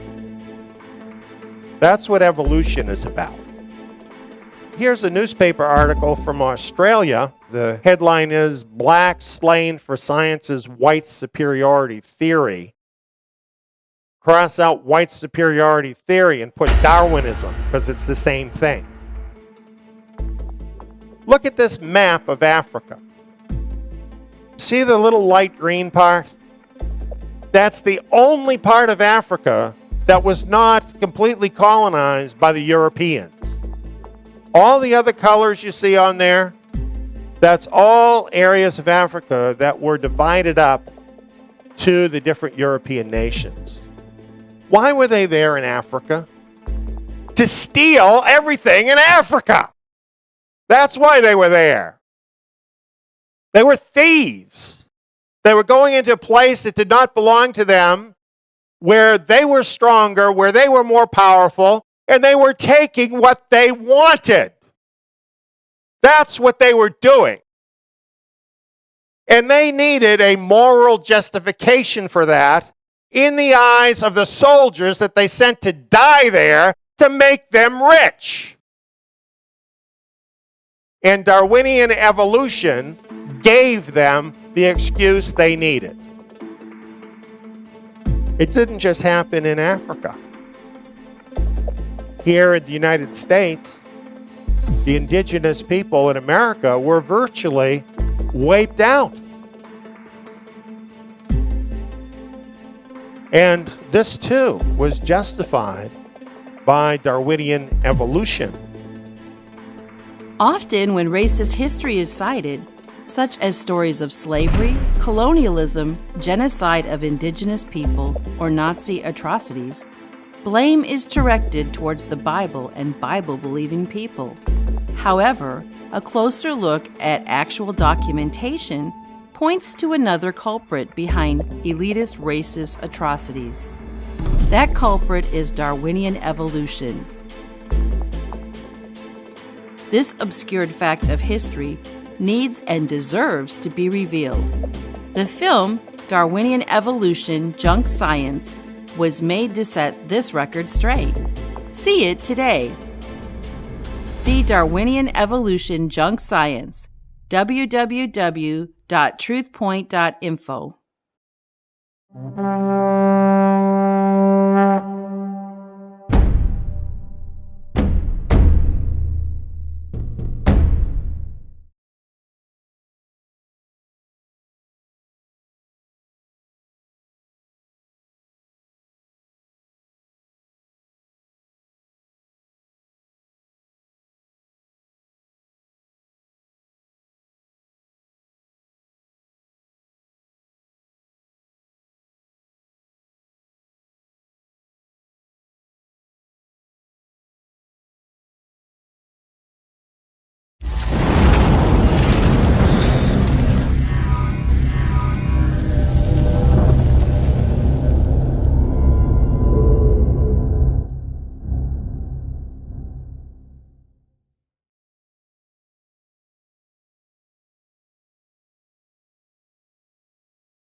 Welcome, friends, to our Remnant Expectation Seminar tonight.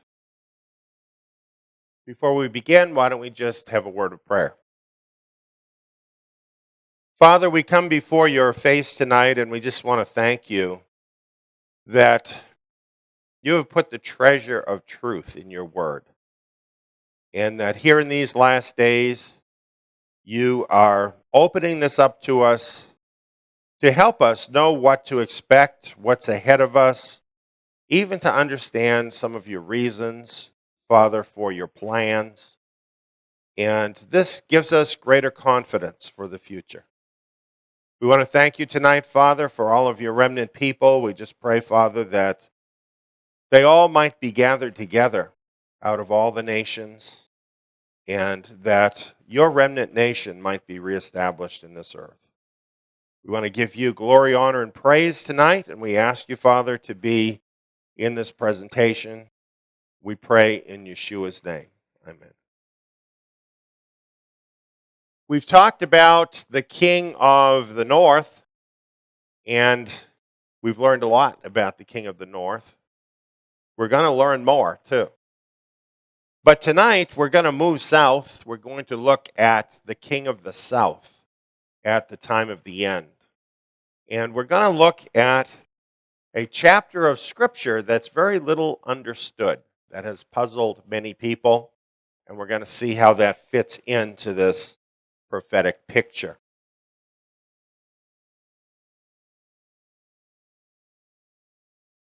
Those who have been with us for some time know that since before 2008, our teaching here has been that King Gog will be from modern-day Turkey. Now we have added that King Gog is the same person as the end-time king of the north of Daniel 11. But in looking at that, we do find similarities between the different accounts that help us to know that this is all the same personage. In Ezekiel 39, in Joel 2, and in Daniel 11, in all of these cases, it's talking about the last days. It's talking about, in fact, the time just before the tribulation. And in each of these three places, it indicates the same area as the area in which this vast northern army under the leadership of the personage whom Ezekiel calls Gog as coming to its end. Not by a military opponent, but by Yahweh himself. In one case, it says Gog will fall on the mountains of Israel. In the book of Joel, it says the northern army, with its face to the eastern sea and with its back to the western sea. And Daniel says, between the seas in the glorious holy mountain. So, unless we're going to have three different attacks on Israel right at the end, just before the tribulation, then these, of course, all have to be talking about the same attack. So, in addition to this, let's look at the things that are the same. In both Daniel and Ezekiel, this happens at the time of the end. In doing a detailed analysis of the area involved and the history, we find that the leader is from modern-day Turkey, that he leads a large, vast army, and that he's brought to his end by Yahweh in a specific place in Israel. And then Daniel says that he goes to Egypt first. We don't find that in the book of Ezekiel. So, does that throw us off? Well, let's look a little further about this. Here's what it actually says in the book of Daniel, 11 verse 40. At the time of the end, the king of the south shall contend with him, that is the king of the north. And the king of the north shall come against him, the king of the south, like a whirlwind, with chariots, with horsemen, and with many ships. And he shall enter into the countries and shall overflow and pass through. So from this, we learn that it's the king of the south, Egypt, that is going to contend with the king of the north, and then the king of the north will respond to that by coming against the king of the south like a whirlwind. And it says the king of the north will overflow and pass through every country standing in his path on the way to Egypt, because he's making such a lightning attack on Egypt. And we even saw, it mentions that he goes through Israel. Now that seems kind of strange, because in Ezekiel it talks about him actually coming to his end in Israel.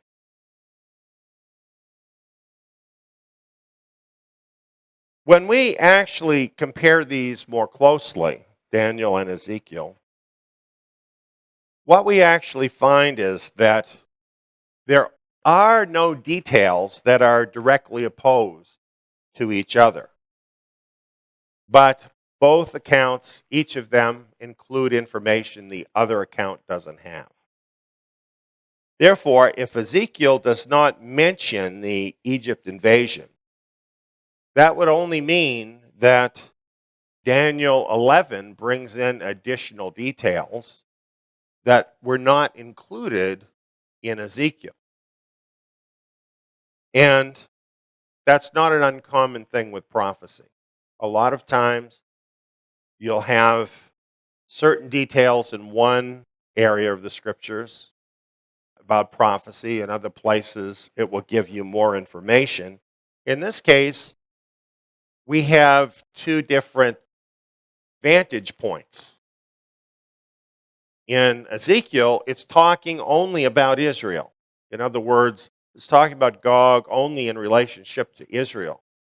Whereas in the discussion of the king in the north and the king of the south, it's talking about how that conflict between the king of the north and the king of the south would figure in things in the last days regarding Israel. So each of these is looking at this from a different direction. This is why they each bring in different information. But that having been said, there are some verses in Ezekiel, although they don't specifically mention Egypt, they seem to acknowledge that Gog will be positionally in Egypt at the time of his final attack on Israel.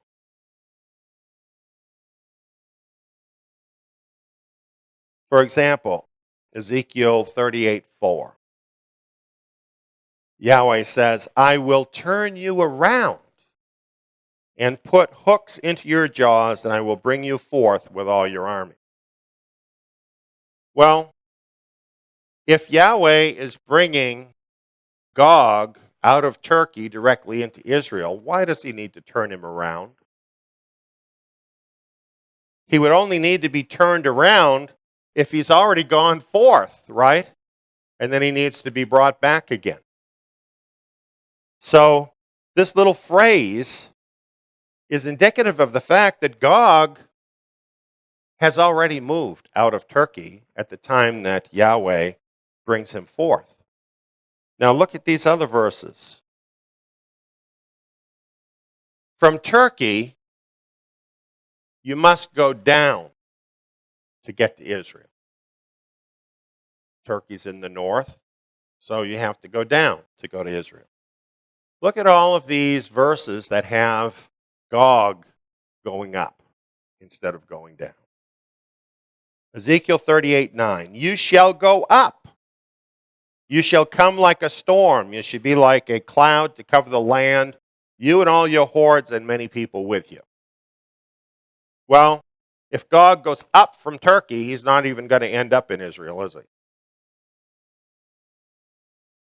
Ezekiel 38:11. You shall say, I will go up to the land of unwalled villages. Doesn't that assume that he must be below where the unwalled villages are? You know, isn't this amazing about the scriptures? Because a lot of times things we read in the scriptures, you know, we just read through them and we don't always really see the importance. But this is why every word in the scriptures is so important, because it's all part of the story and it fits in with other things that Yahweh has said. Ezekiel 38:16, you shall come up against my people Israel as a cloud to cover the land. Again, up instead of down. And finally, Ezekiel 39:2, and I will turn you around and lead you on. So I've illustrated this very simply. We have this little map. As you can see, we have Turkey, which is above Israel. We have Israel, and we have Egypt, which is below Israel. The many go-up verses in Ezekiel 38 and 39 agree with King Gog being in Egypt below Israel at the time of his final invasion of Israel, then going up to invade Israel at that time. Now, there's a number of reasons why this could happen this way. For example, he is motivated because of this competition with the king of the south to come against the king of the south. On his way through Israel, he sees a lot of stuff he wants. So why not go back and get it? When he finishes his main thing that he's got on his mind. That's basically, I think, what the story is. So, actually, the details do agree, and King Gog is the king of the north. And realizing this, we can put together a bigger picture of what happens in the last days. You know, a lot of times when we look at biblical prophecy, we tend to think in a very two-dimensional way. You can read most of it in a line or two, so you think, okay, one day this happens. And you don't necessarily even realize there's a whole geopolitical arrangement going on that brings these things about. All we have to do is look at what has happened in the Middle East since Israel has been a nation. And we see all of the developments that happened, all these major wars that happened, these different things that happen. And we realize that this doesn't just happen. There are circumstances that cause these different things to develop. And that's true here. So it tells us what the king of the north's objective is when he sets out. And it says he shall stretch forth his hand to seize countries, and the land of Egypt shall not escape.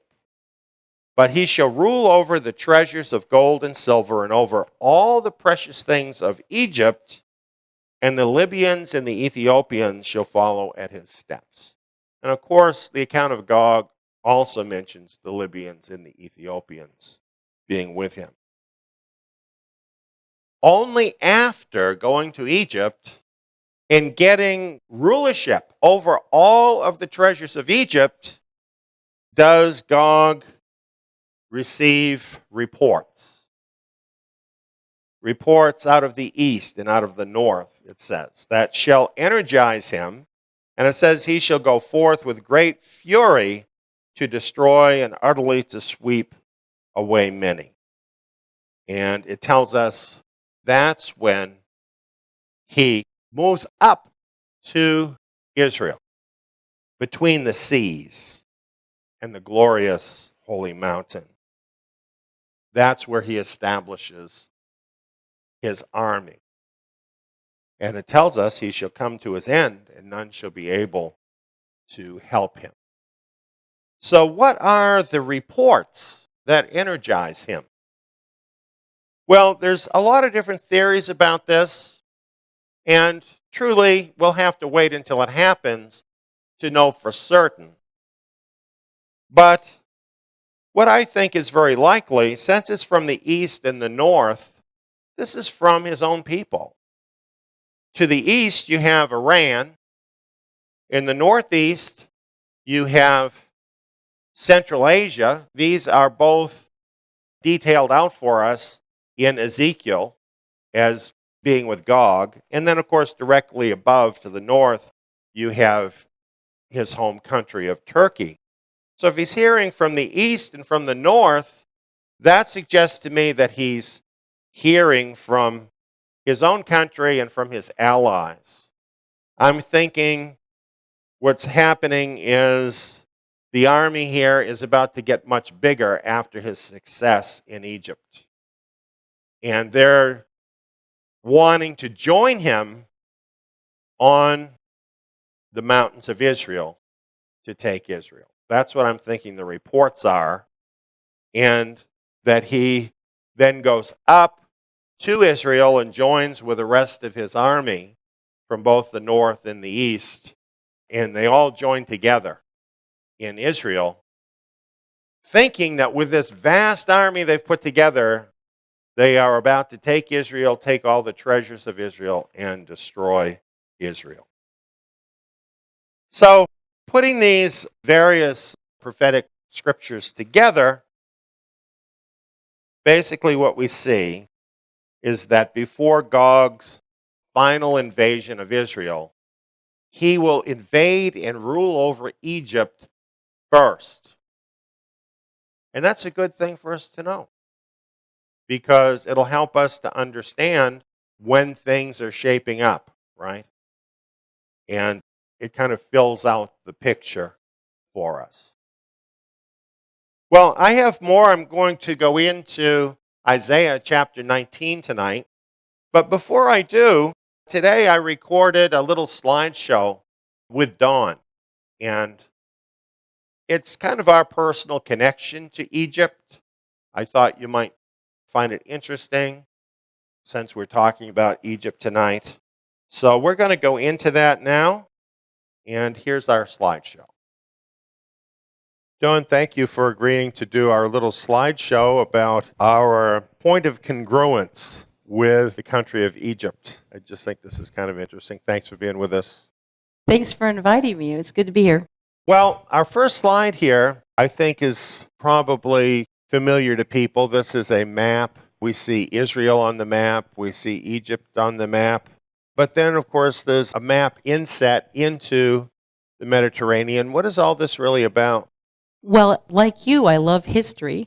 And so I took a class where a year before I went to Europe, I studied for college credit. And then I spent June and July of 1984 traveling all around Europe. And it concluded with pretty much what you see here on the inset map, a cruise of all these areas. So your cruise ship is your hotel, and you have all these land excursions. So I visited the UK, France, Rome, Athens, Turkey, Israel, and Egypt, and many of the islands in the Mediterranean. We can see on the little map there a lot of places that are mentioned in Scripture. Right. Many cruises have this trip where it's kind of walking in the footsteps of Paul and the apostles. I see. And that's kind of what they name it. And of course, this was for college credit. So we were actually doing this at a school level, studying things out. Why am I jealous? It was fabulous. Yeah, I'm sure it was really great. Well, we want to talk a little bit about the trip, and we're mostly focusing on Egypt. But hey, the trip was fun, and we want to tell you about it. Can you explain this to us? Yeah, this was something that happens once every so often. I don't even know what the exact statistic is. But, you know, we're on our cruise ship. We are just leaving Israel, where while I was in the land, I had some really amazing Holy Spirit type experiences, including Yahweh told me for the very first time, I didn't know I was Jewish or anything like that. I didn't know I had that family background at that time. And he told me that I was of the house of David. I had no idea what that even meant. And so I'm leaving the land. And they say, well, look to the aft and you see the moon. And it's coming out of the water of the Mediterranean, and it looks exactly like the sun. You can't tell the difference. And then they say, look to the front of the ship, and you see the sun setting. So if you didn't know it was east and west and which rose and set where, right, you'd have no idea. And it's this effect called antipodal that happens just once in a rare opportunity, and it just happened to happen just as I left the land. And we're on our way to Egypt. So it was kind of a cool marker that even all these years later, I remember. Right. You know, I created this slide, and of course, you can't show something in front and behind you at the same time. Yeah. But it kind of gives you the idea, and you can sort of imagine one way you have the full sun, the other way you have the full moon. It must have been an amazing sight on the Mediterranean. Yeah, and these aren't my actual photographs because, of course, they burnt up in the fire. And I had them, you know, with the back of the ship and so forth. And the one thing that's different when I was actually there is this literally took up the whole sky. You don't really get that perspective from trying to recreate an image. Right. And it was just amazing how huge the sun and the moon were. Yeah, I'm sure it must have been fantastic. Now, this was before you got to Israel, right? Right. And of course, because it's a full moon, and later on, you know, through you, we learned about holy time and the restoration of God's time reckoning. And when the Moedim are, the appointments to meet with him, I realized he told me who I was on preparation day in the land. Yeah, you know, and this was kind of amazing because this is right around the same time that he was talking to me that I was of the house of David. But we didn't know each other. Not yet. So that's what is kind of interesting about all of this to me, is how we were sort of both being prepared at the same time for his purposes. Yes. Pretty fantastic. Well, a lot of great things happen in Israel, but our focus today is on Egypt. So when you left Israel to go to Egypt on your tour, this is where you ended up. Right. So overnight you're sleeping and you wake up and here's where you are. You're at Port Said, and it's quite a ways from Cairo, but it's the entrance point to go to Cairo. And it's also at the very opening mouth of the Suez Canal. So it's connecting the Nile River with the Mediterranean Sea. And it's just as beautiful as it looks here, and even better. Yeah, I'm sure it is. Well, of course, anyone goes to Egypt, what's the first thing they're going to want to see? The pyramids. Absolutely. So, of course, we have to include a slide of that. Right. And so, because this was for college credit, you know, we did meet with the Minister of Antiquities, and we had quite an in-depth, you know, college-level course about Egypt and all kinds of history and wonderful things in the museum. But of course, the highlight of the trip is going to the pyramids and seeing the Sphinx and eating meals there. It's just like a really amazing place. This is about where they sell the camel rides, which I got the pictures for all the gals that wanted to go on. You weren't really a camel rider, huh? No. I actually spent the time interviewing local people and getting one of the reports I needed to do for my class accomplished here. Right. You know, one of the things that you find when you go to the Middle East, I went on a trip another time, but not to Egypt, but traveling through Jordan, it was a lot like this. And that is when you're at an attraction like this, you have lots of people from all over the world. There's facilities. But then, you know, you get in your car or your bus or whatever it is, you set out, and this is basically what it looks like, right?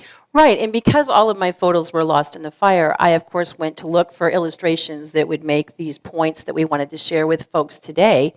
And I turned to Google Earth, and I was amazed at how much has grown up since then. So, like, when I went there, that road from Port Said to Cairo was very, very rural. You saw desert everywhere, mirages everywhere, and now there's quite a big buildup of city. Right. Cairo is actually one of the largest cities in the world at this point. But what is it like when you're driving down a road like this in the middle of the desert and it's so remote like this? It's very, very hot. When we were there, it was 120 degrees Fahrenheit. Right. So that's extremely hot, and you can't even imagine what that's like. And I think this is what we might not know if we live in a milder climate. The reason why the people over there are fully covered with clothing. Right. They told us that if you spend even as little as 10 minutes out in the sun in 120 degrees, it'll actually cook the blood in your brain. You have to wear a head covering. I mean, that sounds gross, but you literally get dehydrated almost immediately. So here you are out driving this road, 120-degree heat, and what happens on your trip? Well, this is where things went a little bit off the schedule. The itinerary was blown because our bus broke down. And this is the first time ever in my life I actually heard the Arab call to prayer. Whoa. And it was kind of like the summary of my entire experience, culturally speaking, in Egypt. You know, I had been to Israel and had this amazing Holy Spirit thing. And when I got to Egypt, you could just feel something that was interesting culturally, intellectually, study-wise. But then there was something spiritually that just didn't quite feel right. And it was really typified when the call to prayer came. And you could just hear that echoing. Yes, yes. So your bus broke down. Now, you're just telling us it's 120-degree heat. Yes. What was that like? Well, we had no air conditioning, obviously, because the bus is broken. And there was some part in the engine that had totally failed. And on top of that, the windows didn't open because it was supposed to be an air-conditioned luxury coach ride, right? Oh, yeah. So at this point in time, we all did have water with us because the water in Egypt is not safe to drink for Westerners. It's just not something that we could tolerate. And so that is going very slowly. And everywhere you look, you see mirages. Wow. And you have no idea what that's like. I mean, you're just literally grueling and experience, and you're sweating, and you just want more water, and you can see it everywhere, but you know it's just that mirage effect. Wow. So now with no air conditioning on the bus, I'm sure everybody must have got out of the bus and tried to get some air outside. No, they wouldn't allow us off the bus because of that whole effect of the sun directly on your head makes you dehydrate even faster. Right. And so this is a real crisis survival situation, and it's probably one of the most grueling things physically I ever endured. Wow. So how long were you? I think we were broken down for about 12 hours. Wow. Not all of that was in sunshine, but the majority of it was. So and stuck in the bus? Yes. And Wow. of course, once you're in a closed environment like that, it just really heats up like a tin can. So what do you do while you're sitting there in the bus just waiting? Well, you know, a lot of people sang songs, told stories. Some people were able to sleep. I wasn't. It was just too uncomfortably hot. Right. And I'm sure you look out the windows a lot. Yes, you do. When you did that, did you see anything like this? I sure did. This was the most amazing thing. The Egyptians are such hardy people. You have no idea until you go there. They're dressed similarly to this man here. Lots of people running around looking like that. Some people even put cardboard boxes over themselves to keep the sun off their heads. And they're out there with these rudimentary rake or shovel-like instruments that are kind of like a flat board on a pole, and they're just kind of raking the sand. It looks like such hard work, and they're out there for 18, 20 hours, whatever the sunlight allows them to do, and they're mining salt from the desert. So they literally somehow get the sand out of the salt and mine the salt. It doesn't sound like a job that I would want to have. No, and it was just amazing because as far as you could see, there's just desert and people mining the salt. Amazing. So in one direction, you're seeing this, right, the salt mining. Now, also, you were right near the water, right? Right. So where you see on the right here, that large body of water at the bottom frame, the darker blue, that is the Nile River, and where it ends, the Suez Canal starts, and it connects it with what's on top. The lighter blue area is the Mediterranean. And so all throughout there were these ship mines, just like you see there on the left. And so how that works is the part that's on the bottom that kind of has the floral pattern to it is the weight. And then they have this long string that holds the mine in place. And they can set them to different levels so that ships coming through can't see them. And while I was there, this was going off. And some of them were being set off by something like crocodiles or something that was in the water. The middle frames there are actually British and Americans were going there as part of NATO, helping to clean up the mines. And one of the British ships got sunk, and the bottom frame is what it looks like when a mine is accidentally exploded, when they're trying to make the passageway safe again. So we were hearing this to the right of us on our bus, broken down, going on, because this has just started happening. That particular July, there were a number of ships sunk in this region. Well, this must have been rather unnerving, having your bus break down, 100-degree heat, you're there for hours, and you, from time to time, have these mines blowing up. Yeah, and they're really loud. I mean, they're really loud. And so, obviously, those of us who were believers were all praying, and even just the endurance factor physically of going through this. Right. Now, I understand that where your bus broke down was right by this strange-looking pyramid. Yes, it was almost unbelievable. So what this is the tomb of the unknown soldier. They have many of these all throughout Egypt, but this is the one that's nearest Cairo. Now it's very built up around here, but then it was very rural. Like you could see a lot of sand and desert all around it. Now it's got a whole city around it. And you see there in the picture, when they were signing the peace treaty with the Israelis, Anwar Sadat. And he was assassinated going to a military event, an honorary event, at this particular tomb of the unknown soldier on October 6th of 81. I was there in 84, so it was just 2.5 years later. And he's actually memorialized and buried here at this particular event because he was literally shot right across the street. He had like a military place where he was sitting with Mubarak, his vice president, who then later became president for so long. And so when the bus broke down, we were not scheduled to go see this. It was just something we were passing. And it literally broke down where I was sitting on the side of the bus where when I looked out, I was exactly parallel with this. Right. And I could see where he was laid to rest. Right, right. And it was quite something because, you know, I'd seen all that on TV and the news and watched it in the newspapers. So it was quite something to just think about him, his life, his agreements with the Israelis, he and the Israeli prime minister winning the Nobel Peace Prize and sharing it for this agreement between Egypt and Israel. In a strange sort of way, even though you saw the pyramids and did other things, when you think of Egypt, you probably think about your bus breaking down right here, right? It's true. And that I found kind of interesting because, in a way, this is my point of congruence with you and your trip. When it comes to Egypt, this is our point of congruence. And I want to just talk about that a little bit. But, you know, before I do, I want to talk about Anwar Sadat. And I remember back then watching the events that were going on. And, of course, there were a number of wars with Egypt and with Israel. And there was great loss of life involved. And there was tremendous hatred on the part of the Muslims for Israel, as there is today. Anwar Sadat had been a part of those wars.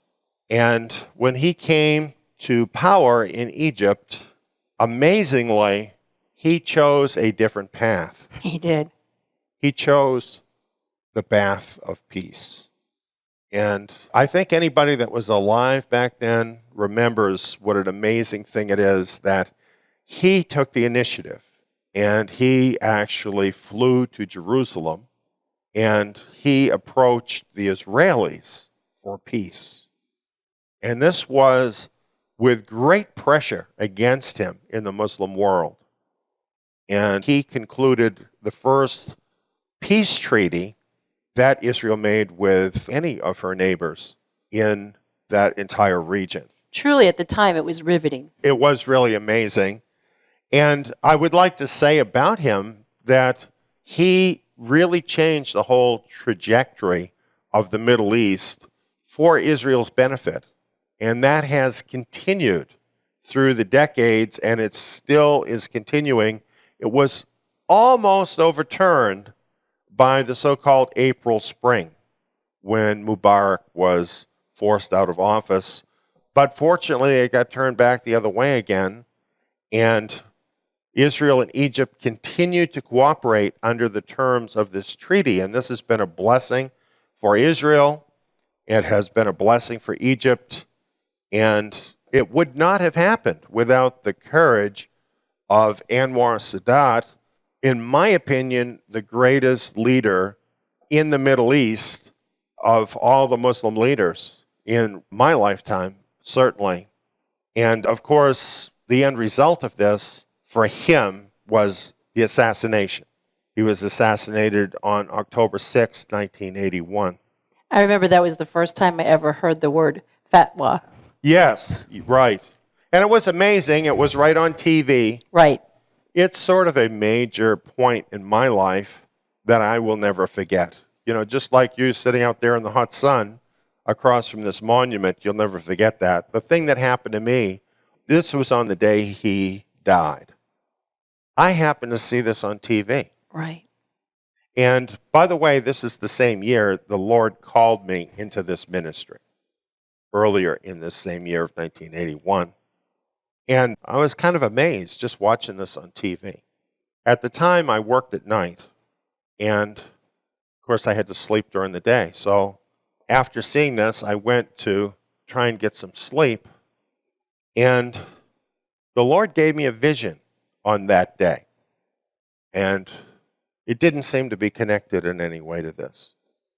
In the vision, what I saw was a view from space of the Earth, where basically you have the blue marble kind of thing, the Earth as the blue marble, the one place where there's life. And as I was watching this, I saw this spiral that was going towards the Earth. And it was our Lord Yeshua and all the angels behind him riding on white horses, spiraling down towards the Earth. And of course, that was an amazing thing to see. And then what happened was my perspective changed. And I was riding a bit behind, but right along with Yeshua Messiah. And when I saw that, I became very upset. Because I thought what he was telling me is that I failed my mission and he was going to bring me home. You were going to pass away. And yeah, I thought that's what he was saying. I was going to die. And then I was going to come back with him, of course, on that day. And it wasn't really that I was going to die that upset me, but that I wasn't going to finish my mission. And that just really upset me. And so it just totally floored me. And it was several days I was really quite upset about this. And then one day, as I'm driving in my car, and I'm still fretting about this and everything, he just spoke to me. And he said, "You're riding with me right now." Almost like, "You dummy, don't you get it?" And it's an amazing vision that I had and an amazing explanation that he gave me. And it continues to give me a lot of encouragement to keep moving forward. And I just think it's so interesting that that particular vision occurred on the day of Sadat's death. And then I had just seen that on television, especially now after decades have gone by. Because on that day, I had no idea why that was important. Right. But now I realize that Anwar Sadat is really a major figure of the last days because of making peace with Israel. Right. And what I understand about this is that Yahweh has shown favor to Egypt, and he continues to show favor to Egypt because Anwar Sadat reached out to make peace with Israel. So even though Egypt got started kind of bad with Israel, and even though there's a lot of people there still that hate Israel, the fact that this peace treaty has been made and honored really matters to Yeshua Messiah. And I think this is a very interesting place of congruence between what was going on with you during that time and this connection point with Egypt for me. Any other thoughts before we conclude? It is an amazing congruence. Dawn, thanks for being part of our slideshow here. Thank you. Shalom. Shalom. You know, there's one more thing about this that I would like to mention, and that is simply looking at the monument. This is something that is kind of different about Egypt, because even though Egypt is a Muslim country, you notice how they reach back to their ancient past and they keep that connection. In a way, Sadat being buried under this monument is a lot like one of the pharaohs being buried under one of the pyramids, right? It's very reminiscent of that idea. And they have these kinds of monuments as Don pointed out, in different parts of Egypt.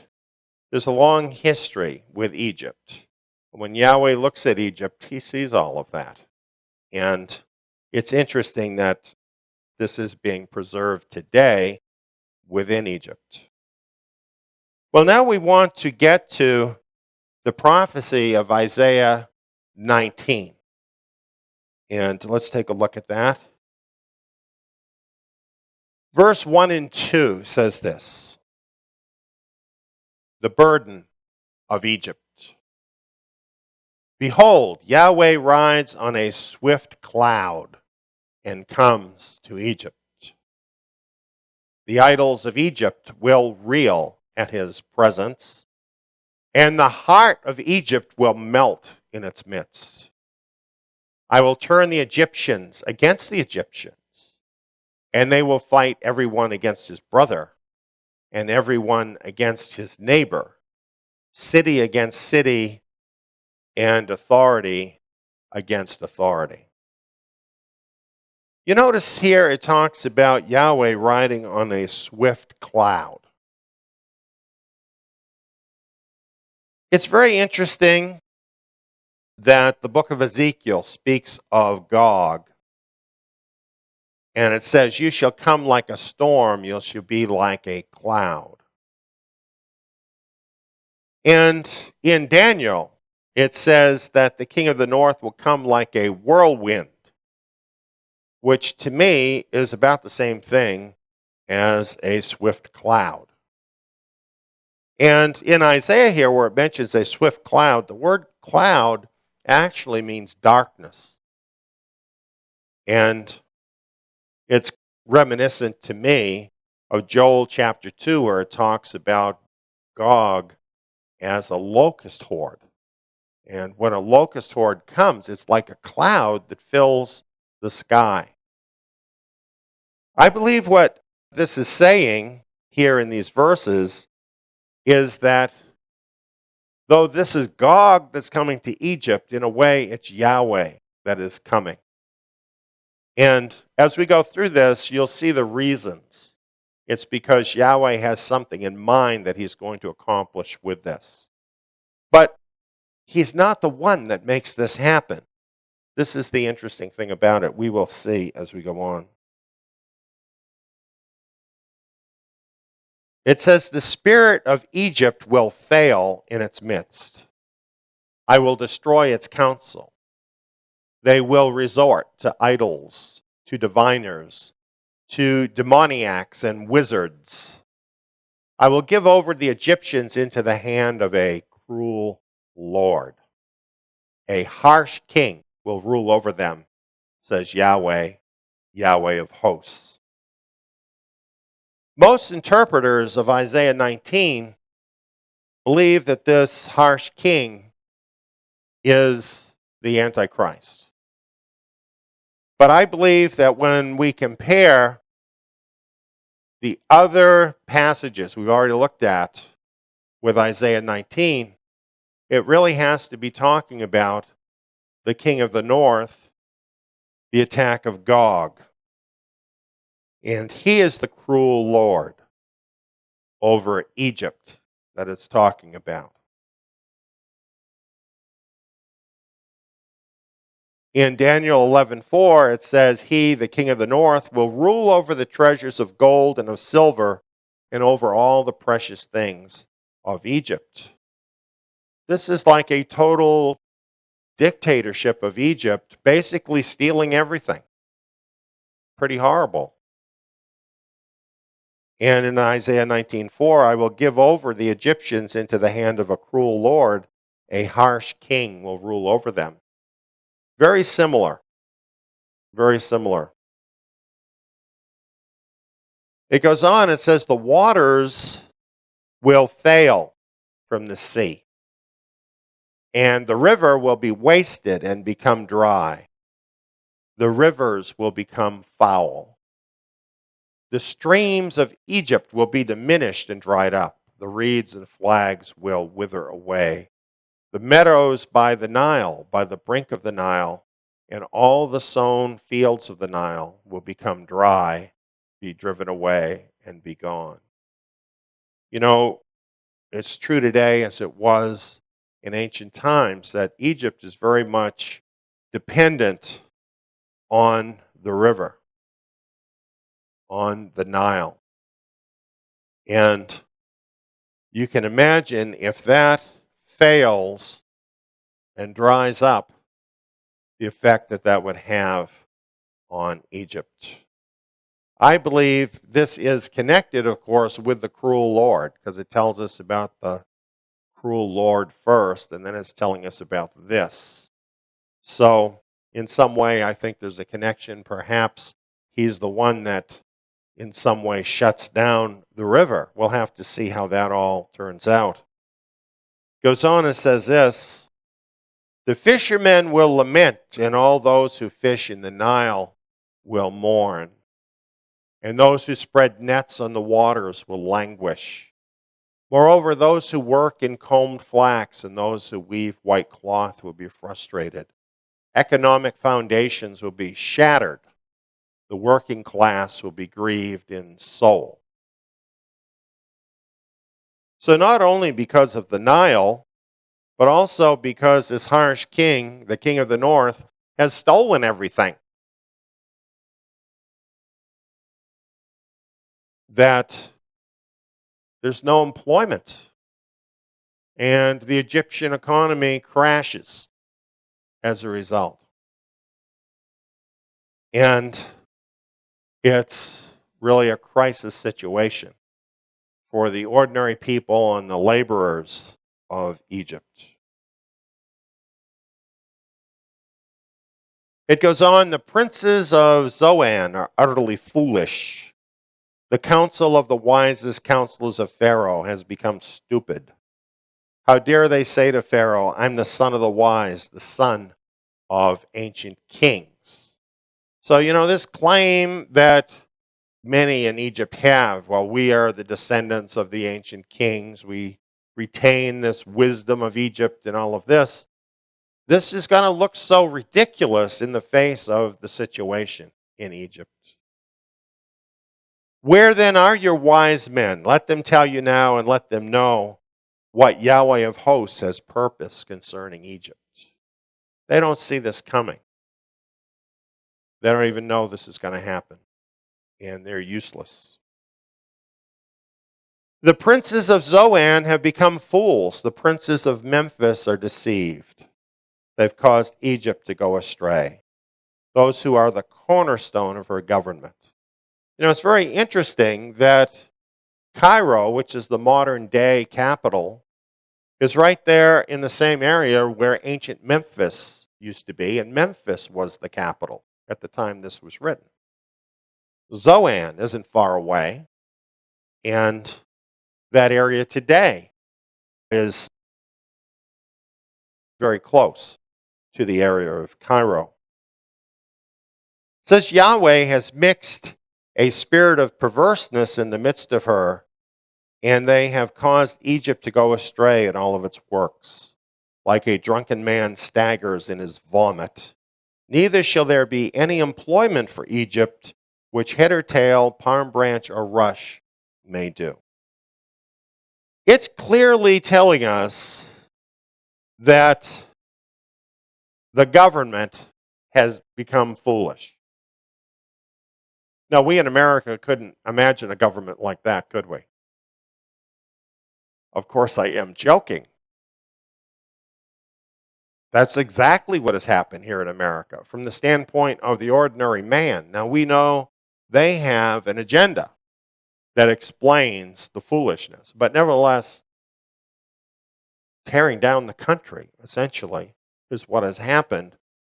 And the government has been very much responsible for this. This is what is going to happen to Egypt at this particular time. The leaders in Egypt are seemingly going to become foolish. Perhaps they will have a private agenda. We read earlier how Egyptian would be against Egyptian, how authority would be against authority. Imagine if the king of the north, Turkey, ascends and becomes very strong, claims its ancient caliphate. Turkey used to rule over a vast area as the Ottoman Empire. No doubt there would be many in Egypt that would then start siding with Turkey, would be in favor of the caliphate. There would be others against that who wanted to preserve the sovereignty of Egypt. And all of this would undermine the power of Egypt. And it mentions perverseness. I think another word that goes very well with perverseness is treason. We've got a lot of that, unfortunately, today as well. So all of this kind of thing, of course, will undermine Egypt. So putting all that in a nutshell, I believe what this is saying is that bad decisions on the part of government officials at all levels will bring on the woes of the harsh king. And they will be powerless in the face of the crisis. No doubt they will pave the road for this attack to happen, perhaps goading on other members of the government to contend with the king of the north, to bring on this attack. And once that happens, they won't have any power to do anything for the people. And it will be a grave crisis for the Egyptians. It says, in that day, the Egyptians will be scared like women. They will tremble in fear because of the shaking of the hand of Yahweh of hosts, which he shakes over them. The land of Judah will become a terror to Egypt. Everyone to whom mention is made of it will be afraid because of the plans of Yahweh of hosts, which he purposes upon it. I believe what this is talking about is what happens with the king of the north.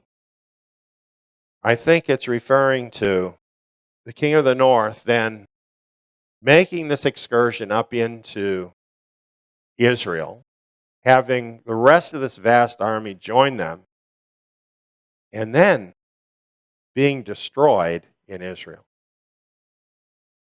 From the standpoint of the Egyptians, that's utterly unexpected because they were totally unable to stand against the king of the north. And now they're seeing this happen in Israel. And we know the great signs that are going to be connected with this. We've talked about that. And this certainly would explain why they would then become afraid of Judah.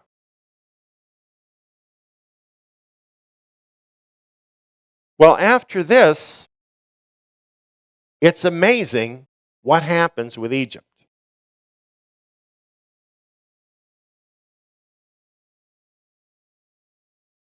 In that day, there will exist 5 cities in the land of Egypt that speak the language of Canaan and swear to Yahweh of hosts.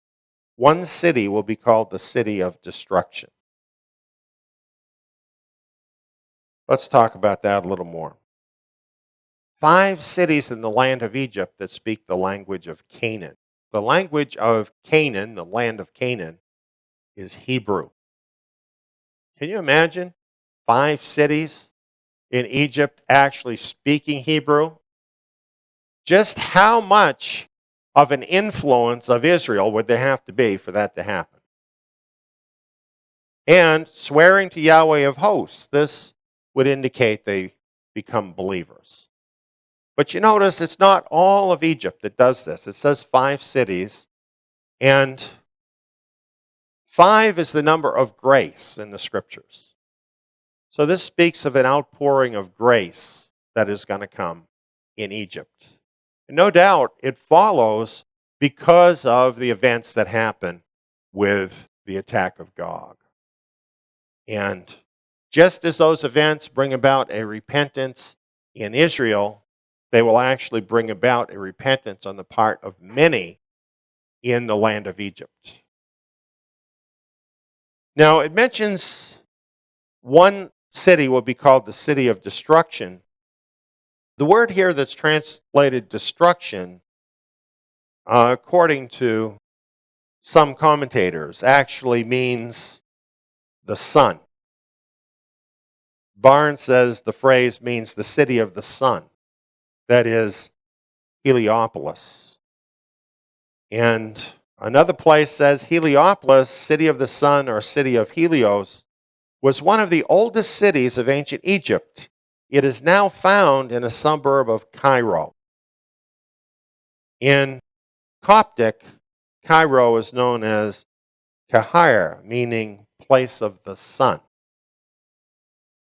So, taking those details into account, the verse could actually be saying this. In that day, there will exist 5 cities in the land of Egypt that speak Hebrew and swear to Yahweh of hosts. One of those will be Cairo. Now, if that indeed is what it's saying, that is an amazing thing, isn't it? Because Cairo is a huge city of many millions, and for that to become full of believers there in Egypt, people have gotten saved. I think that's only a testimony to how great a thing Yahweh has planned that he's going to be doing. So for Egypt, just like for Israel, in allowing this attack of Gog, he has the eventual good of Egypt in mind, just as he does for Israel. It goes on and it says, in that day there will exist a sacrifice to Yahweh in the midst of the land of Egypt, and a memorial to Yahweh at its border. And of course, here it's referring to the sacrifice of Yeshua Messiah that is available to every believer, but will be taken advantage of there in Egypt as many, many people become saved. It mentions also a memorial to Yahweh at its border. We're going to talk about that in a minute. And it says about that memorial, it will exist for a sign and for a witness to Yahweh of hosts in the land of Egypt. For they will cry to Yahweh because of the oppressors, and he will send them a Savior and defender, and he will rescue them. The Lion of Judah, the destroyer of Gog, the Savior and defender of Israel and Egypt. Just imagine it. Just imagine the king of the north totally dominating Egypt, stealing all of her wealth. They have no way of doing anything about it. Yahweh then, like putting hooks in the jaws of Gog, brings them up onto the plains and the mountains of Israel, and by a divine act, destroys all these enemies. No doubt, during the time that Gog is in Egypt, what are the people going to be doing? They're going to be praying, right? When Allah doesn't work, maybe they'll be ready to try the real God.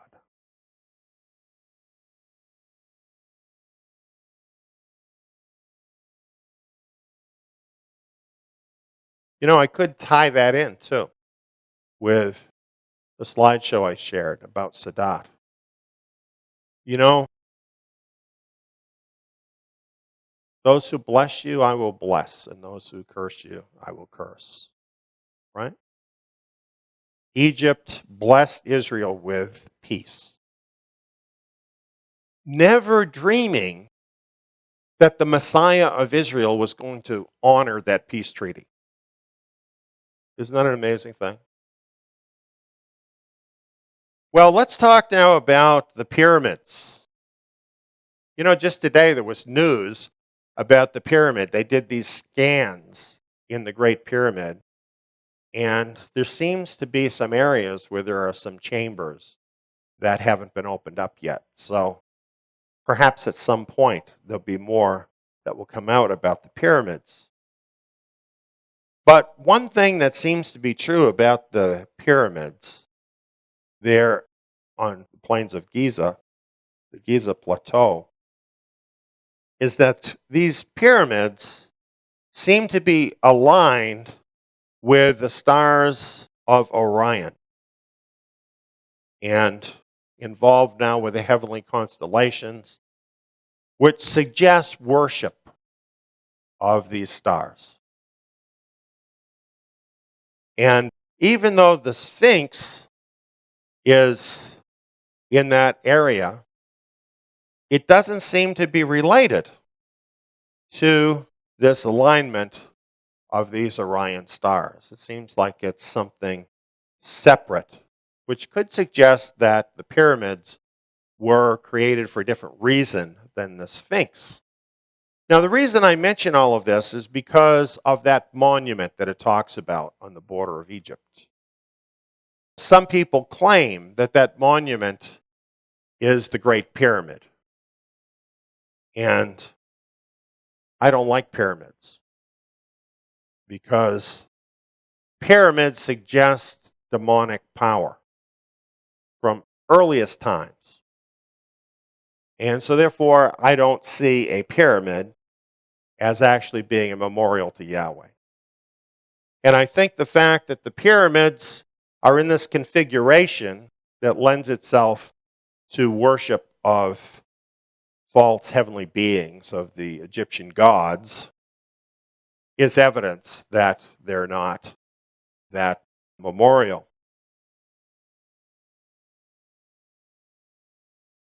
The Sphinx, though, is very interesting because it's clearly something different than the pyramids.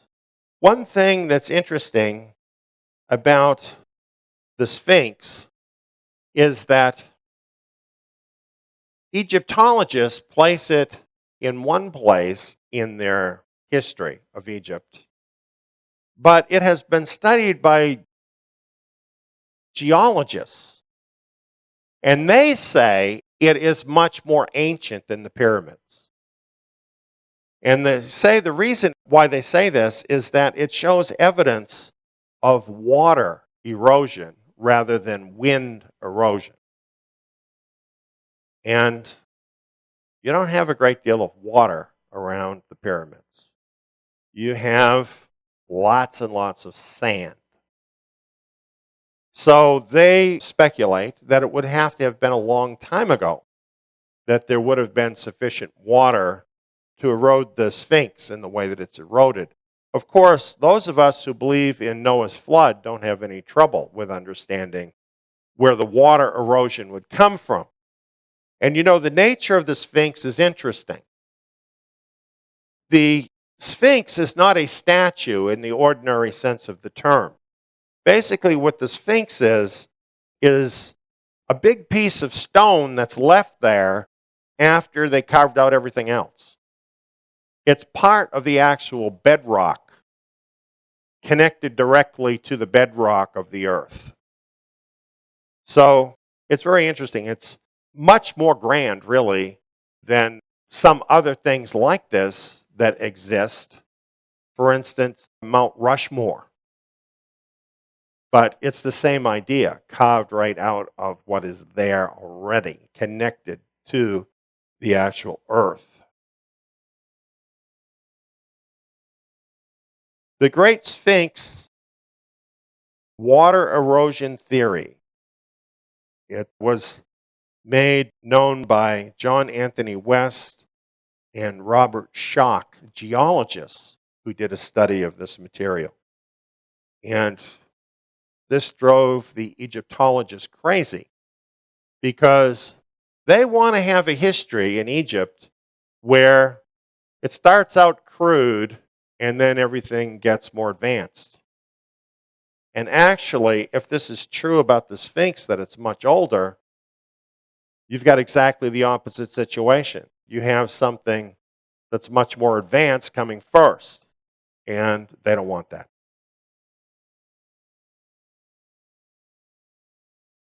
So when we look at this, we do notice some interesting things about the Sphinx. One thing about it is that it has a tiny head. It's out of proportion. The head is out of proportion to the body of the Sphinx. You know, this raises certain questions. What some say about this is that the body, of course, is the body of a lion and has the head of one of the ancient pharaohs. And they say, well, what happened here is the pharaoh just recut this thing so that his head would be on the Sphinx. And that originally it was a lion. And it was just cut down into what we think of as the Sphinx today. Personally, I think if it was very ancient, that is the more likely thing as to what happened, that it once was a great lion. The body is all a lion, so the head would be a lion. So, what am I saying about this? Well, I guess what I'm saying is if this is a memorial to the Lord in Egypt, it's more likely it's the Sphinx than that it's the pyramid. And the Sphinx actually being a lion could have actually been created by Enoch. You know, in the book of Enoch, he was a very influential figure. He was a prophet. He would have had the wherewithal to get this made. Perhaps he knew about the flood that was coming and created this great lion as a testimony of the Messiah to say to the world, essentially, the Messiah is coming and that righteous people in the world today worship the Messiah. If that's really what that was about, then that would be a memorial to the Lord there in the land of Egypt.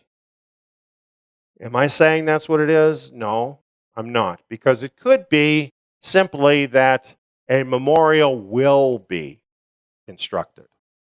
That after these events that are going to happen with Gog, which are going to be extremely significant events, that perhaps a memorial will be constructed by the Egyptians on the border with Israel, giving credit to the God of Israel for the salvation of Egypt. To me, that's more likely what it's talking about. It says Yahweh will be known to Egypt, and the Egyptians will know Yahweh in that day. Yes, they will worship with sacrifice and offering, and will vow a vow to Yahweh, and will perform it.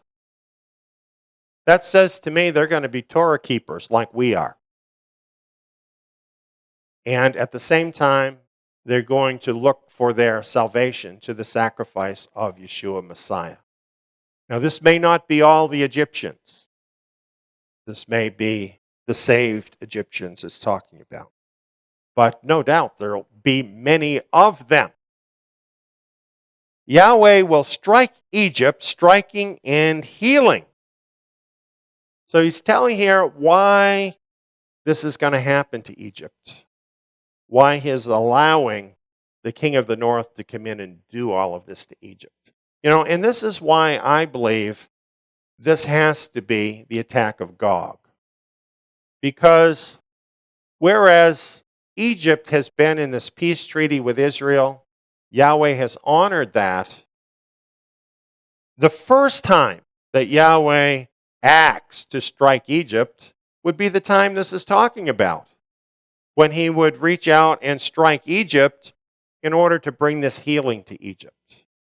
And of course, right at the beginning of the tribulation is the time he would do this for the same reasons that he would do it for Israel and for the rest of the world too, because we know in Ezekiel it says that he's doing this to make his great name known, which certainly is for the salvation of everybody who will pay attention. He says they will return to Yahweh and he will be entreated by them and will heal them. So it's talking about a repentance of Egypt and a turning to him and a coming to know him. Now, this is talking about the aftermath after Yahweh saves them from Gog. So this could cover a large stretch of time or a larger stretch of time. In other words, it could be from right after that happens, even into the millennium now that it's talking about, because it's talking about the aftermath of what would happen, the end result for Egypt. And in that context, this verse is interesting. In that day there will be a highway out of Egypt to Assyria, and the Assyrian shall come into Egypt, and the Egyptian into Assyria, and the Egyptians will worship with the Assyrians. So what is that telling you about the Assyrians? Just told us the Egyptians are worshiping Yahweh. What are the Assyrians doing? They're worshiping Yahweh too. And you see, we have those unnamed countries that are going to be attacked by Gog. And that very well could be in the area of modern-day Iraq, some of Syria. In other words, ancient Assyria.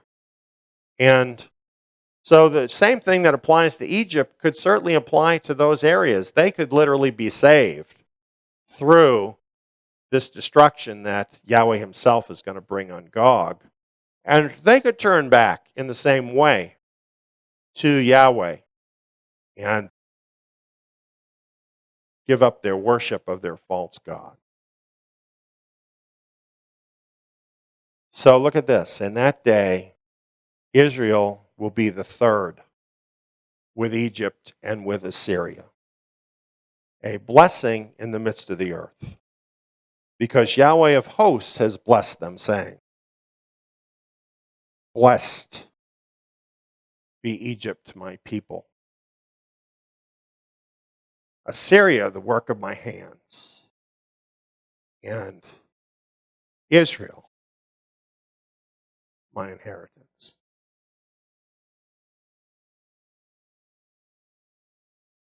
It's stunning, isn't it, to think about it?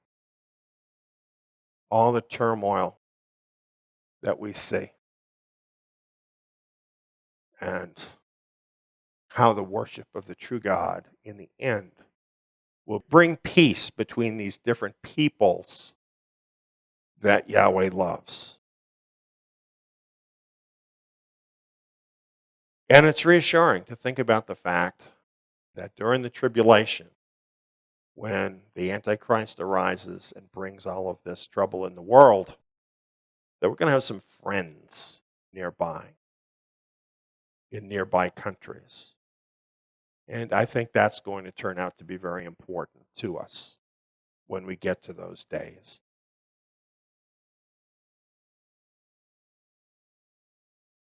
My big takeaway point is this. When Gog comes through Israel and goes to Egypt, that's a sign. That's a sign for the remnant. You know, what could happen in that situation for a lot of people is they could just go, "Whew, I'm glad that's over." But we're not going to do that because we'll know he's going to be coming back. And this then will be a sign for us that it's time for us to get ready for what is coming. And it'll give us opportunity to get ready for these very important events. And there will be no need for any loss of life on the part of the remnant. And we will be able to be ready when these things happen. And I think to know this is very valuable information for us when we get to that point. Very important remnant expectations. That's what we have today about the King of the South. thank you so much for being here this evening, and shalom.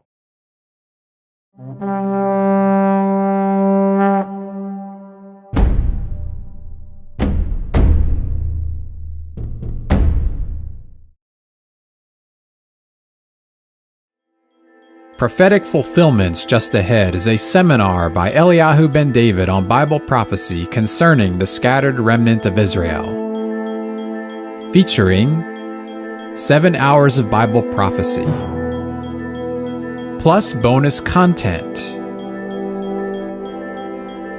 Understand prophecy about the last days. Discover lost truth about the remnant.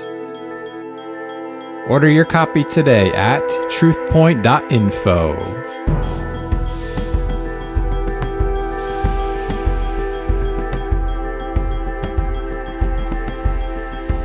As you can see here with our title, this is about the tribulation trigger.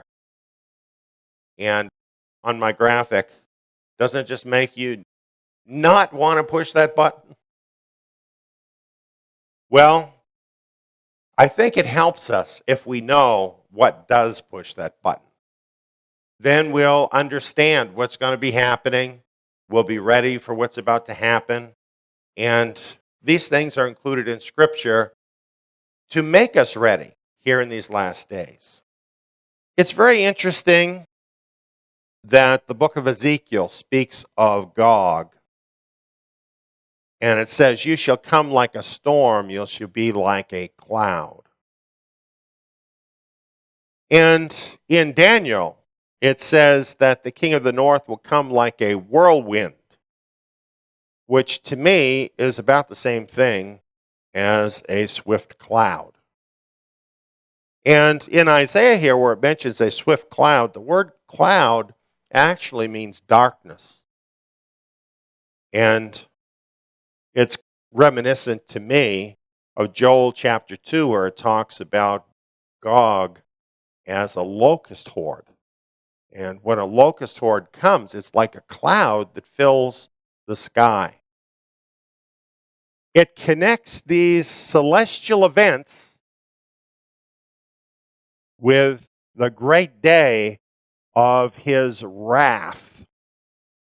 So, the great day of his judgment has been ongoing, but now the great day of his wrath begins, where he's actually pouring out vengeance upon the wicked. And this outpouring of his wrath begins with the destruction of Gog and Gog's hordes.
Supernatural Warfare Fight to Win 2020.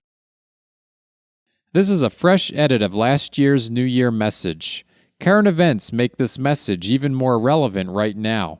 Believers are in a war, and the COVID-19 pandemic reminds us we must develop a wartime mindset as we move into the more difficult days. We have a verse that we're going to have as our theme verse for the year, 2 Timothy 2:3.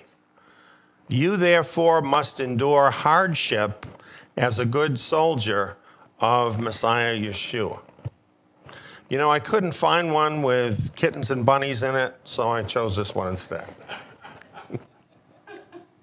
No, this is not the message that most people want to be hearing, is it? To endure hardship. That's not what we want to hear. However, we're living in the last days, and things really are changing. We are called to be soldiers of Messiah Yeshua, spiritual fighters for the kingdom. To do that as a soldier, to be a good soldier, well, you must endure hardship. And this is what the scriptures tell us. And all the more so in the times that we're living. So our theme is supernatural warfare, fight to win. We're actively part of Messiah's army, and we are doing things. We are acting on behalf of the kingdom, and we intend to be effective. So that's our stance. Now, sometimes out there, it gets kind of rough. Maybe this picture makes sense to some of you. You know, maybe you have been through some spiritual chaos like this, and it kind of feels like, oh, where is the nearest foxhole? And you might wonder, well, why is this happening, that we're experiencing such things? And it's because we are soldiers in a universal battlefield. That's really the reason. So some people are not real aware of the spiritual battle. And because they're not aware, when the spiritual battle comes and visits them at their door, they wonder, how did this happen? How did I end up in the middle of this spiritual battlefield? You know, I just kind of wanted to experience grace and, you know, love and the good stuff. I didn't want this whole battlefield experience, you know? Well, here's where we need to have a little review so that we will remember where the battle came from. And just a few simple things here. The universal war started here, in the garden, right? We had the beautiful place. We had the paradise where everything was perfect. Unfortunately, we could not keep it. That's kind of the bottom line. So what happened is the spirit creature we call the devil came into the garden in the guise of a snake and tempted our first parents. And you kind of wonder, like, okay, you've got a paradise, you've got everything, how could you be tempted? We're so innocent and so thinking that nobody was going to do anything bad to them, that the enemy was just able to lead them right down the garden path to destruction. And look at what it has brought on all the generations of mankind since then. And this was the beginning of the war. And realize it was not our Creator that started the war. It was the rebels that started the war against Him. They thought they could do better than Him. And they thought that they could take over the rulership from the Creator, who rightfully has the right to rule what He created. So what happened there in the garden is He spoke a prophecy to those involved, including to the serpent. He said, I will put enmity between you and the woman, and between your seed and her seed. He will bruise your head and you will bruise his heel. So this was a prophecy of what would happen. Enmity is hatred, isn't it? So from this point on, the war was on. So what was the objective of the war? The rebel objective was universal dominion, to steal dominion away from the Creator and from his seed, if you will, and to grasp onto it for themselves. Because it wasn't just the serpent. The serpent developed a seed. We have to realize about this war that there is a great personal cost to those who are deceived by the enemy. This is from the book of Revelation. Anyone whose name was not found recorded in the book of life was thrown into the lake of fire. Eternity is at stake in the war. Your eternity is at stake. My eternity is at stake. So this is why we cannot afford to be overconfident or to ignore the war. Because ever since then, the war has been ongoing. So what happened back there? Well, the serpent got busy reproducing other rebels like himself in both heaven and earth. This was at the beginning of the war. And right away, he started having amazing success. It must have been startling, really, both in heaven and on earth as the population of mankind grew, to see the incredible success that the enemy was having. People were choosing him over their Creator. Before long, it got this bad. Genesis tells us the earth was corrupt before Elohim, and the earth was filled with violence. Elohim saw the earth and saw that it was corrupt, for all flesh had corrupted their way on the earth. Things got so bad that other than Noah and his family, the whole world was corrupt. At this point, the Creator had to step in to save the creation that he had made. And as we know, he washed the world clean. So then you had this fresh new start, right? You had this experience of what happens when people follow the enemy. So what you would think would happen is that things would be different after the flood. And as people came about on the earth, they would fear the true God. Actually, it got just as bad again as it was before the flood. There weren't so many people in the world yet. There was, however, a large population who were all gathered in the same area. They resented the flood, in fact. And they resented that the Creator would intervene in the way that he did. There were instigators that were raised up by the enemy who maligned the Creator.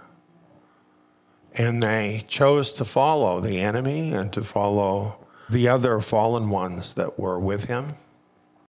And they decided to turn their back on their Creator, literally to ignore him, and maybe he would go away.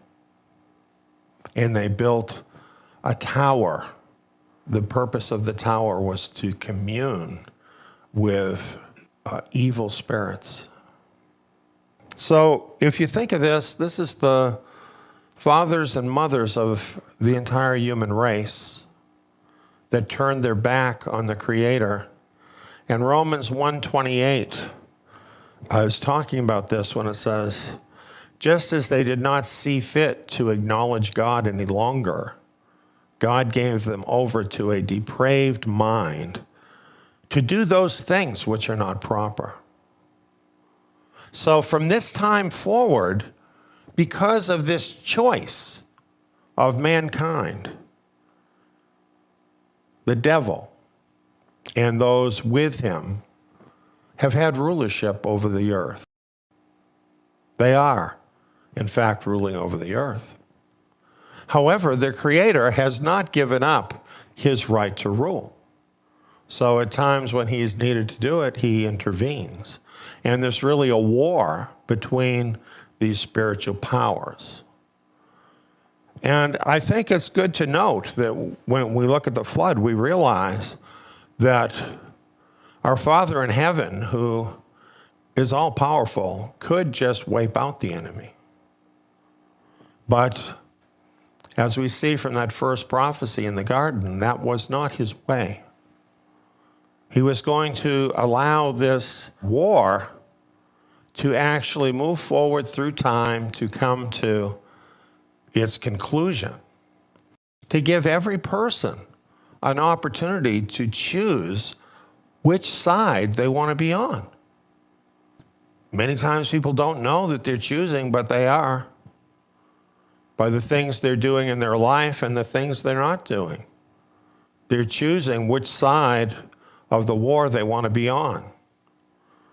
And of course, the enemy of mankind continues to do what he did in the garden. He wants to close the eyes of people to what the truth is, to the Creator, and instead lull them into a false sense of security, to cause them to become totally absorbed with their own selves, their own feelings, their own desires. And this is what most people fall into. That's really sad that that's true.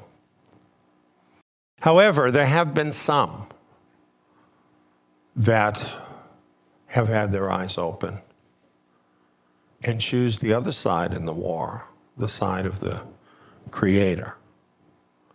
But it is a war if you choose that. And you need to know that going in. You need to understand as a believer that you're at war and that you're fighting for something. And that's very important to understand. After this happened and the whole world rejected our Creator, he made a counter move. This is all like a big chess game. And he made a counter move of creating one nation for himself out of all the nations of the world. All the other nations, they belonged to these other evil spirit gods. But he raised up one nation to represent the true God in the world. And we know he did this through the seed of Abraham, Isaac, and Jacob, whose name was changed to Israel, which name means he will rule as God. Exodus 19:5 and 6 tell us what Yahweh said to his nation at Mount Sinai, where he first assembled them as a nation. He says, if you will indeed obey my voice and keep my covenant, then you shall be my own possession from among all peoples. For all the earth is mine, and you shall be to me a kingdom of priests and a holy nation. These are the words which you shall speak to the children of Israel. They agreed. And they entered into this covenant. It's easy to say you're going to do something. Over time, it's harder to do it. The nation of Israel has had a very mixed history, and we all know that. We can read about it in the pages of the scriptures. But we see here what the deal was, because this is the deal. If we obey his voice and we keep his covenant, then we can be a kingdom of priests and a holy nation. This is conditional. It's conditioned on keeping the covenant and obedience.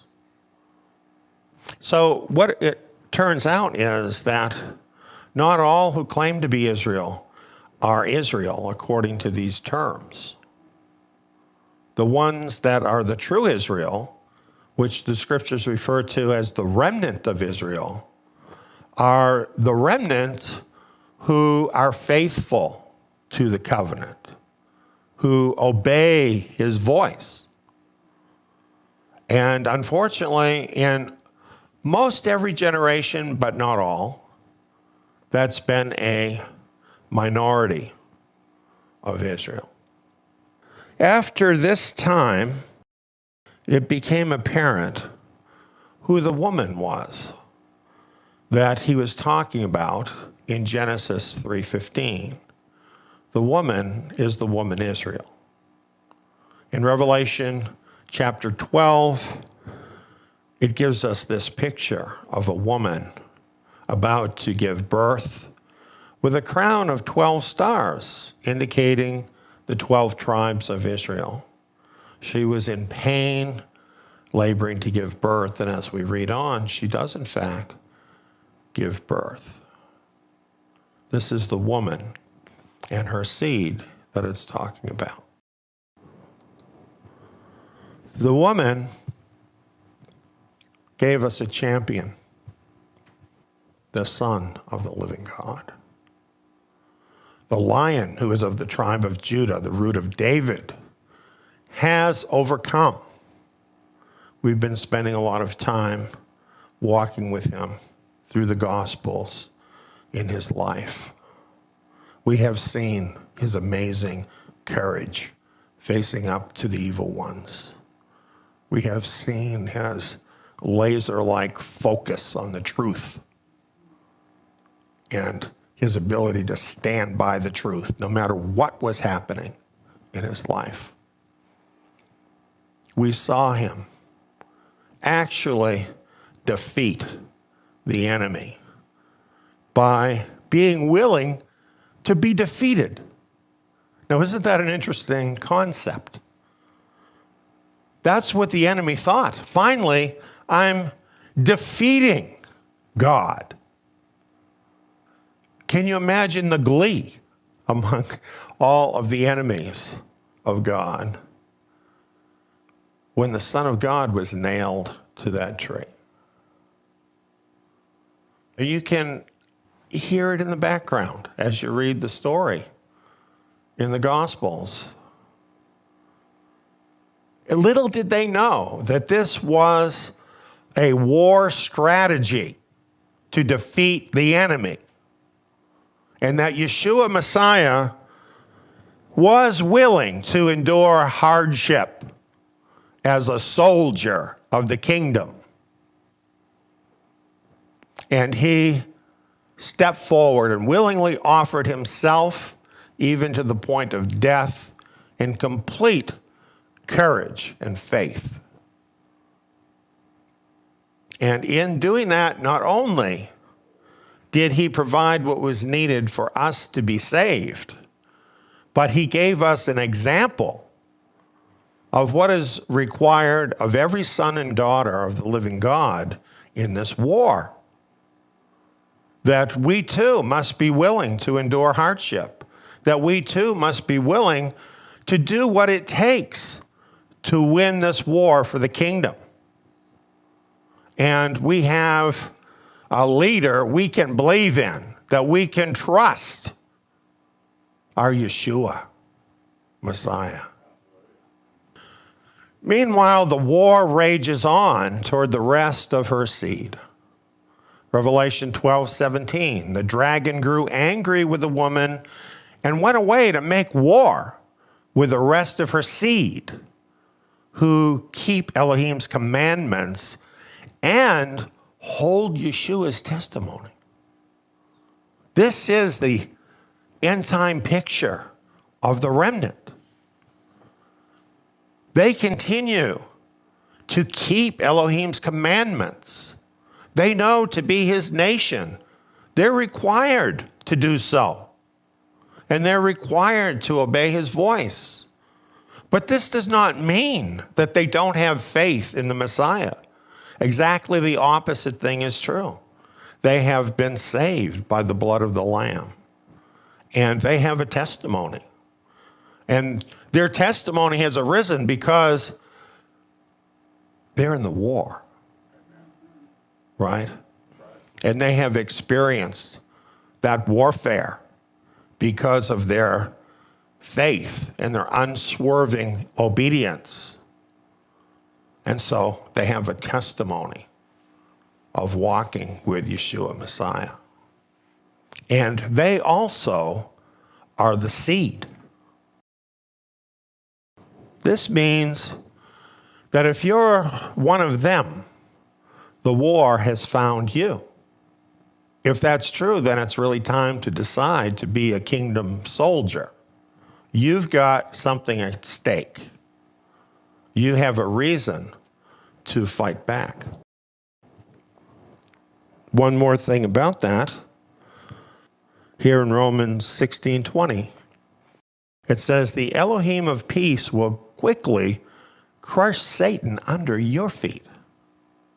You know, oftentimes in the Christian world, when they talk about the prophecy of Genesis 3:15 and so on, they rightly point to Messiah as being the seed.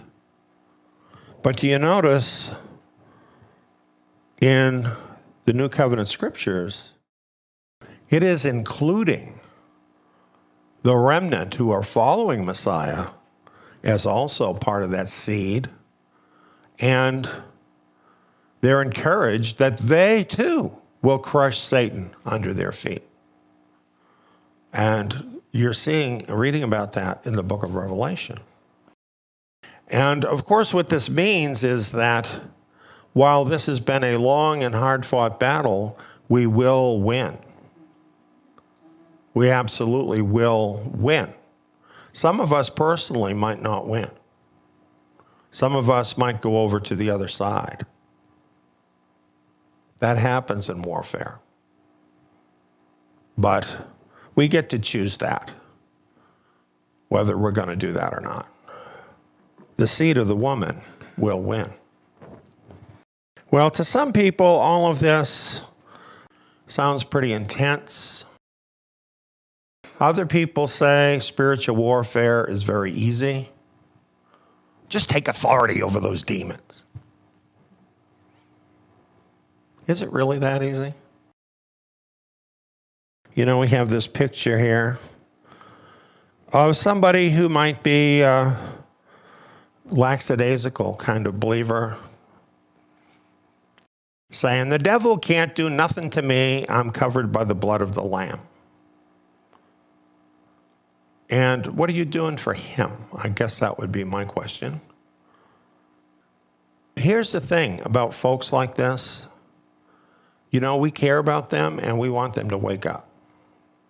Because if they have this attitude, sooner or later what's going to happen is they're going to find that attitude will not cut it. And it's going to hurt on the day that happens. Here's some examples of what I'm talking about. Here are some very famous preachers: Finis Dake, Oral Roberts, Kenneth Hagin, Catherine Coleman, Amy Semple McPherson. They all have something in common. They all went around telling everybody that all believers should be completely healed of every disease, never should be sick. And put a lot of guilt on people, too, because they got sick. And yet, every one of them all died with diseased bodies. Now, I'm not saying God can't heal you, but I'm saying don't oversimplify the truth. Because if you do and you get overconfident, you can very easily be proven a liar. And that's what happened to these people. So we're looking at a war here, and wars are not easy, and there's casualties in war. By all means, take your enemy seriously. The scripture says, be sober and self-controlled, be watchful. Your adversary, the devil, walks around like a roaring lion, seeking whom he may devour. He is actively looking to devour believers. And believers are told in the scripture to be sober, to be self-controlled, to be watchful of this.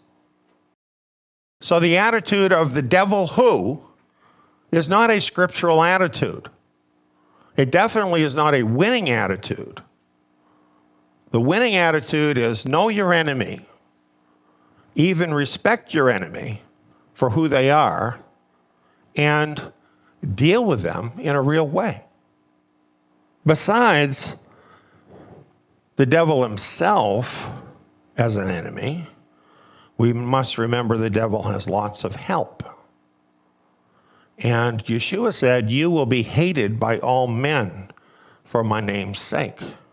Remember, the whole world went over to the devil's side. So he's got lots of help. And in this particular presentation, we're not going into the spiritual side of this very much. You know, the side of deliverance from demonic spirits and so on. In this discussion, we are really concerned with this part of the spiritual battle, of how he uses people to attack us. You know, you do have authority over the spirits. You can cast out demons all day long. You can't cast out people very well. And they can do things to you that demonic spirits aren't able to do. So this is really the part of the spiritual battle that we're looking at right now. We have to realize about this that hatred is ratcheting up towards believers. And this is foretold for this time period, and we are seeing it. Yeshua said, "You will be hated by all men for my name's sake." And this is increasing. You know, in 2015, we put out this DVD. And in this DVD, it reveals that the fifth seal of Revelation has been opened. What that means is unprecedented persecution would soon be coming on believers around the globe. Now, when we put that out, some people said, surely you're overstating the case, that this can't really be the fifth seal being opened. But then by 2018, we had this headline: Christian persecution and genocide is worse now than any time in history, the report says. And if you're awake, you know this is true, because we have reports about this, and all around the globe, this is true. And persecution is heating up, and here we're talking about what you might refer to as hot persecution, you know, involving death, prison, things like this. This requires something of us. This means that we need to start preparing ourselves now for the persecution that in many cases is already here in some forms, but which is going to be intensifying. So a verse like this, "You therefore must endure hardship as a good soldier of Messiah Yeshua," is really an excellent verse to help us to get the mindset that we need in order to deal effectively with this war. And so nobody wants to hear about hardship, especially in a rich country like America. But we need to be thinking about it if we're going to be good soldiers of the kingdom. We must adopt the wartime mindset of a soldier. We're not like soldiers, we are soldiers. Do you know the difference?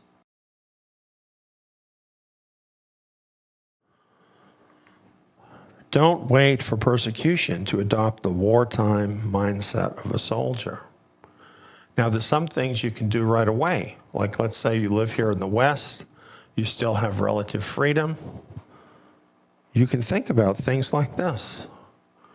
If it's on the internet, it isn't private. You know, when we have so much freedom, a lot of times we don't even think of the fact that we're making all this information available to the enemy, so that when the enemy actually gets ready to strike, you know, they have all this information about you, along with pictures, and not just you, about everybody you know. And why help them? So think about that. Here's a little illustration I found. Some low-tech tips to protect your privacy online. Think about these things. There are many, many other suggestions you can find on the internet about privacy and even being anonymous. This is something we need to educate ourselves about. Don't just think because everything seems so free right now that it's going to go on this way. And you know, all this stuff, it gets saved forever, right? Just think of a list. On this date, you looked up this. On this date, you looked up this. Things that were perfectly innocent and that you had a reason to do can be built together to look like you're some kind of a terrorist or a criminal. Here's another thing you've got to know. Being too trusting can hurt you or even kill you.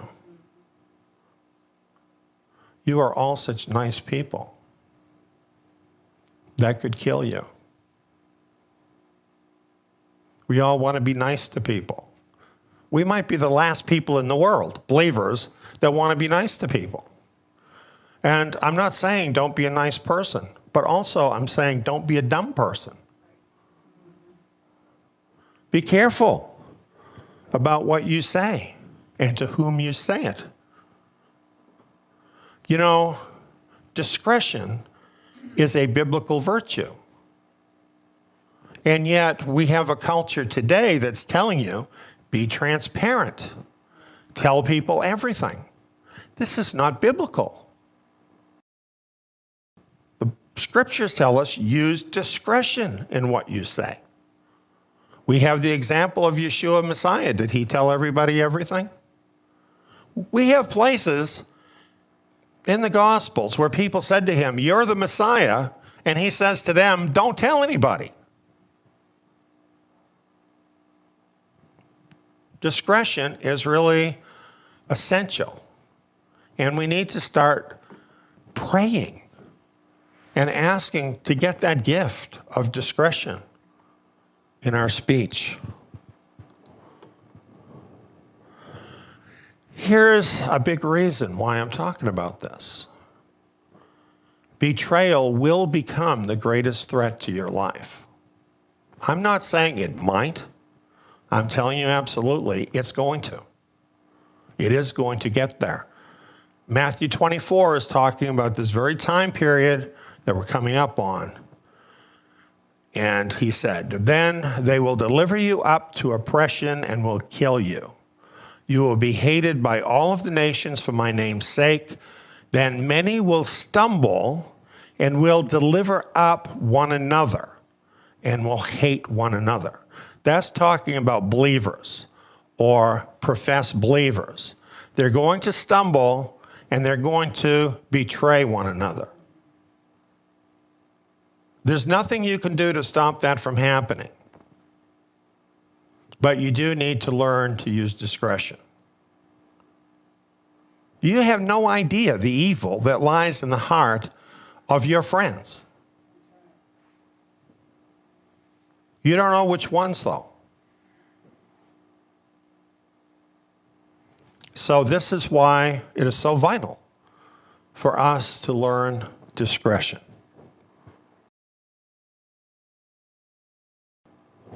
You must always weigh everything you say to unbelievers and even to believers who love the world, including family and friends.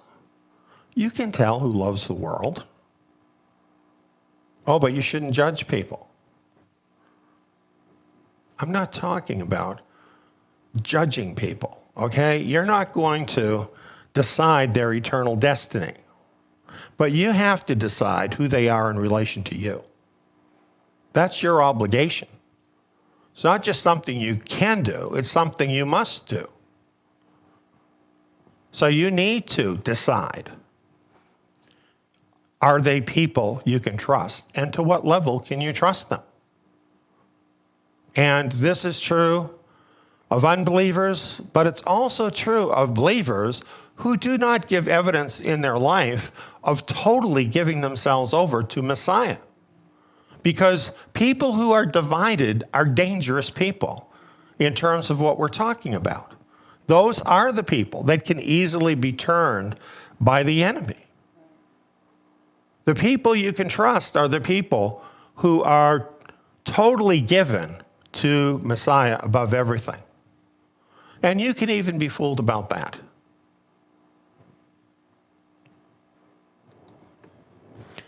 The Word is our standard.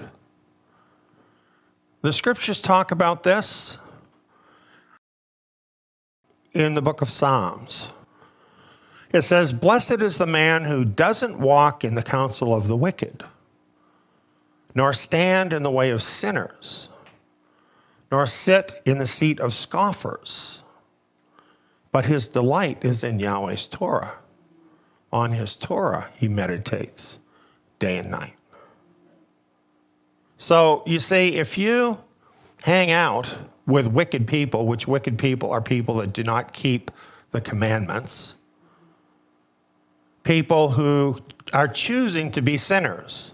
We know in one sense we're all sinners, right? Because we're born in sin. That's not what this is talking about. This is people who choose to be sinners.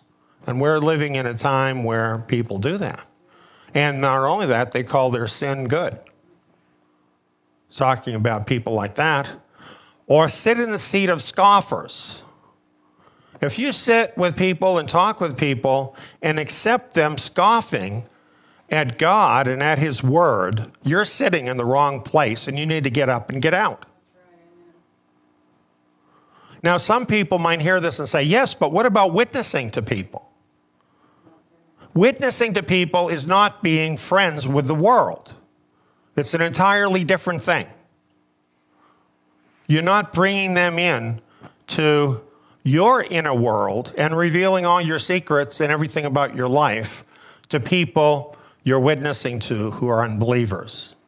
You have an object in mind, and that is to share Messiah with them. You are a blessed person if you make these distinctions. We need to discriminate on the basis of the scriptures. That's what the psalm here is telling us about. We must do this. And especially as we come into times of persecution where we know we've already been warned here as to what's going to happen. Should we not use some wisdom in our associations with people? So that's really a word to the wise. The scriptures give us direction in many places to make these kinds of decisions.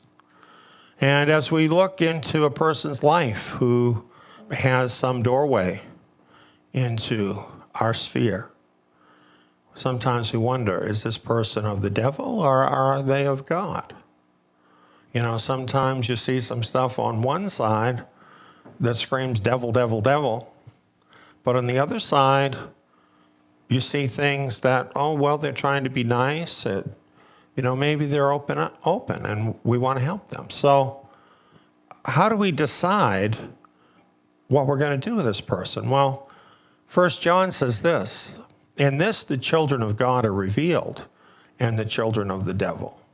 Whoever doesn't do righteousness is not of God. Neither is he who doesn't love his brother."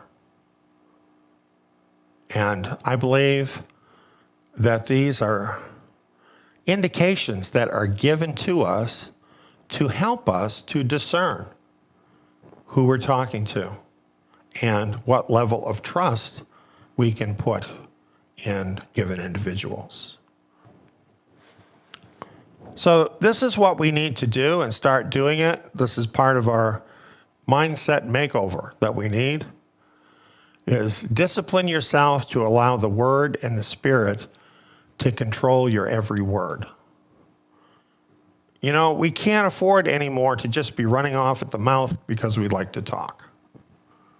We need to be measuring our words. Yeshua said that every word will be judged. So, speaking at all is a pretty risky thing to be doing, if you think about that. So think about your words. Think about what you say and why you're saying it. That your words might be upbuilding to those people that need that encouragement, people that need the truth. Don't ever run down your brothers and sisters to other people. There might be something about one of your brothers and sisters you don't like. Do not vent to other brothers and sisters. That's just evil and wrong. You can do tremendous harm, and particularly in times of persecution, which are coming up, where you have to depend on every person, because people all know each other in any kind of a community of believers. If you start making enemies with other believers, that is going to come back on you in a really bad way. So don't do that. Just a word to the wise about that.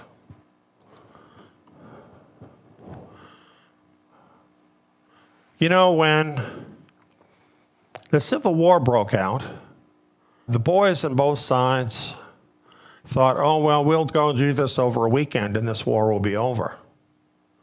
You know, the Southern boys, they thought, well, those Northern boys,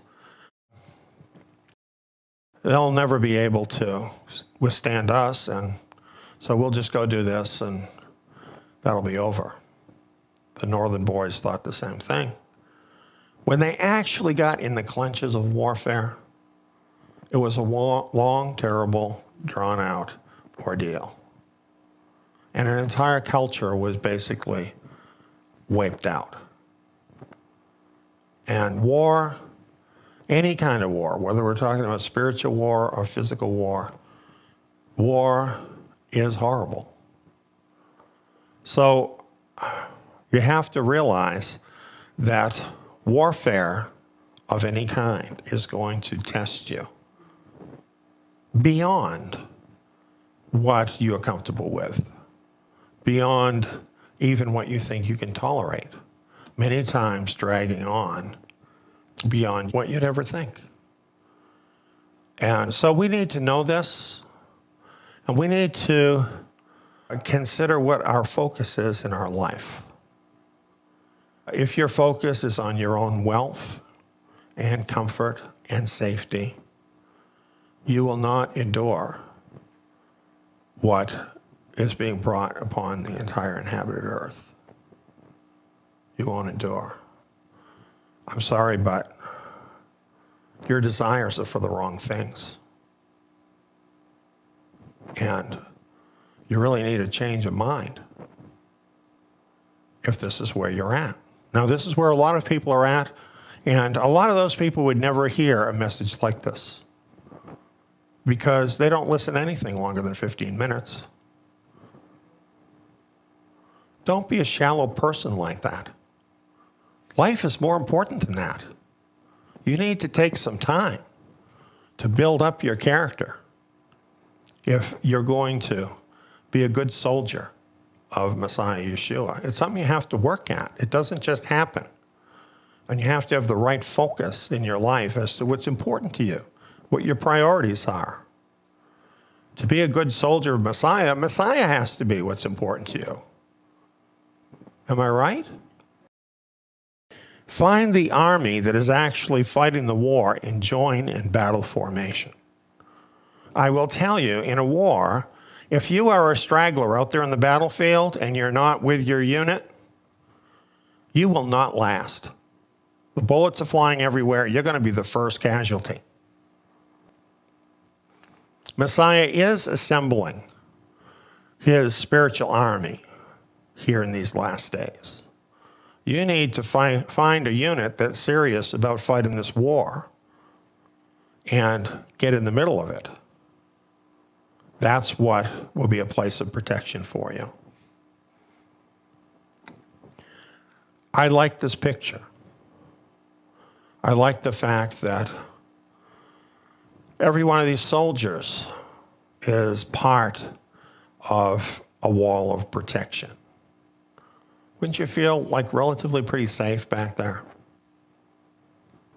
Warfare is what overcomers do. Overcomers know that to win, you have to take the battle to the enemy. You cannot win just by letting the enemy pummel you. You got to take the battle back to the enemy to win the war. This is what we need to do. Now, I'm not talking about actually hurting people. So don't get me wrong about this. You know, we're not going out with bullets and knives and hurting people because we don't want to hurt people. But we are talking about fighting this war of words, this war of concepts, and a war for the souls of men and women. And we're not going to surrender those people. I'm not willing to surrender one person who's part of the remnant if I can do anything to stop that from happening. But I know we will lose some people. What we'll find out in the end is not everybody that wants to be part of the remnant or thinks they're part of the remnant really is part of the remnant. We will find that out, but I'm not willing to concede that person. They're going to have to actually do it, if you follow what I'm saying. We have to have a winning mentality and not just give up. 2 Corinthians 10, 3 through 5. For though we walk in the flesh, we don't wage warfare according to the flesh. For the weapons of our warfare are not of the flesh, but mighty before Elohim to the throwing down of strongholds, throwing down imaginations, and every high thing that is exalted against the knowledge of Elohim, and bringing every thought into captivity to the obedience of Messiah. Now let me tell you this. This world is filled with deception. I don't believe something just because some scientist said it, and you shouldn't either. I don't believe something just because some stuffed suit on the TV says it to me, and you shouldn't either. Our job as soldiers is to not believe the world and instead believe his word and bring the truth of his word to bear against all those lies, against all that deception, that the truth might ring clear in the ears of every lover of truth so that they can choose their side in the war. That's what we need to do. Bringing every thought into captivity to the obedience of Messiah. Now you might think, I'm not a person who's very good at communicating. Doesn't matter. Can you be a vessel that the Holy Spirit can use? You know what? 99% of being a soldier for Messiah is showing up. Can you show up? That's what we have to get over, right? Is mindset problems. A lot of it having been instilled by the world, a lot of it part of our flesh nature, a lot of it part of deceptions that have come from a whole host of different places. And we have to break through that and let his word inform us and actually be changed by his word. Our priorities changed, our goals in life changed, everything about us changed into the mindset of a soldier. I like this little picture.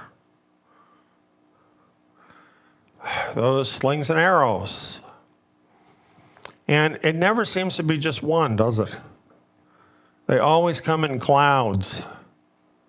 But the overcomers don't just take the slings and arrows of the enemy. They don't just run and hide in a corner. They might as a strategic move for a point. But they don't stay there. To win, it requires holy order, active training, and great personal commitment. Every soldier must have strong focus and be serious about training practice. You know, a lot of believers have a thought in mind that because we have a God who is so great, who can win every battle, that we don't really need to be very concerned about our part in that. That we don't really need to train. That we don't really need to have that level of personal commitment. The remnant know that's not what the scriptures tell us. They tell us that being a soldier for Messiah Yeshua is something very rigorous. And it requires commitment and focus and training and practice in the things that disciples of Messiah do.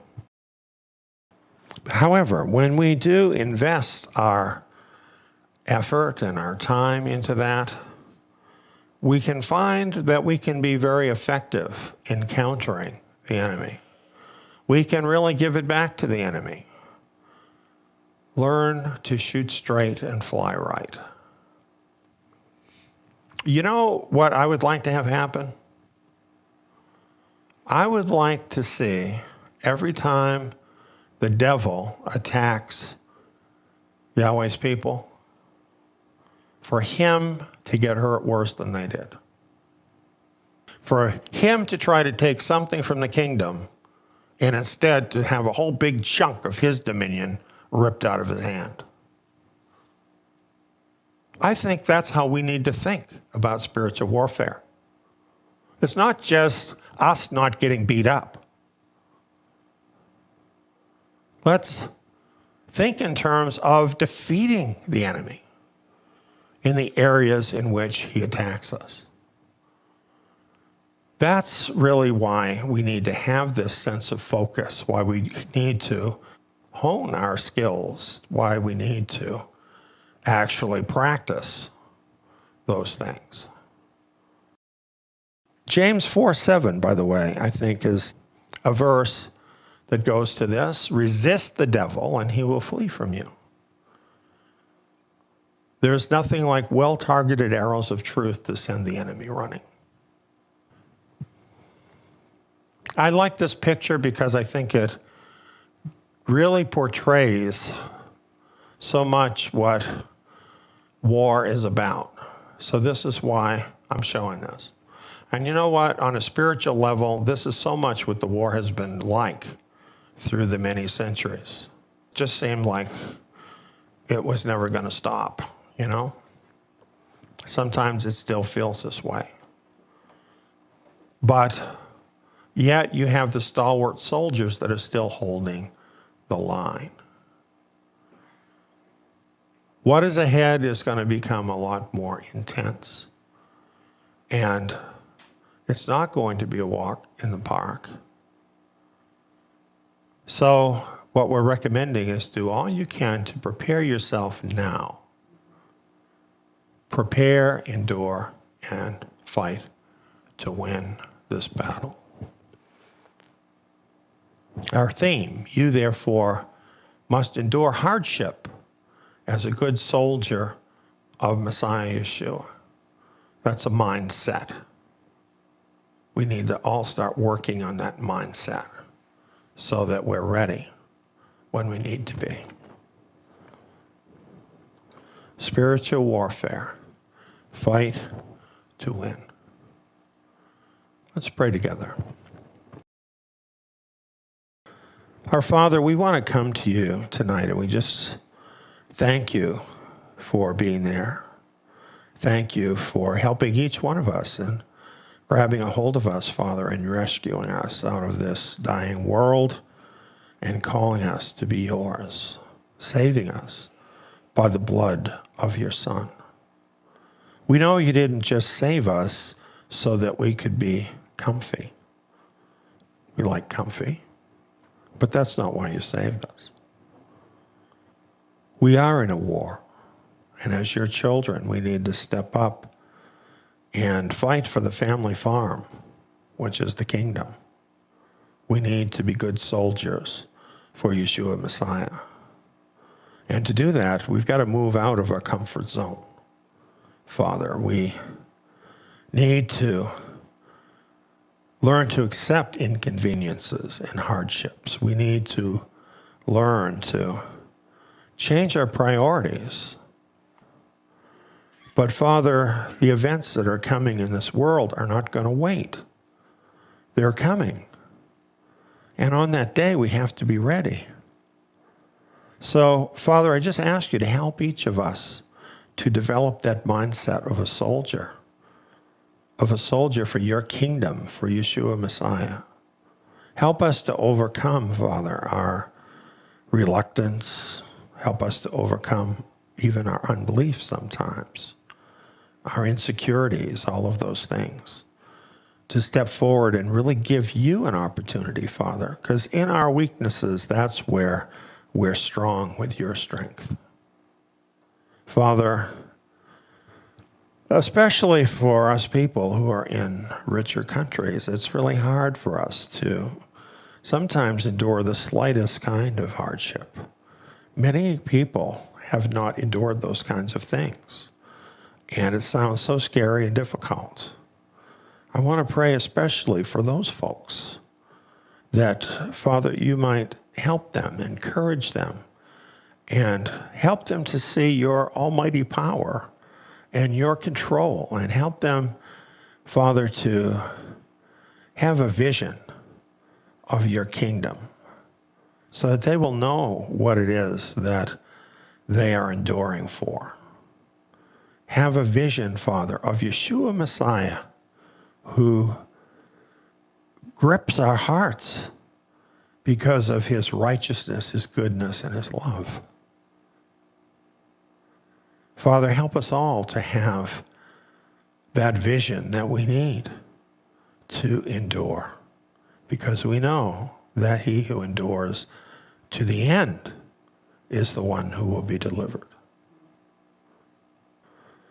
Whatever is coming, Father, we just commit ourselves to you and to your care and to your wisdom and to your love. And we know you are in control. We have chosen your side in the war, Father, because we believe in you. We believe in your right to rule over this earth and all that you created. And we stand with you. And Father, we admit that we are weak and that sometimes it's hard. And sometimes, Father, we can be deceived, and sometimes we can even be tempted. But this is not who we want to be. We want to rise up as your holy people in the world. We want to move forward with the courage of a lion, our lion. And Father, we want to glorify your name above every name in this world. So Father, just be with us. Be patient with us. Pour out your grace into our lives and help us to change our minds, to change our hearts, and to put our focus fully on your Son and on your kingdom. Father, we pray these things in the name of Yeshua, our mighty King. Amen. Thanks for watching. For a lot more from the scripture for these last days, sign up free at tsiyon.net/register. That is TSIYON.net/register.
For whatever things were written before were written for our learning, that we, through the patience and comfort of the Scriptures, might have hope.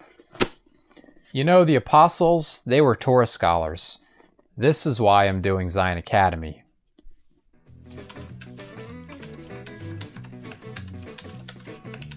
The lessons include 2-hour audio programs and quiz modules. All the lessons in the Torah can be applied to us today. Not to mention, they open up the renewed covenant scriptures in a whole new level, much like the apostles had understanding of the Torah. Plus, I can do the courses in my own time, at my own pace, with no prerequisites, and at a very low cost. I can do them here.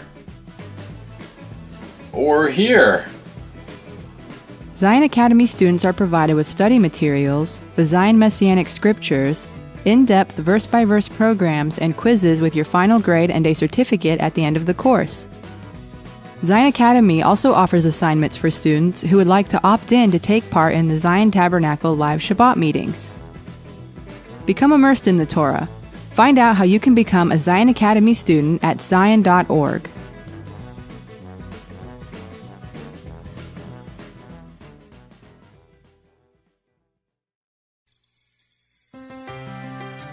Isn't the world around us going insane?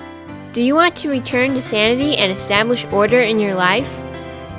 Return to the sturdy foundation that Yahweh established in the beginning. Torah is the foundation. It is Yah's standard of righteousness that He established in the beginning. In the Torah, the first 5 books of Moses, we are introduced to our Creator. We learn who He is and what His name is and what it means. His moral standard, His ways as a person, how He interacts with His people, and what He wants from us. Join Eliyahu ben David in this rich verse-by-verse study of the Torah and bring sanity back to your life. If you would like to listen to these vital programs, you can hear them for free on our radio station at tsiyon.org or download the Tsiyon Road radio app and listen on your mobile device. You can also find our station on the TuneIn radio app for iOS and Android devices. Or become a Torah Club member at tsiyon.net, that is tsiyon.net, for only $12 a month, and gain full access to the Eliyahu ben David Bet Midrash program archives in MP3 format. Join us this Sabbath for the Eliyahu ben David Bet Midrash and bring order back to your life. When you call upon